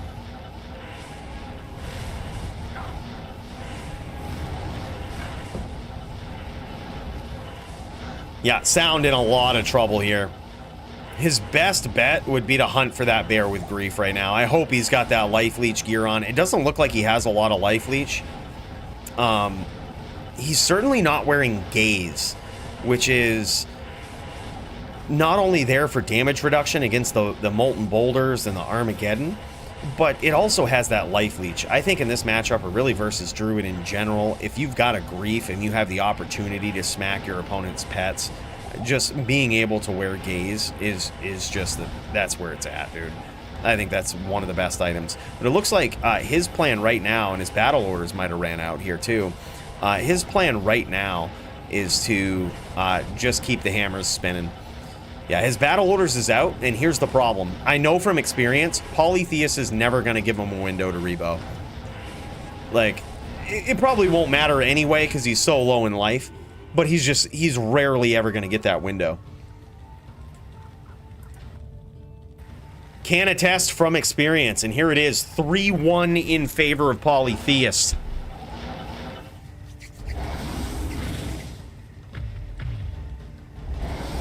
Yeah, I remember that was one of the most devastating things.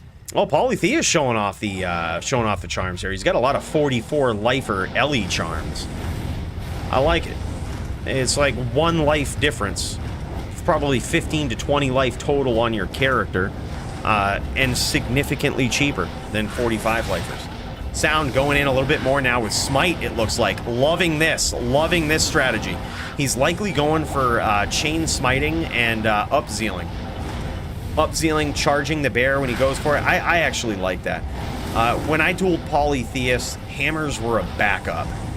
You know, they were a threat for him to not ever get too close, and they were a way for me to turn the corner. I like this. I like this right here, especially if you're hunting for the bear. And he's got life tap. He busted off life tap on this guy, so he could be in trouble. Polytheus recast the bear, recast all of his pets to make sure that he tries to minimize as much life that Sound can actually leech back.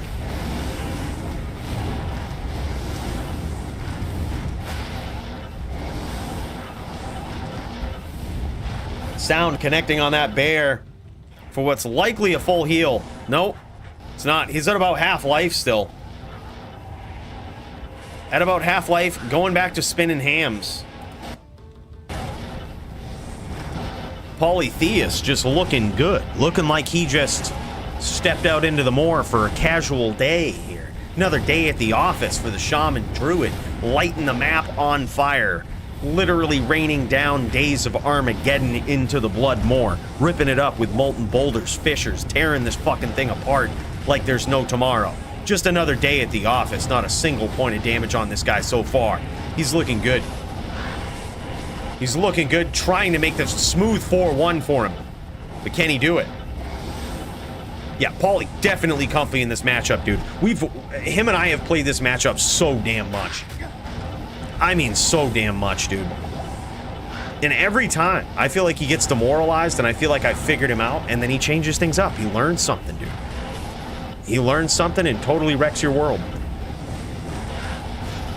Now, Paulie getting a little bit more aggressive, recasting the bear, recasting the spirit. Trying to get a little bit more aggressive, and this is the opportunity where Sound can kind of punish him for it. He's trying to get aggressive and finish, and Sound might either up smite, up zeal, but no matter what he does, it's not enough. And there it is, a solid 4-1 victory. Greetings. For the best shaman druid to ever grace the Bloodmoor. Polytheus, this guy just putting on a clinic. Now I'm telling you, it's possible for Sound to do it, but damn. Polytheus is a different kind of druid, man. Sound says, you fooled me yesterday.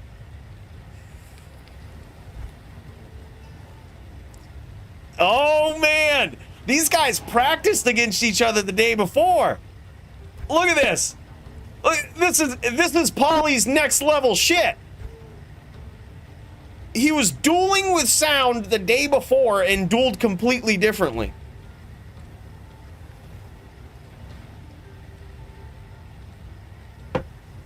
Giving Sound a false sense of security in this matchup. That's what's going on in the in-game chat right here. That's some next level juck fuckery. And it also gives Paulie an opportunity, who's very experienced with the matchup, to try different things, see how it works against his opponent. See, dueling against your actual opponent that you're going up against is dangerous. I never like doing it because you guys know me. I have a pretty gay play style, right? Like, it's usually pretty gay. Like, there's... I'm not gonna lie. There's usually some cheesy shit that's gonna happen. And as soon as you figure it out...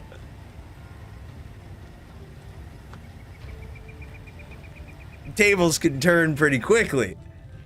So, me personally, I don't like to duel against my actual opponent. Because then they know what's up. I just like to test it against random people who have no idea what's going on. They have no idea what's coming their way. They have no idea the juck fuckery that's you know, just like the charge, the FOH charger that we put together today. We quickly figured out it's probably not a good build. Probably not good, you know. But we surprised some people with it. We did what we purported to do, right? Like, we surprised Tempest. He had no idea that he was going to be go straight FOH, like, you know, and that was going to be so devastating.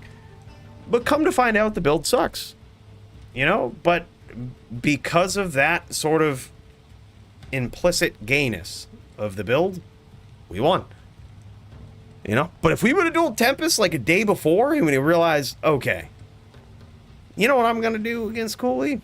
I'm just going to go fucking max block. I'm just going to go max block 85-20, and he's going to have a rough time. If you would have known that, would have been a different duel. Would have been a totally different duel. Well, yeah, I mean, that's how it is. This is why I never like dueling against my actual opponent. I try to find the best people that I know on the build and try it on them. Because if it works on them and it surprises them, you know it will likely surprise your opponent. But it's dangerous dueling your actual opponent, man. It's like when I was dueling Doom with the ES Fireball in the Moor. I was at least going 50-50 with them. They were the most insane matches I've ever seen. When we actually dueled in the Moor, ES Fireball versus Blizz, it was a fucking shit show. It was a one-sided slop fest in favor of him. Just because I didn't know that in actual competition, now he knows how I win, he knows how I play, and he just outlates me. And that's... you win. Just how it is. Never duel against your actual opponent, boys. Always keep it a secret. Always keep it a secret. That was insane. Good duel from these guys, though. That was entertaining. I see Tempest stream fired up here. What's going on here? Is there an actual duel? Is this actual duel? Actual? Is this the NVD we was all talking about?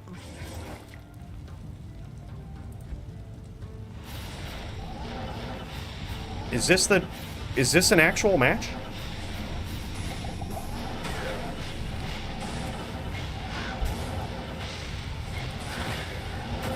Fuck it, let's do it. We'll watch this round here. This is Dio versus Brandel. Dio just trying to take out some of the aggression that he's pent up versus the Ghost Sin in the previous match. And he says, you know what? I'm going to take it out on the most fair matchup, NVD, and I'm going to fucking smash.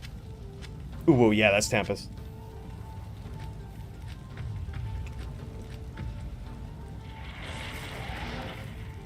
Just catching the wrath of Dio here.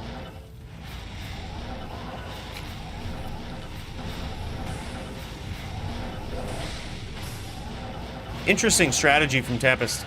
I like the spears. I think with the Bone Spirits, unless you have a pool of mana, it gets a little weird. Like, unless you can pull an elite and you know, do the Mushroom Cloud spam, where, oh my god, just vicious. Dio's pissed, dude. Dio's on a whole nother planet right now. Throwing it, like, caution to the wind.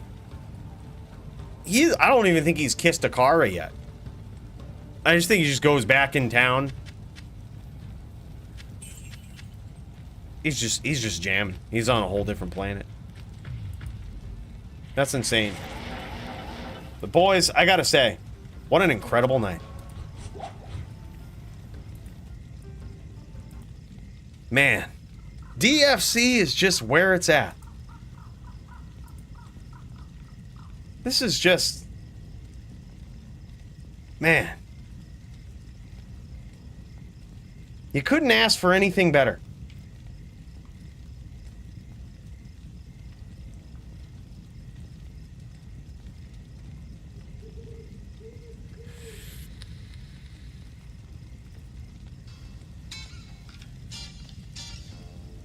And another week in the books, folks, for the DFC. Incredible matchups. Hold on. Oh, DJ, hold on. What's going on? Hold on.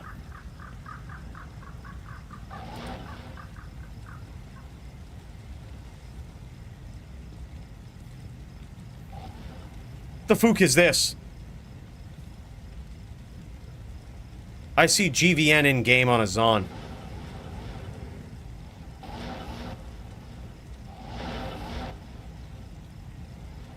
Me versus Tempest after this. From 2 weeks ago. Jam Slam Alabama, let's go. Alright. This is a 2 week, you know, this is how we, I guess this is how we roll sometimes in the DFC. We do 2 week duels. You know, just catching up on them. Fuck it, I'm down. If y'all are down, I'm down. One more duel? Alright, we have an encore. It's like an encore. Alright, I'm down for it. This is Tempest on the Zon. Tempest on a Zon, dude? You never know what this guy's gonna be on. Tempest on a Zon? Or no, this isn't Tempest. This is GVN. GVN on a Zon, sorry. Still. Goes from Necro to Zon. I think this character is very overpowered, and we're going to see here real quick. This is going to be against Tempest, maybe on his Necro, which I think, honestly, the Necro has the advantage. Especially whereas we kind of walked back the rules a little bit with the Necro. The Necro is in the best spot, most balanced character right now under DFC rules. Most balanced character. They can have max block now. The only thing they really can't do is just cast Clay Golem against IAS-based characters. Yeah, this is non-ladder. That's where most people duel, is on non-ladder. It's just because it's a pain in the ass to rebuild your character all for like minimal PvP every ladder season. Everybody's just trying to grind and climb the ladder to find stuff to go back to non-ladder, which is where all the duels happen. Yeah, so that's where we're at right now. It's non-ladder. Yep. Yeah, there's not a lot of very competitive duels on ladder. And it's not to say there's no duels on ladder. There's certainly duel games, but the caliber of duelers that you see on ladder is not the same as non-ladder. And it's because just items are so friggin' rare, dude. Like, you're not going to find a 230-20 2-open socket lifer helm every season, right? Like, you're probably going to find it and want to use it. Like, want to use it on one of your characters perpetually. And that's what the non-season realm or non-ladder is for. That's where all the duelers, that's where basically all the duels take place. And that carries through for every division of dueling, whether it's high-level dueling, low-level dueling, or what have you. I mean, think back to the launch of D2R, before the first season, right? I even have a video out there of me winning some dumbass low-level dueling tournament with some significantly under-geared character, right? That's basically how ladder is. Every season. Usually that's how it is. Now it's a little different where there's a lot of bots out there. It's easier to gear up. It's easier to find the stuff that you need. You can go on either JSP or bot websites, or it's just prevalent in the community for trade as well. Like, just because of all the bots out there. It's easier to gear up now than it was at the game's launch. But it still exists that on ladder, it's usually not as geared. And when people find things on ladder, especially legitimately, they want to keep them from non-ladder, right?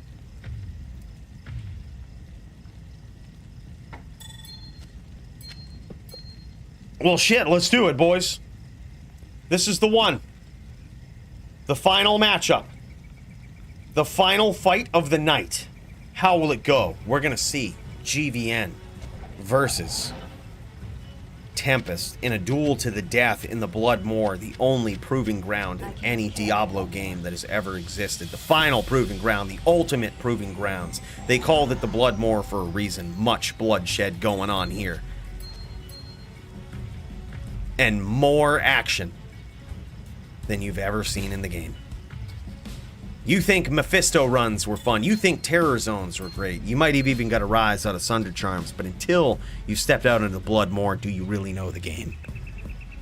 I'll tell you what these guys do, and these guys are about to show it off right here, right now, in the Bloodmoor for the final showdown of DFC 74. We've got GVN on a Zon. How's he gonna do? Dude, fun fact, Abrasive, I still haven't finished my Zon, dude. But after seeing that nobody plays a Zon in the DFC and realizing that they have a naturally good matchup against a Druid and a Sin, dude, sign me up. And dude, that's basically all I do on my Paladin. People have trolled me quite a bit. Oh, dude, I think Tempest is on, he's on Mind Goblin, he's on a Ghost. Oh, shit, dude. This is insane. This is gonna be nuts. Bro, I just want to build a Zon, man. I had actually considered when ladder resets, building a Zon and leveling it to 99. I was trying to do that every ladder season. Oh my god, nice shot. Nice shot from GVN, dude. Did you see that? Just one jab, walk off KO. I can't carry him. Like nobody's business, man. One jab, walk off.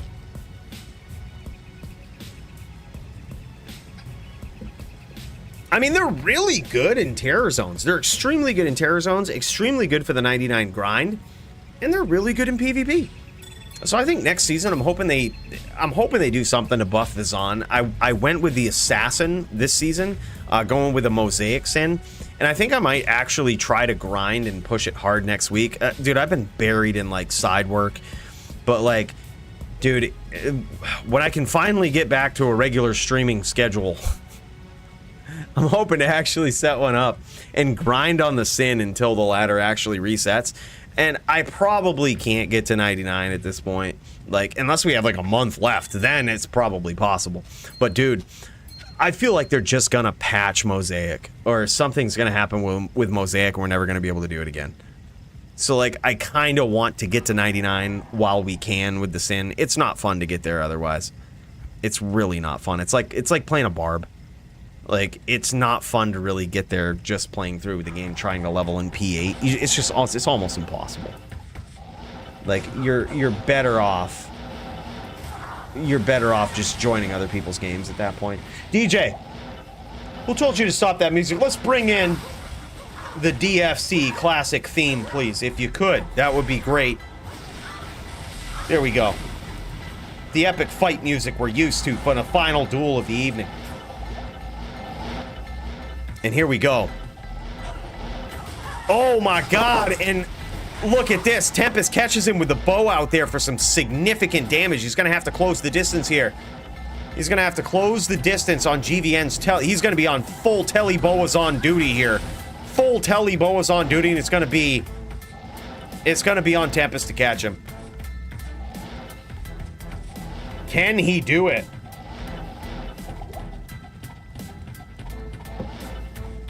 Gonna need to close that distance. But the thing is, if he keeps spamming the multi-shot, it's actually gonna be very taxing on his mana, which is why he's switching to Guided. I actually really like this. He's switching to Guided. It's smarter shots. Smarter shots, you're not spamming multi unless you really know some of it's gonna hit. Oh my god, dude. Is he gonna come back? Is GVN gonna come back from that vicious hit? Yes, he is. And there it is. GVN slays Tempest. Very close duel. He went on telly boas on duty there real quick after getting caught with that bow out.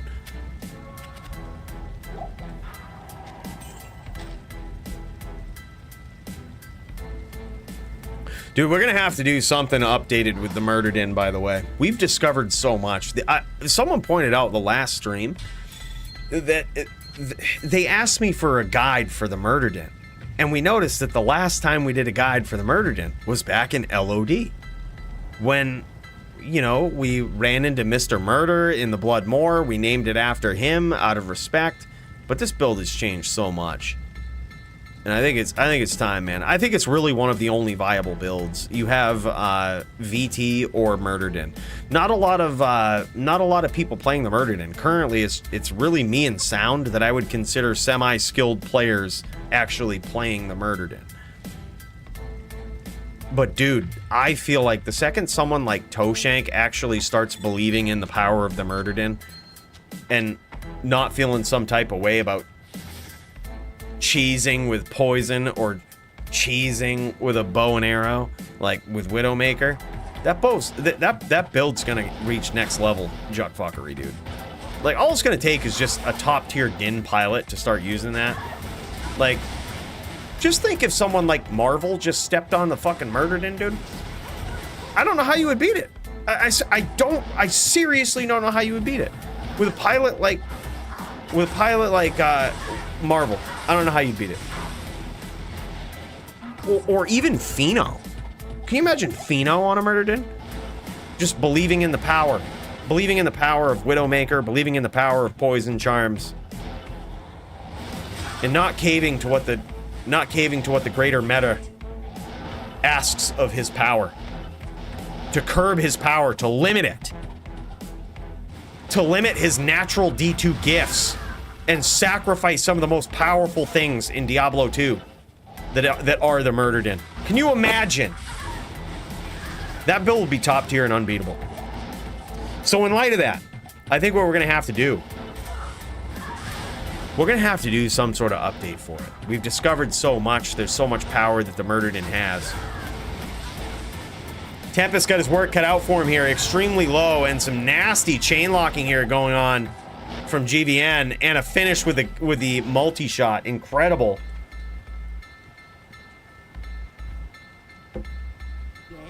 Now just imagine a Din that's like half Pheno, half GVN. Can you imagine? I fucking can't. I don't know how you beat it. I don't know how you beat it, but that's what the Murdered In is, boys. I don't know what you would do. Yeah, the Poison Charms are easy enough to counter, but they're certainly good in certain matchups. Like for example, the Necro, right? Like, that's why I was so missing when I dueled GVN tonight.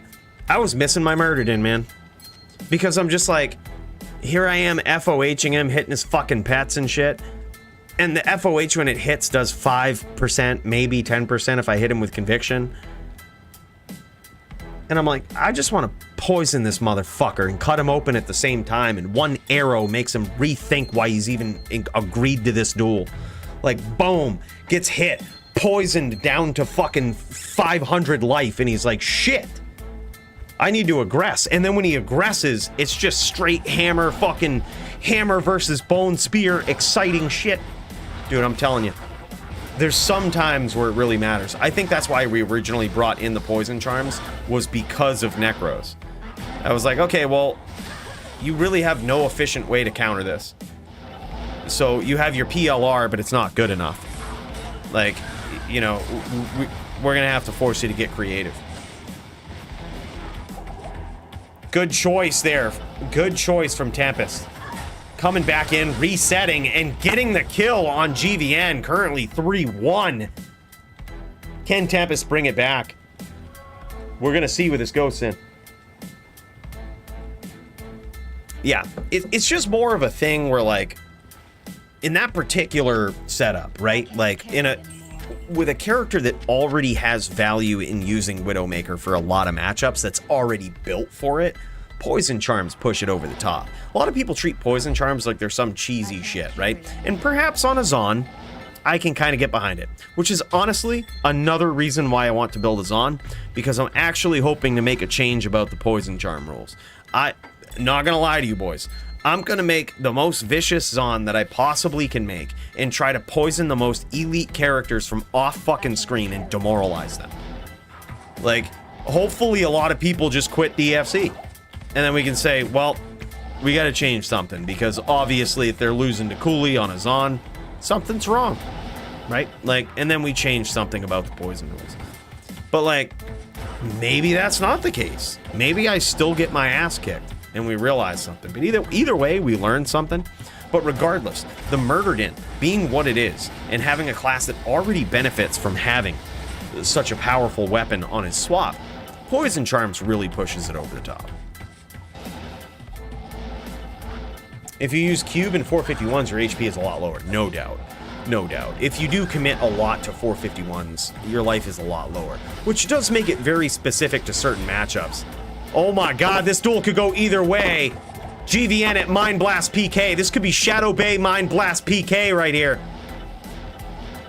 Shadow Bay Mind Blast PK or the multi-shot. There it is. There it is with the multi-shot. Incredible. Incredible duel here. An incredible win for GVN, who's off to a significant winning streak tonight. Absolutely obliterating my shit din, which is the official name for that. That build did not have a name. Okay, we were talking about that. I reached out to Fax, and I saw if the LLD player who played that din gave it a name, or if there was a name out there for the build. There's not. So we're gonna call it the shit din, because it's really just fucking shit, right? GVN smashed my shit din tonight and absolutely tearing it up on this Zon.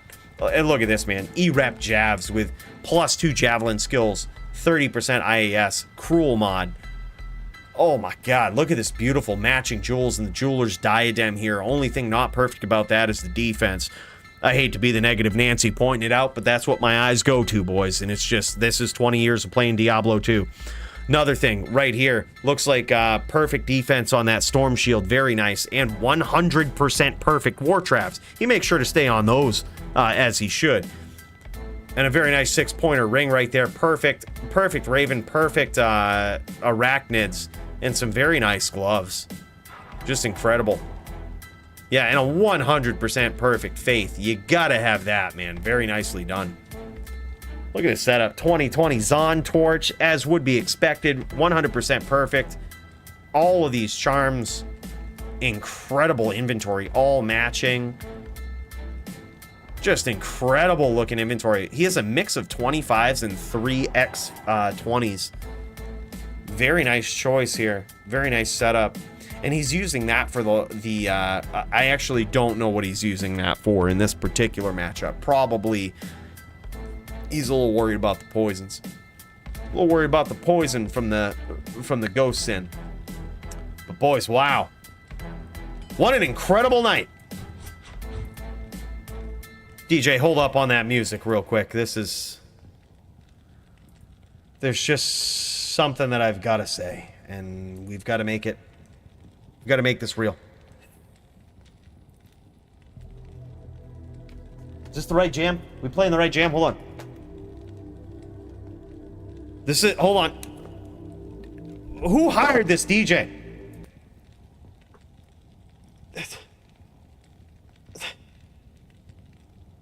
We gotta, is this the right one? DJ! This is pretty jamming. Alright, DJ, I need to place, I need you to, I'm about to say something epic. There we go. DJ, we're gonna have you play the right tunes. Okay? We're in the spaceship now, traveling 7 times the speed of light around Sanctuary.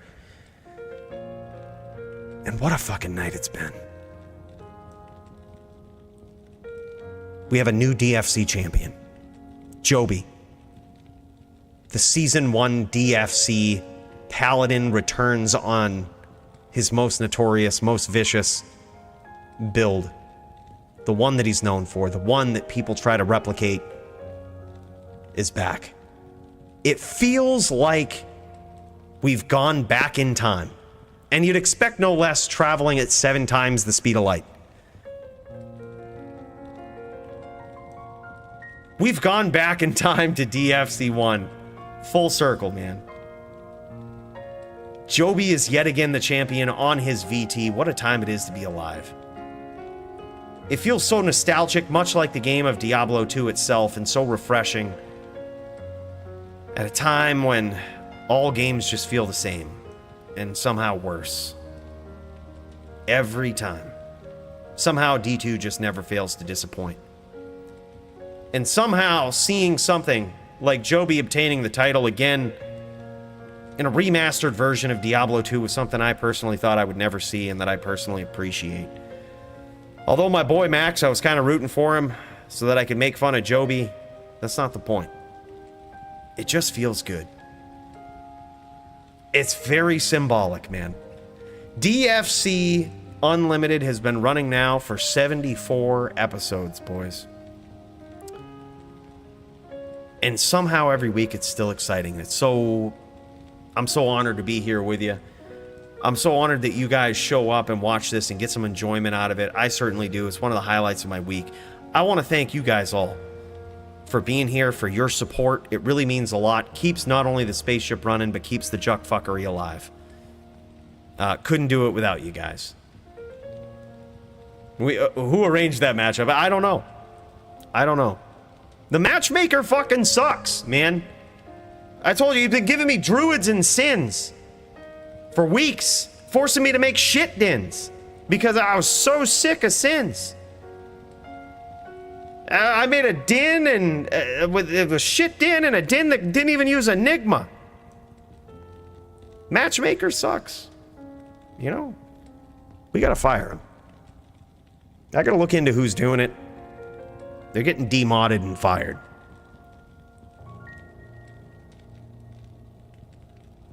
Truthfully, Max, I thought it was going to be an easy matchup. I apologize. I wanted to give you an easy match to defend your title against, okay? It didn't pan out that way. I thought it was going to be easy and epic. The two E's. E squared. I thought Joby would just be another din. But we've learned to never underestimate this guy, man. He's a din on a different planet. He certainly is. And I love to see that. I make fun of Joby all the time, but I gotta say he's a dear friend of mine. Taught me a lot. And even though I'm not the best din out there, being completely honest, in my mind, I will always be the top din. And it's largely thanks to him. This guy's incredible. Not only is he a great player, but represents a new era of players, I think. When the game started shifting from the toxic bullshit that we see in games all the time, to the friendly people that would not only beat your ass, but would thank you for coming and joining their game.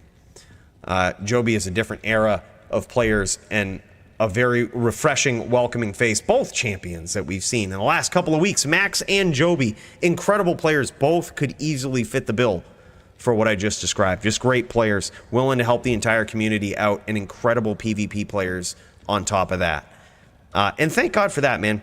It's people like Max, it's people like Joby that keep this game fun to play, and honestly, I think are the best players for new PvP players to join up on, learn from, watch, and duel with. Incredible duels tonight. This was so crazy. I don't know how these cards just keep getting more interesting to me every week, but they do. And I hope there's the same for you guys. Thanks for singing my praises. Yeah, same with you, Shirley. Same with you, man. That's, see, I thought, I didn't even know you were still here. Look, it's, you know, you're all right too, I guess. You know, when you're not pissing Bick off on JSP or something, you're all right. Boys, hey, thank you so much for joining me tonight for another night, another week of DFC. I absolutely love this. You guys, it means the world to me that you show up and enjoy this as much as I do. I'm so happy to have found you guys, found a community that really takes part of this and supports it. So thank you all so much. I'll catch you guys next week. I hope you have a great weekend. We'll see you all very soon and hope to see a lot of you in the next DFC. Y'all take care now, okay? Peace.